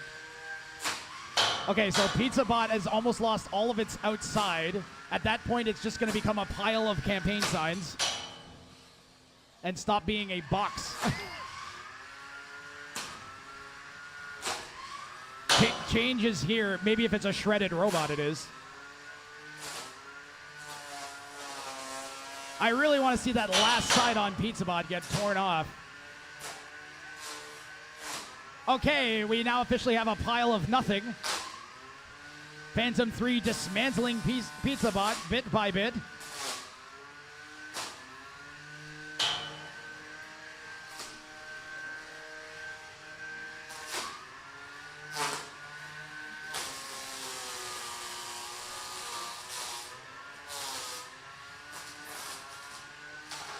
This is some really good driving by Pizza Bot.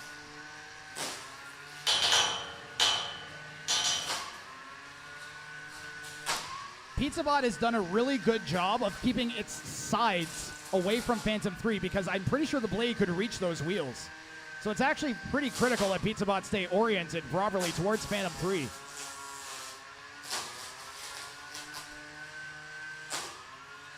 One minute remaining.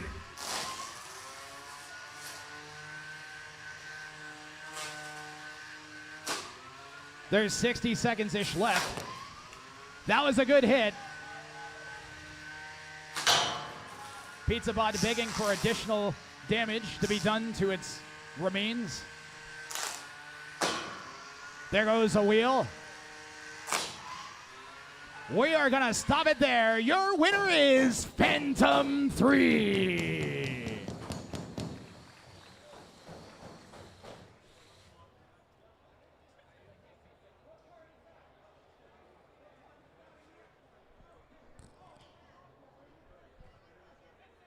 Thanks to Pizzabot for sacrificing their robot to the great pizza box god in the sky. How about some noise for Pizzabot getting shredded?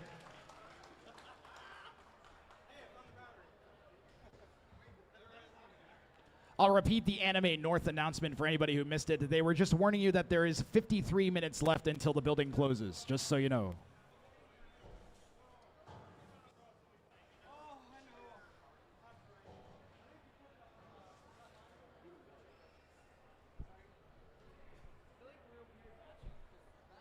We have one big match left between our two 1 pound robots. Actually, we could technically have two.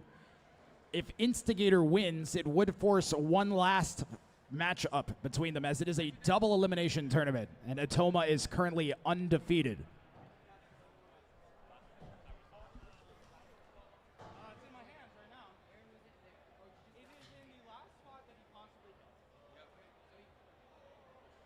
Thanks to Phantom 3 for putting on a show as well.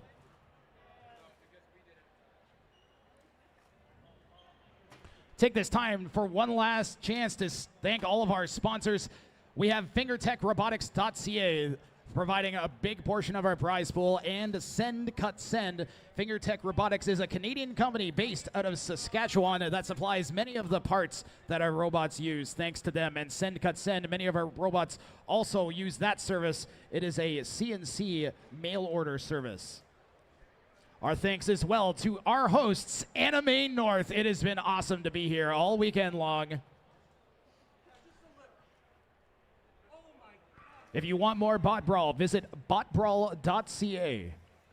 We have a Discord, a Facebook group, Instagram, Twitch, and more. YouTube. All the fights from this weekend will be posted up on our YouTube next week. I believe we are planning a watch party on YouTube as well. So if you want to come by and see all the action you missed, make sure you head to the Bot Brawl YouTube.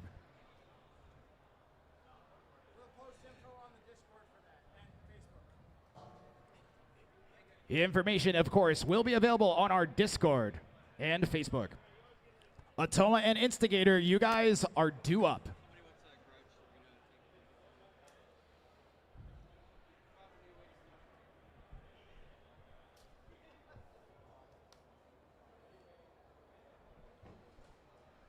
I think we are going to have a Sumo Grudge match. So I think we're going to have a couple Sumo robots fight while we wait for our 1 pound championship fight.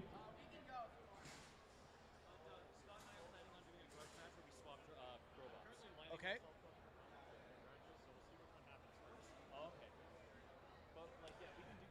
Robot builders, if you want to have a grudge match before the arenas go away for a few months, please talk to Tyler Beadle at Pit Administration.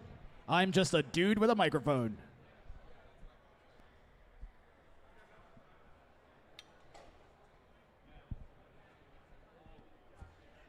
Instigator and Atoma. We don't have much time left here at Anime North. You got to get that fight in now because we may have another one after. If people are asking for... Yep.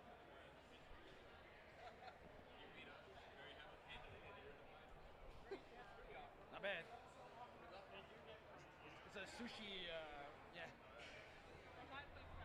Not bad.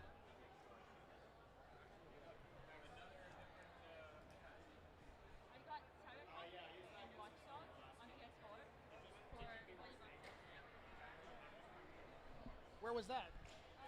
In the exhibition hall there.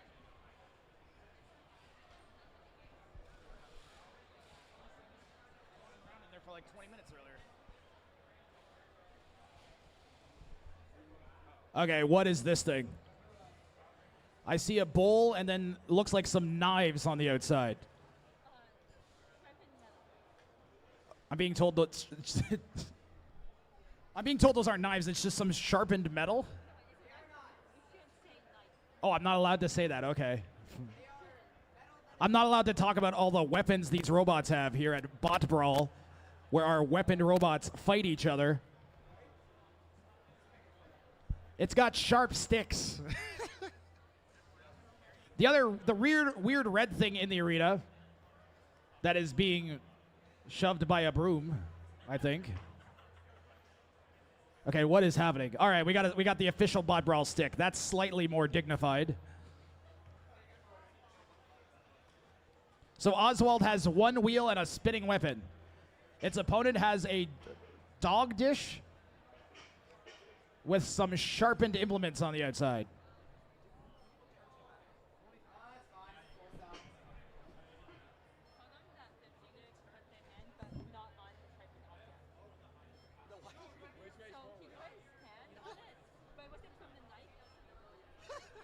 I'm being told that the builder of the silver thing managed to actually hurt himself, but it wasn't on the sharp parts. It was on some other part that's not so sharp.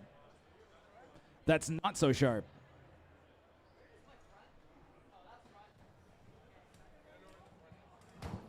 They also have no idea which direction is forwards. Neither do I. All right, this is a grudge match. Audience, watch closely. You guys will be... Check, check. Was that me? I don't... That was me? Well, let's find out. In the red corner, we have whatever that is. And in the white corner, we have whatever that is. I don't know. Red team, are you ready? Red team, are you guys ready? They are ready. White team, are you ready? White team is ready. 3, 2, 1, fight. I don't know what's going to happen, but it's going to be good.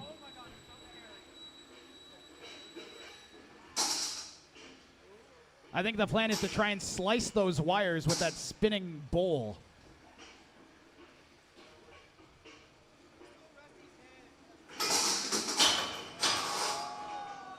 Oh, that was cool.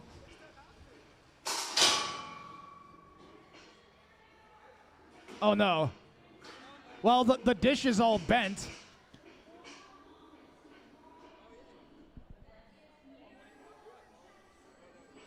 Okay, so here's the problem for Oswald. It uses that weapon to move.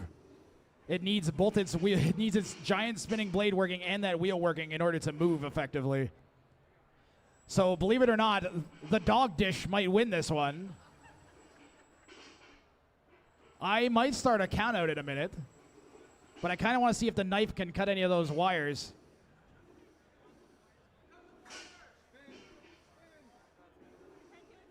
Okay, 10-second count out for Oswald is starting now. 10, 9, 8, 7, 6, 5, 4, 3, 2, 1, and the dog dish wins by knockout.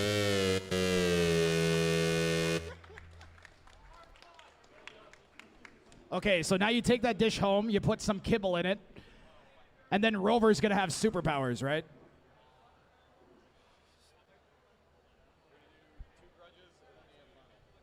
So we have 2 more grudge matches coming up.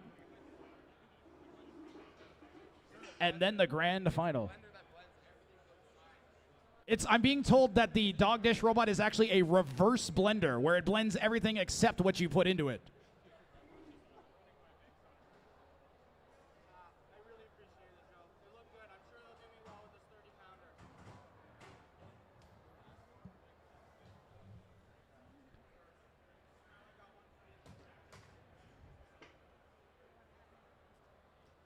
And this team with the dog dish, they have been amazing sports.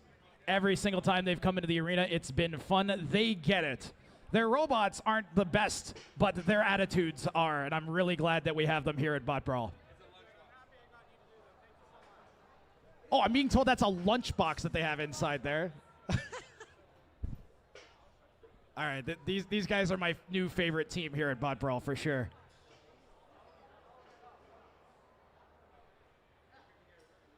Oswald, great job. I know that you're going to come back with a better working robot next time. That thing is great. It's a great start, seriously. Ooh, we're going to have a hammer robot enter the arena. I don't think it's quite gotten its just desserts this competition. I don't know how many swings it's actually landed. I'm being told it may not move too well.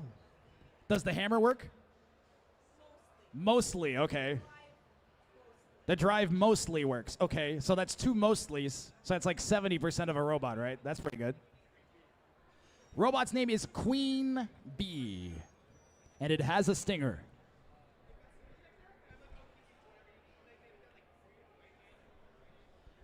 This will be a good fight, guys, because it's going up against Come On and Slam. And Come On and Slam has a giant spinning blade on it. Its builder is known for building some of the most destructive robots here at Bot Brawl in the 3-pound category. You can see just how big that blade is. That robot also weighs 4.5 pounds. It gets a 1.5 pound weight advantage in the 3-pound category because it shuffles instead of rolling.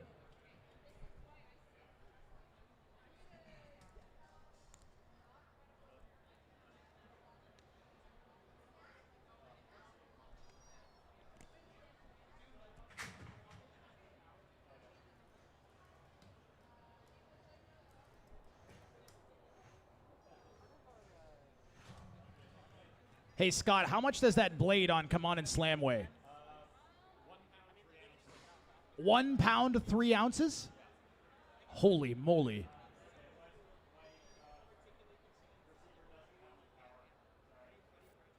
That thing spins at like 10,000 RPM, too.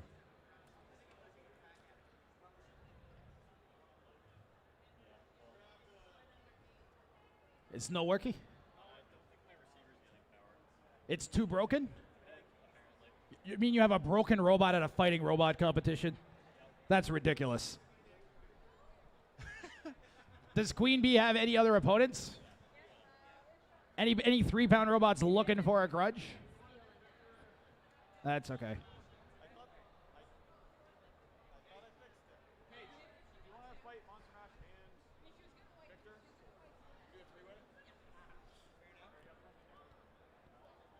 Okay, so we are upgrading. We are actually upgrading this fight. Now it is going to be a 3-way match.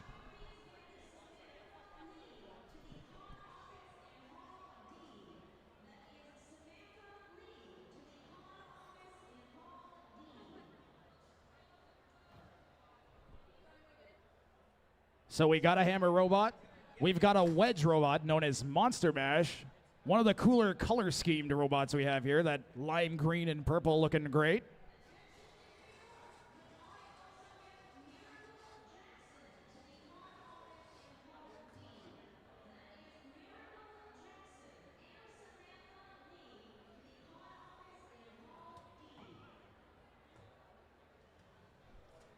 Our thanks, of course, to Anime North, our sponsors, Fingertech Robotics, and Sen Cut Sen. This is going to be a great fight. This is our first 3-way match in the 3-pound category here this weekend as well.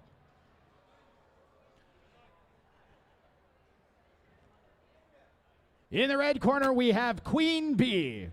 In the white corner, Why Can't We Be Friends? And in the neutral corner, we have Monster Mash. Red team, are you ready? Red team's ready. Hold on a second. Team, White team. are you ready? Sean, are you ready? Okay, green is ready. Why Can't We Be Friends? Are you ready? Everybody's ready. Great. 3, 2, 1, fight. Fight, robots, fight. So we've got a hammer, a wedge, and a spinner.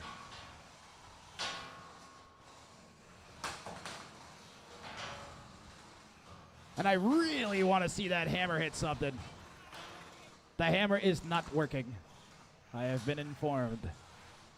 So now our eyes are going to be on that weapon of why can't we be friends, and if it can get spinning. Otherwise, I have a suspicion that Monster Mash is going to dominate, as it seems to be in really good working order.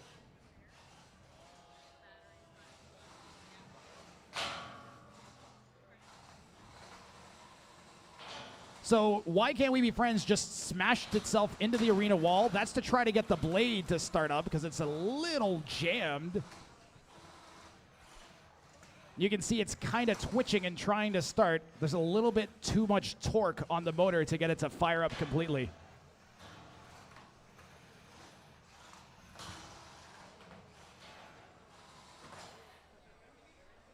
Traditionally, in a Bot Brawl and other combat robot events, the Rumble at the end of the day, generally, the final day is generally almost as coveted as the trophy for the main tournament. Unfortunately, this fight, we don't have any working weapons. Which, if you're a wedge like Monster Mash is, this is a dream. You just get to run around and ram the heck out of everybody. Minute and 20 seconds left.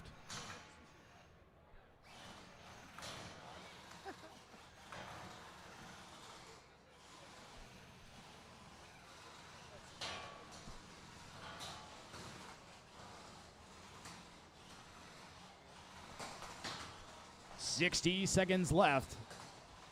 1 minute remaining. Okay, somebody do something.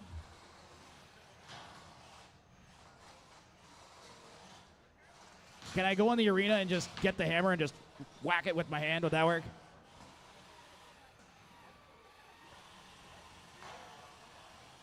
Monster Mash is just showing why it's been a repeated finalist at Bot Brawl, as it has effectively corralled 2 robots. I wonder if it can get Queen Bee to go on top of Vector, or why can't we be friends, pardon me. Almost at the end of this one, we still have our 1 pound grand final coming up,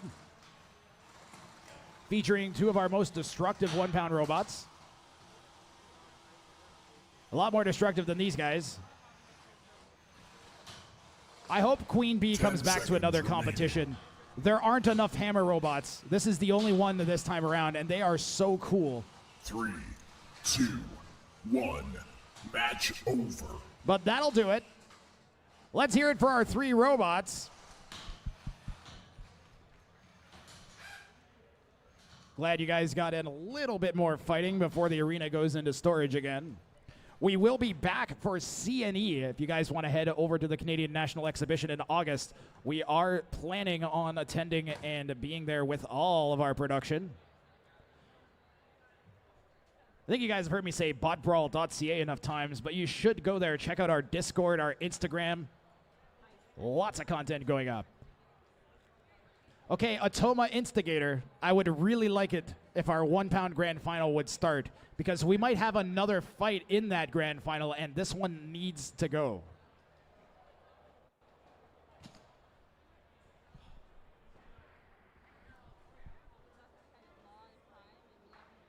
Sorry? Yeah, let's rumble some sumos. I am down.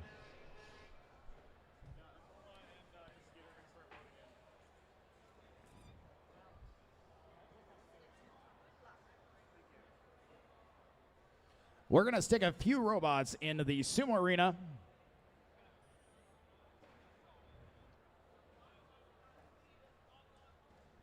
We're going to have Industrial Accident to take on Scuttlebot.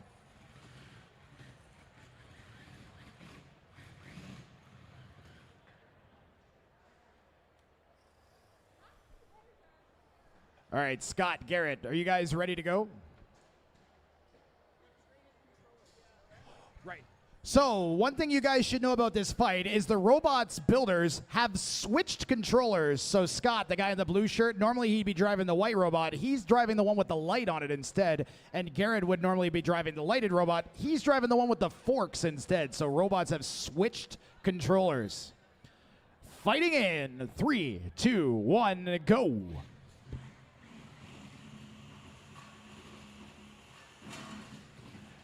Those big lifting forks on the front of Scuttlebot. Doing a good job getting under that wedge of Industrial Accident. An Industrial Accident spins itself out of the arena by accident, ironically.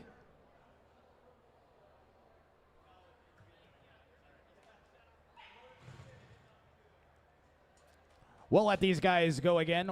As soon as Instigator is ready, we'll go back to the combat box. So Scuttlebot up 1-0 here. Fighting in 3, 2, 1, go.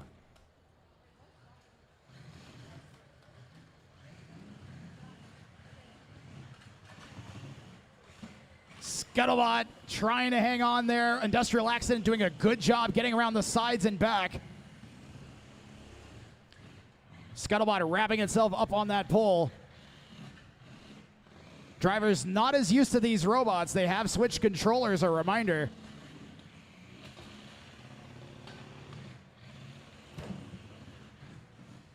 Scuttlebot has pushed Industrial Accident out. Okay, guys, we got to get this fighting robot match started immediately because they may have to fight again. This is our 1 pound grand finals. If Instigator wins, that's the robot in the red corner, it will force one last matchup between these two bots as Atoma in the white corner is undefeated. In the red corner, we do have Instigator. In the white corner, Atoma. Red team, are you ready? Instigator's ready. White team, are you ready? Atoma is ready. 3, the 1 pound 2, grand final 1, starts now.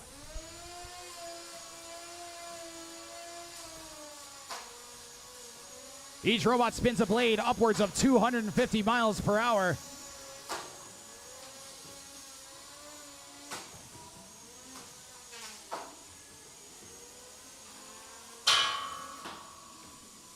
Atoma managed to get one good shot on Instigator while it was upside down. Instigator just trying to keep itself pointed at Atoma. A good hit there from Instigator on Atoma.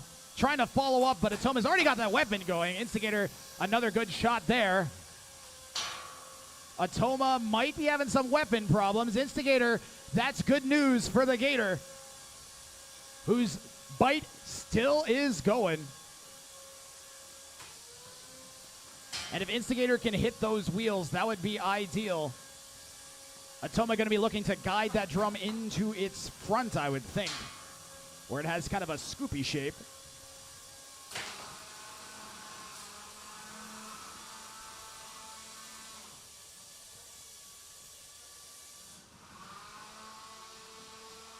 Instigator having some control problems, gets it back. Looks like Atoma's blade got going for a second there.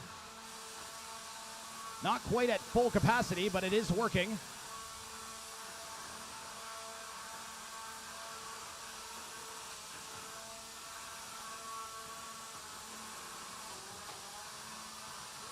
And Atoma might be in trouble here. Atoma goes for the tap out. And we are going to have one more match in the Anwade Grand Finals. Instigator forcing a decider. Okay, robots, the time currently is 4:30 p.m. on the dot. That means you have until 4:51 p.m. to get your robot back in the arena. Robots are guaranteed 20 minutes between matches. That's it. We're going to have a grudge match, I think. If there's any robots that want a grudge, you should get your robot to an arena now. I see a few robots over in the sumo.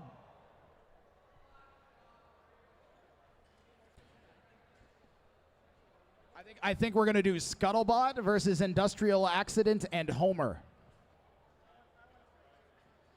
Sorry? Okay, so this is going to be Scuttlebot versus Homer then. Industrial Accident needs a break. And you're going to swap controllers again. Sick. So drivers will swap robots again for this fight. I can tell you from experience, everybody wants to drive Scuttlebot. When you think of a fighting robot, you think of something that has a bunch of legs and maybe like a fork or something. Scuttlebot like fits that fighting robot profile in your brain, at least in my experience. Drivers will explain their controls to each other. Homer's driver actually uses a highly customized home-built controller. So yeah, you could go to the store, buy a controller and a receiver. But Dan, the builder and driver of Homer, opted to build his own robot controller. Kind of crazy. Crazy good.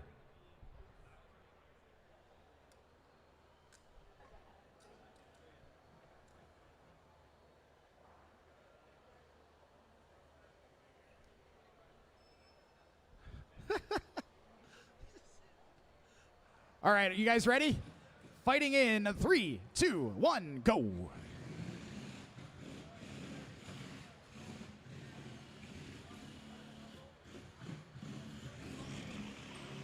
Scuttlebot is scuttling. Homer's trying to get those forks underneath. Scuttlebot with a well-driven shove gets one over on Homer.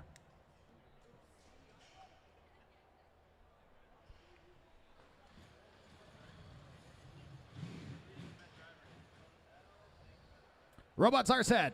Fighting in 3, 2, 1, go. Well, that's the thing. When you drive a robot that isn't yours, it can be easy to overdrive it. Looks like Scott did that with Homer there.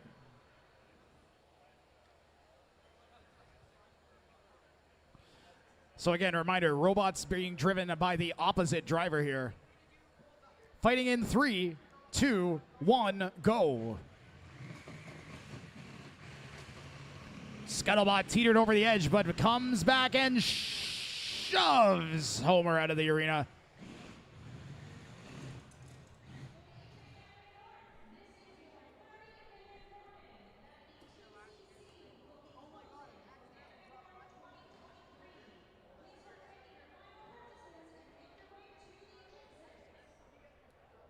Fighting in 3, 2, 1, go.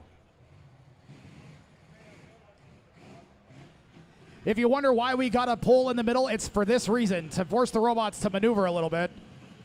Wow, great driving by Homer, and Scuttlebot is out. A great Olay from Homer to let Scuttlebot shoot past and off the arena.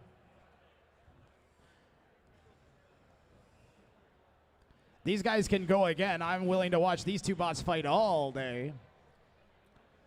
Fighting in 3, 2, 1, fight.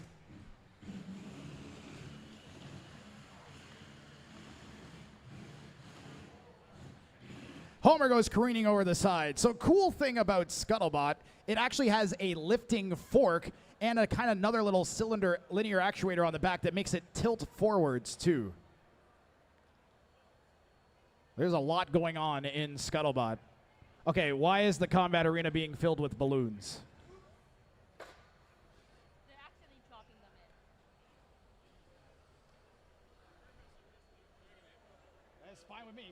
I think we're going to have some robots attack some balloons in a minute.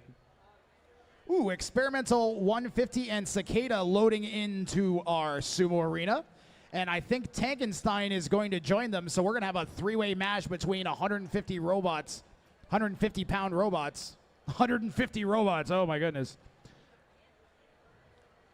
There is going to be 450 pounds combined weight between these three bots in the arena. 4 bots, it looks like, actually. So 600 pounds of metal smashing into each other.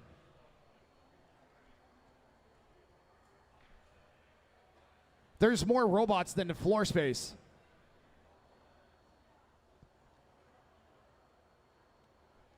So we got 4 categories of robots at Bot Brawl.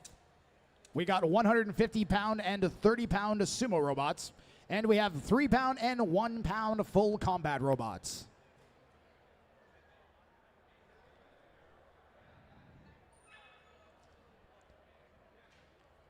So we got 4 robots loading into the arena. Already in, the robot with the giant tank treads is known as Tankenstein. Its 3 opponents are going to be, to its left in yellow, Cicada.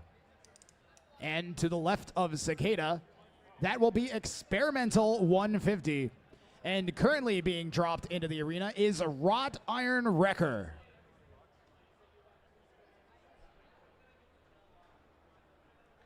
A lot of people get a little nervous about entering our combat classes. The sumo classes are an excellent option if you don't want to have your creations get destroyed. Sumo robots will take a little bit of damage, but some of these robots have been around literally for like 5 years, I think, at this point, if not more. Just slowly worked on and improved over time. Sumo robots are a great alternative to the full combat classes.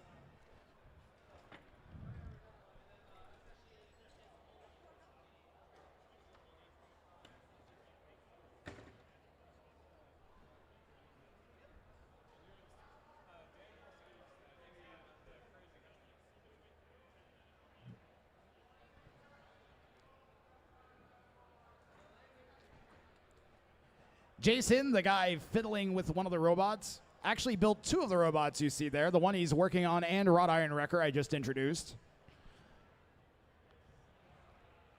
He spent earlier today sharpening those spikes on the front of that robot he's currently working on. They used to be round bolts. Now they're sharp spikes. Let me tell you how long it takes to file that down. Jason has been hard at work all day today. Okay, I think we got all 4 robots ready. Fighting in 3, 2, 1, go! And the whole ground shook when they smashed into each other.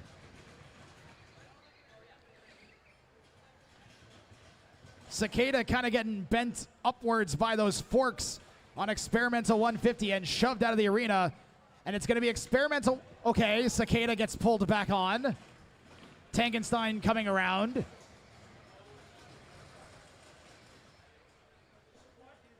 This is a crazy 3-way clash.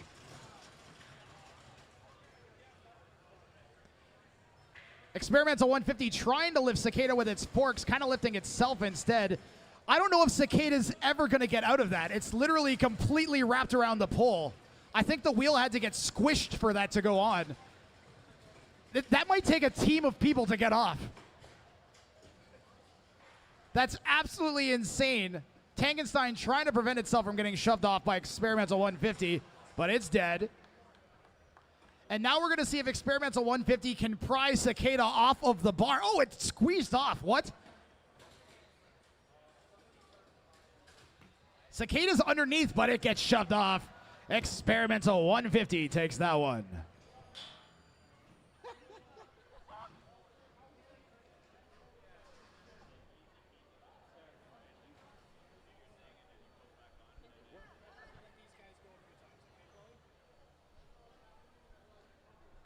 Okay, we're going to get at least 1 or 2 more fights with this Rumble grouping over here. It took some time to get them in place. Let's make use of it.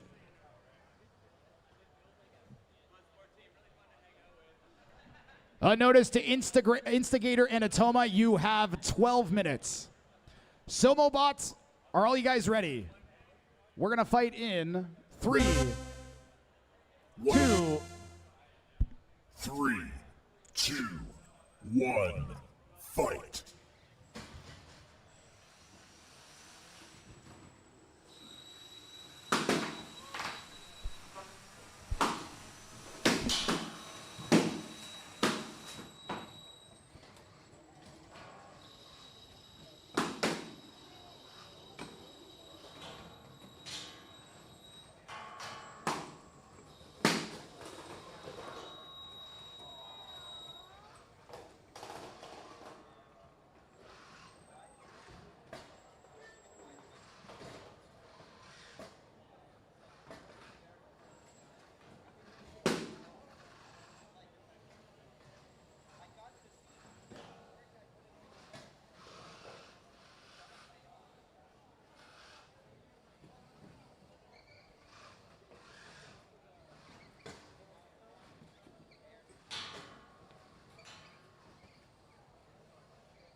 got that fight in so fast. All right, 150s. Are you guys going to go?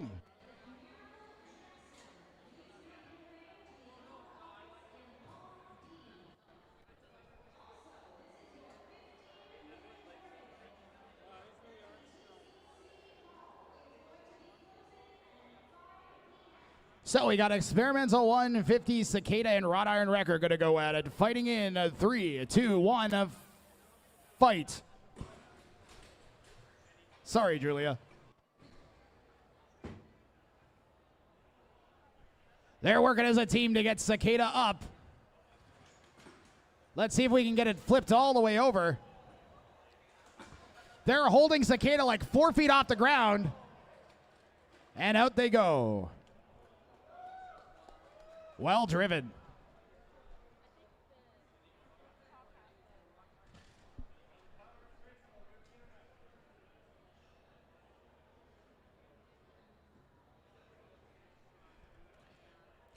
One of my favorite looking robots here at the competition is Wrought Iron Wrecker. I think that's the same for a lot of the builders here.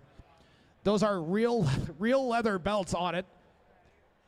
It's got a mixture of like rusted steel and I don't even know what else.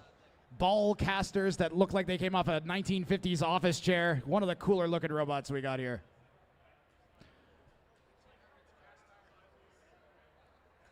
Fighting in 3, 2, 1, go. One of our drivers taking a combat stance. Not sure how much it helped. Experimental 150 had to do a whole lot of nothing there.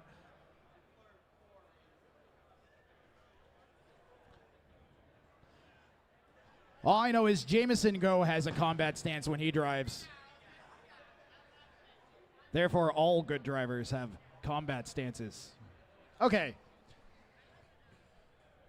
We almost had them all in the arena. Let's go. There we go. Okay, fighting in 3, 2, 1, go. Experimental 150's Forks trying to lift up Wrought Iron Wrecker. A good shove. And Experimental 150 goes out. I think the pulleys were contacting the ground there instead of the wheel, and that's why it drove backwards instead of forwards.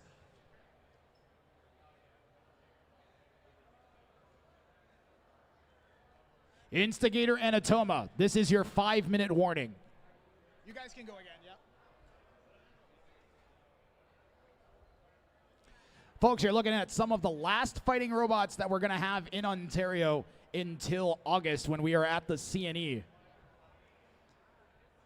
We might have one more sumo match, and then we have one more 1-pound full combat match. Also, folks, this is your last chance, robot builders and otherwise, for a Bot Brawl t-shirt available for $20. Fighting in 3, 2, 1, go.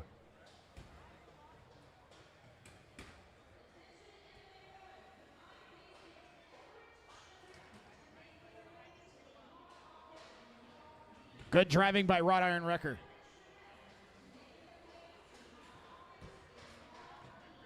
Wrought Iron Wrecker did a really good job of hanging in there, almost went over. Wrought Iron Wrecker also has like a little slot. Oh, big shove from Experimental 150.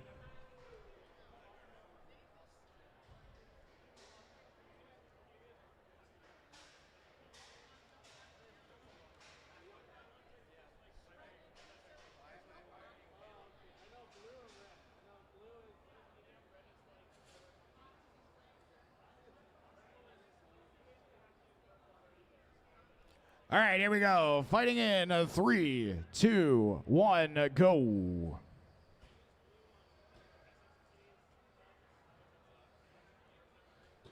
Well, that's one way to lose a sumo.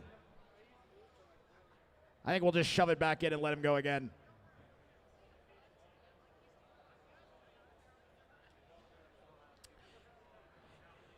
This is the 3-minute warning for Instigator and Atoma, and Atoma is in the box, Instigator, just a heads up. Fighting in 3, 2, 1, go.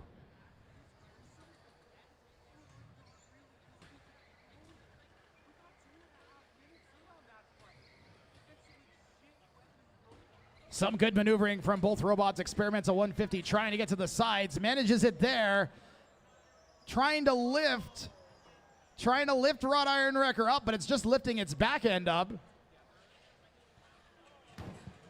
And it pushes Wrought Iron Wrecker out.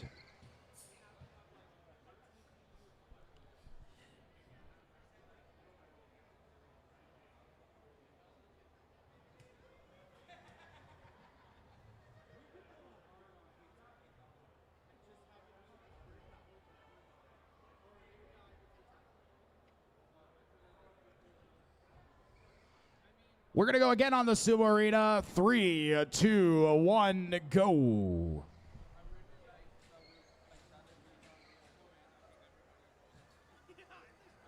Down goes the wheel, and down goes the robot.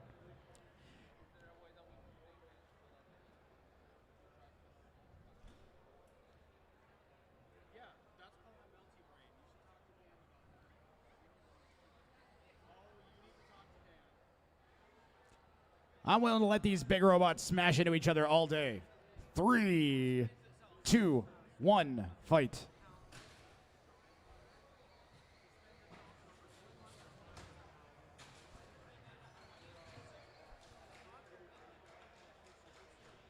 Good driving by Wrought Iron Wrecker. Instigator, your time is almost up. We are putting 3 minutes up on the arena clock. If you are not in the arena by the conclusion of the 3 minutes, Red team, we are going to declare ready? Atoma the winner.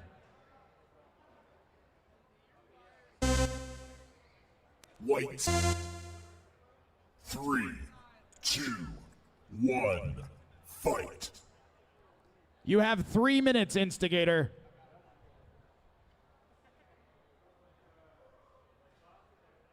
Robots are set. Fighting in 3, 2, 1, fight.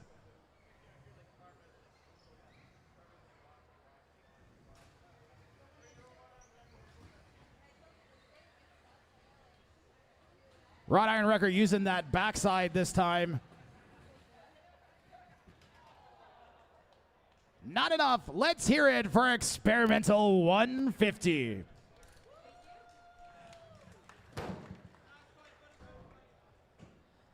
And that's it for our sumos. That's it for every weight class, as a matter of fact, except our 1 pound robots. We have our 2 finalists in the arena now, and this is the final decider match. The winner of this is our 1 pound champion. In the red corner, we have Instigator. Its opponent in the white corner is Atoma.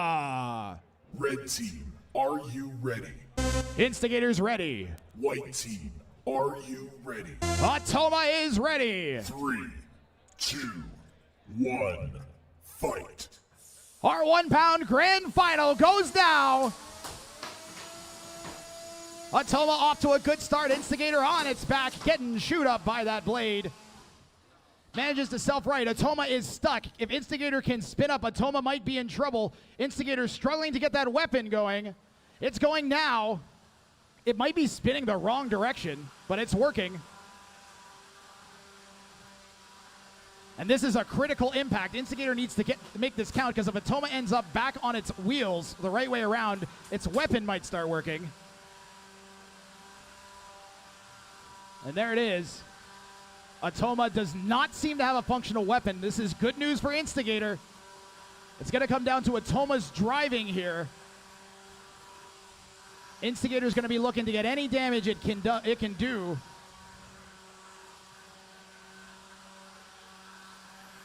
Instigator crab walking around the arena. One of its wheels not working so good. We call it crab walking when the robots can kind of inch around the arena like this. Instigator using the combination of the one wheel and its weapon's subtle vibrations to still kind of work its way around the arena.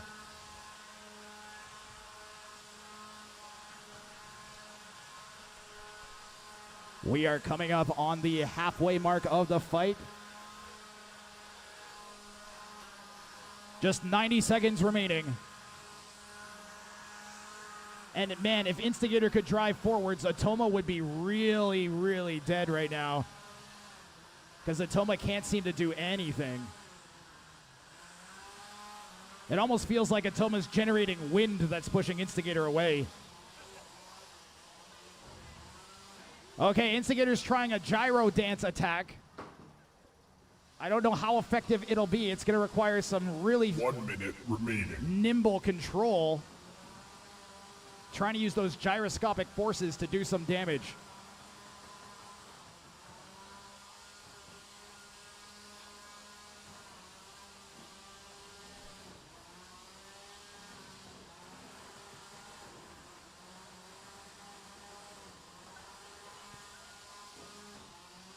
Atoma, show us some controlled motion. 10, 9, 8, 7, 6, 5, 4, 3, 2, 1. Your grand champion is Instigator.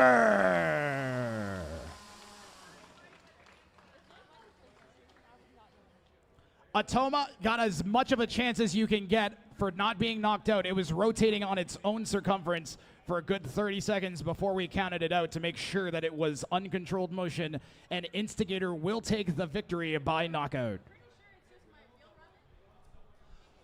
Ladies and gentlemen, this has been Bot Brawl. Please visit botbrawl.ca. Check out our Discord. Check out our Facebook. We will be back at the Canadian National Exhibition if you want more fighting robots. Thank you to our sponsors, FingerTech Robotics and Senkatsen. And of course, to Anime North.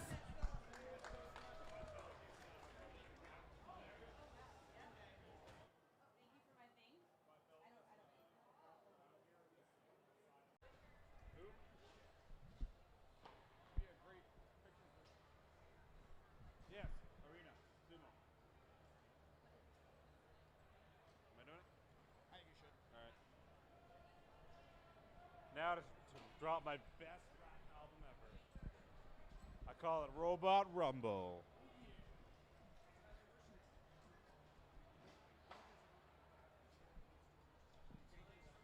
Attention, Bot Brawl builders, it's time for awards, prizes, and the dance-off competition.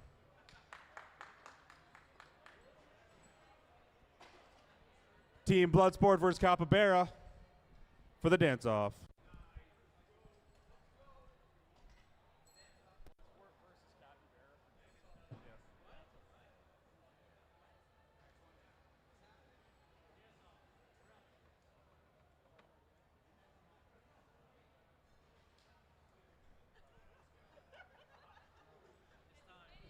Are you ready to dance off?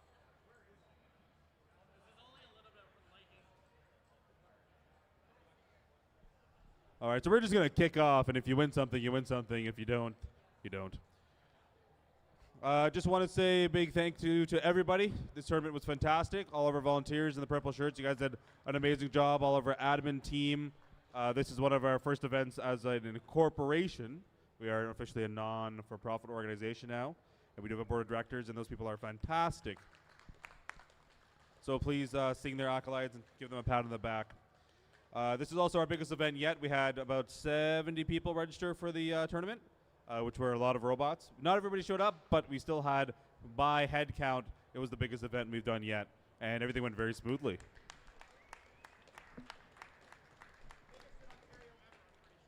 Biggest in Ontario, yeah. We definitely trumped the events that came before us in Ontario, which was Robot Riots. That's where Doug and I and Jason and such grew up on. And they don't hold the candle to us. Not anymore. And last but not least, I want to say a big thank you to the team running the arenas and the team running the cameras. The layouts were awesome. The announcing was awesome. Everything was smooth and transitions were perfect and the safety was on point. So absolutely stellar. And you know, Chloe, Eric, and Tyler, you guys did a great job on the arena FMS and the brackets and getting people queued up. Stellar.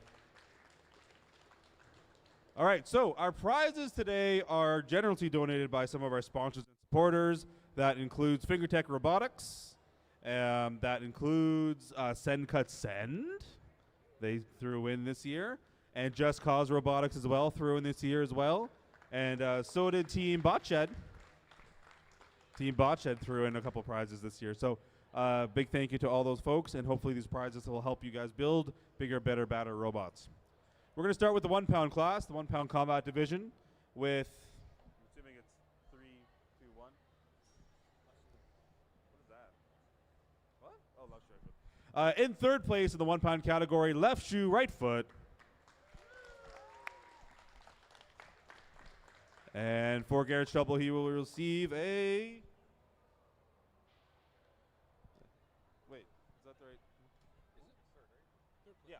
Third place, a $20 Fingertech gift certificate. And in second place for the 1 pounders, Atoma, who will take home a $50 Canadian Fingertech gift certificate. And in first place, that will be Instigator, taking home a $75 American gift certificate to Send Cut Send.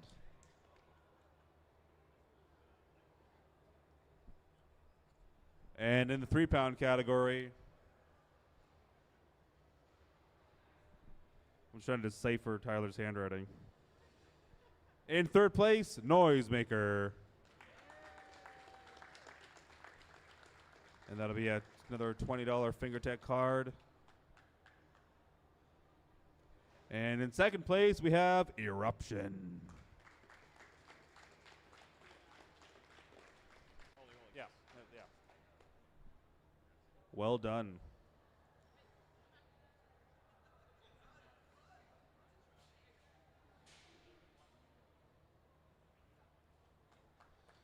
And in first place for the 3 pound category, Caldera.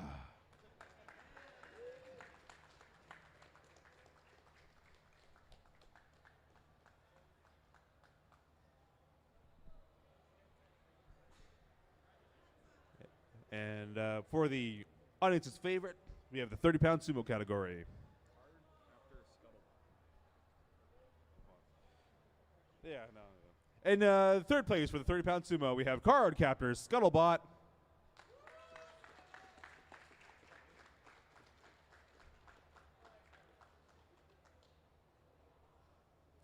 And in second place, Homer. All the prizes are the same. This will be a $50 Fingertech gift card.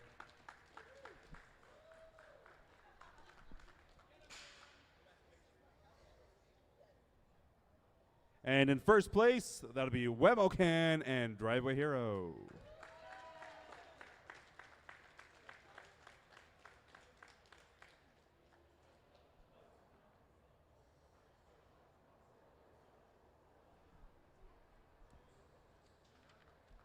And it's time for the big ones, the 150s.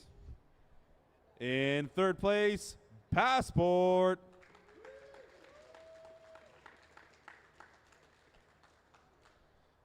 $20 Fingertech gift card.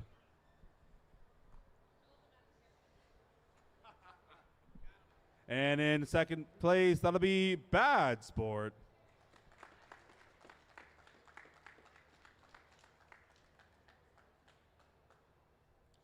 And in first place, our very own XP150S. Now I'm a bit worried here because this is a $75 US Send Cut Send gift card. And last time, last time you got a CNC gift card, you didn't use it. This man's got a Blue Saw Waterjet gift card from like 2004. And he still hasn't used. The owner of of Blue Saw has called him to complain. I don't know. Okay. So we got some of the prizes here for most destructive robot, best dressed human, and the best driver. Oh, we've got a little envelopes. Super slick. All right. So for the most destructive robot, you'll be taking home Metal Munching Maniacs, donated from, what? From Bot Shed. Yeah, from Botched. Sorry. I thought you said from Macho. I'm like, who's Macho? Yeah, from Botched. So this is it's like an archival piece of footage. It's a DVD. It has some of the coolest robots, some of the original robots that had some of the original designs that we build and love today. Before there were the Apex design, the two-wheel vert and whatever, there were like these robots. This is from the robot Chill and Grill that Fuzzy Molden used to run. And the winner of Best Dressed, Most Destructive Robot is Eruption. Here you go. Hit up a yard sale on the way. Get yourself a DVD player. Those are some cool robots. Here is your trophy.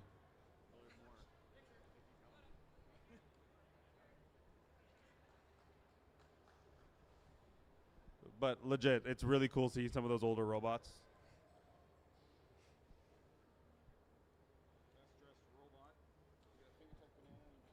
That'll be Best Dressed Robot, which is a banana for scale from FingerTech. Some Just Cause stickers, and of course, a trophy. That'll be Pizza Bot.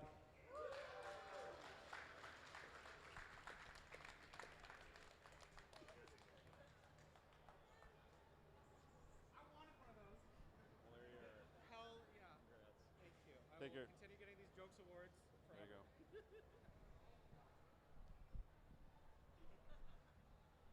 Well done, Pizza Bot. And for Best Dressed Human, this is going to be a throw up. Griffin and Matt from G-Force.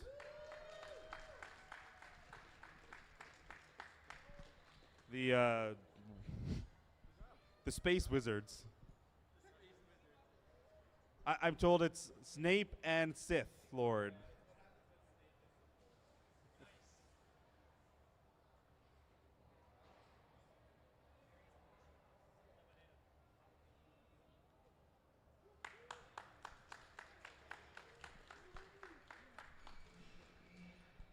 And for Best Driver from Just Cause Robotics, we've got a motor driver. Tarkin. Is that the Tarkin drive? No? But we got a brushed motor driver, which is super hard to find, and a power distribution board. This will go to Curtis Honeycutt. Curtis. He's not here? He went where? He went home sick. Oh, he went home sick. Someone want to pretend to be him? So we're going to send it home with somebody.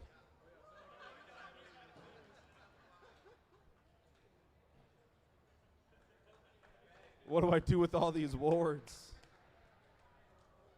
All right, that's the big one. We are going to start tearing down. Sorry? Can you announce that I don't want to do it? Everyone take a loot bag. I do not want to take snacks or drinks home. Jennifer, who has, first of all and foremost, I want everyone to give Jennifer a round of applause because she hooked us up with the snacks. So awesome. But she's asked me to say that there are loot bags, and please fill your pockets and go home with all the snacks. Yeah, she got loot bags. And if anyone needs a bump, there's a Coca-Cola Energy in there. Feel free to drink it. I got that for free today. I don't really want it. Okay. Thank you all. So what you got to do is pack up your pits. Make sure you have everything. If you're around, we could use a hand getting our system all put away. Thank you very much. We'll see you in the next one. Ladies and gentlemen, welcome to Bot Brawl. Welcome to Bot Brawl.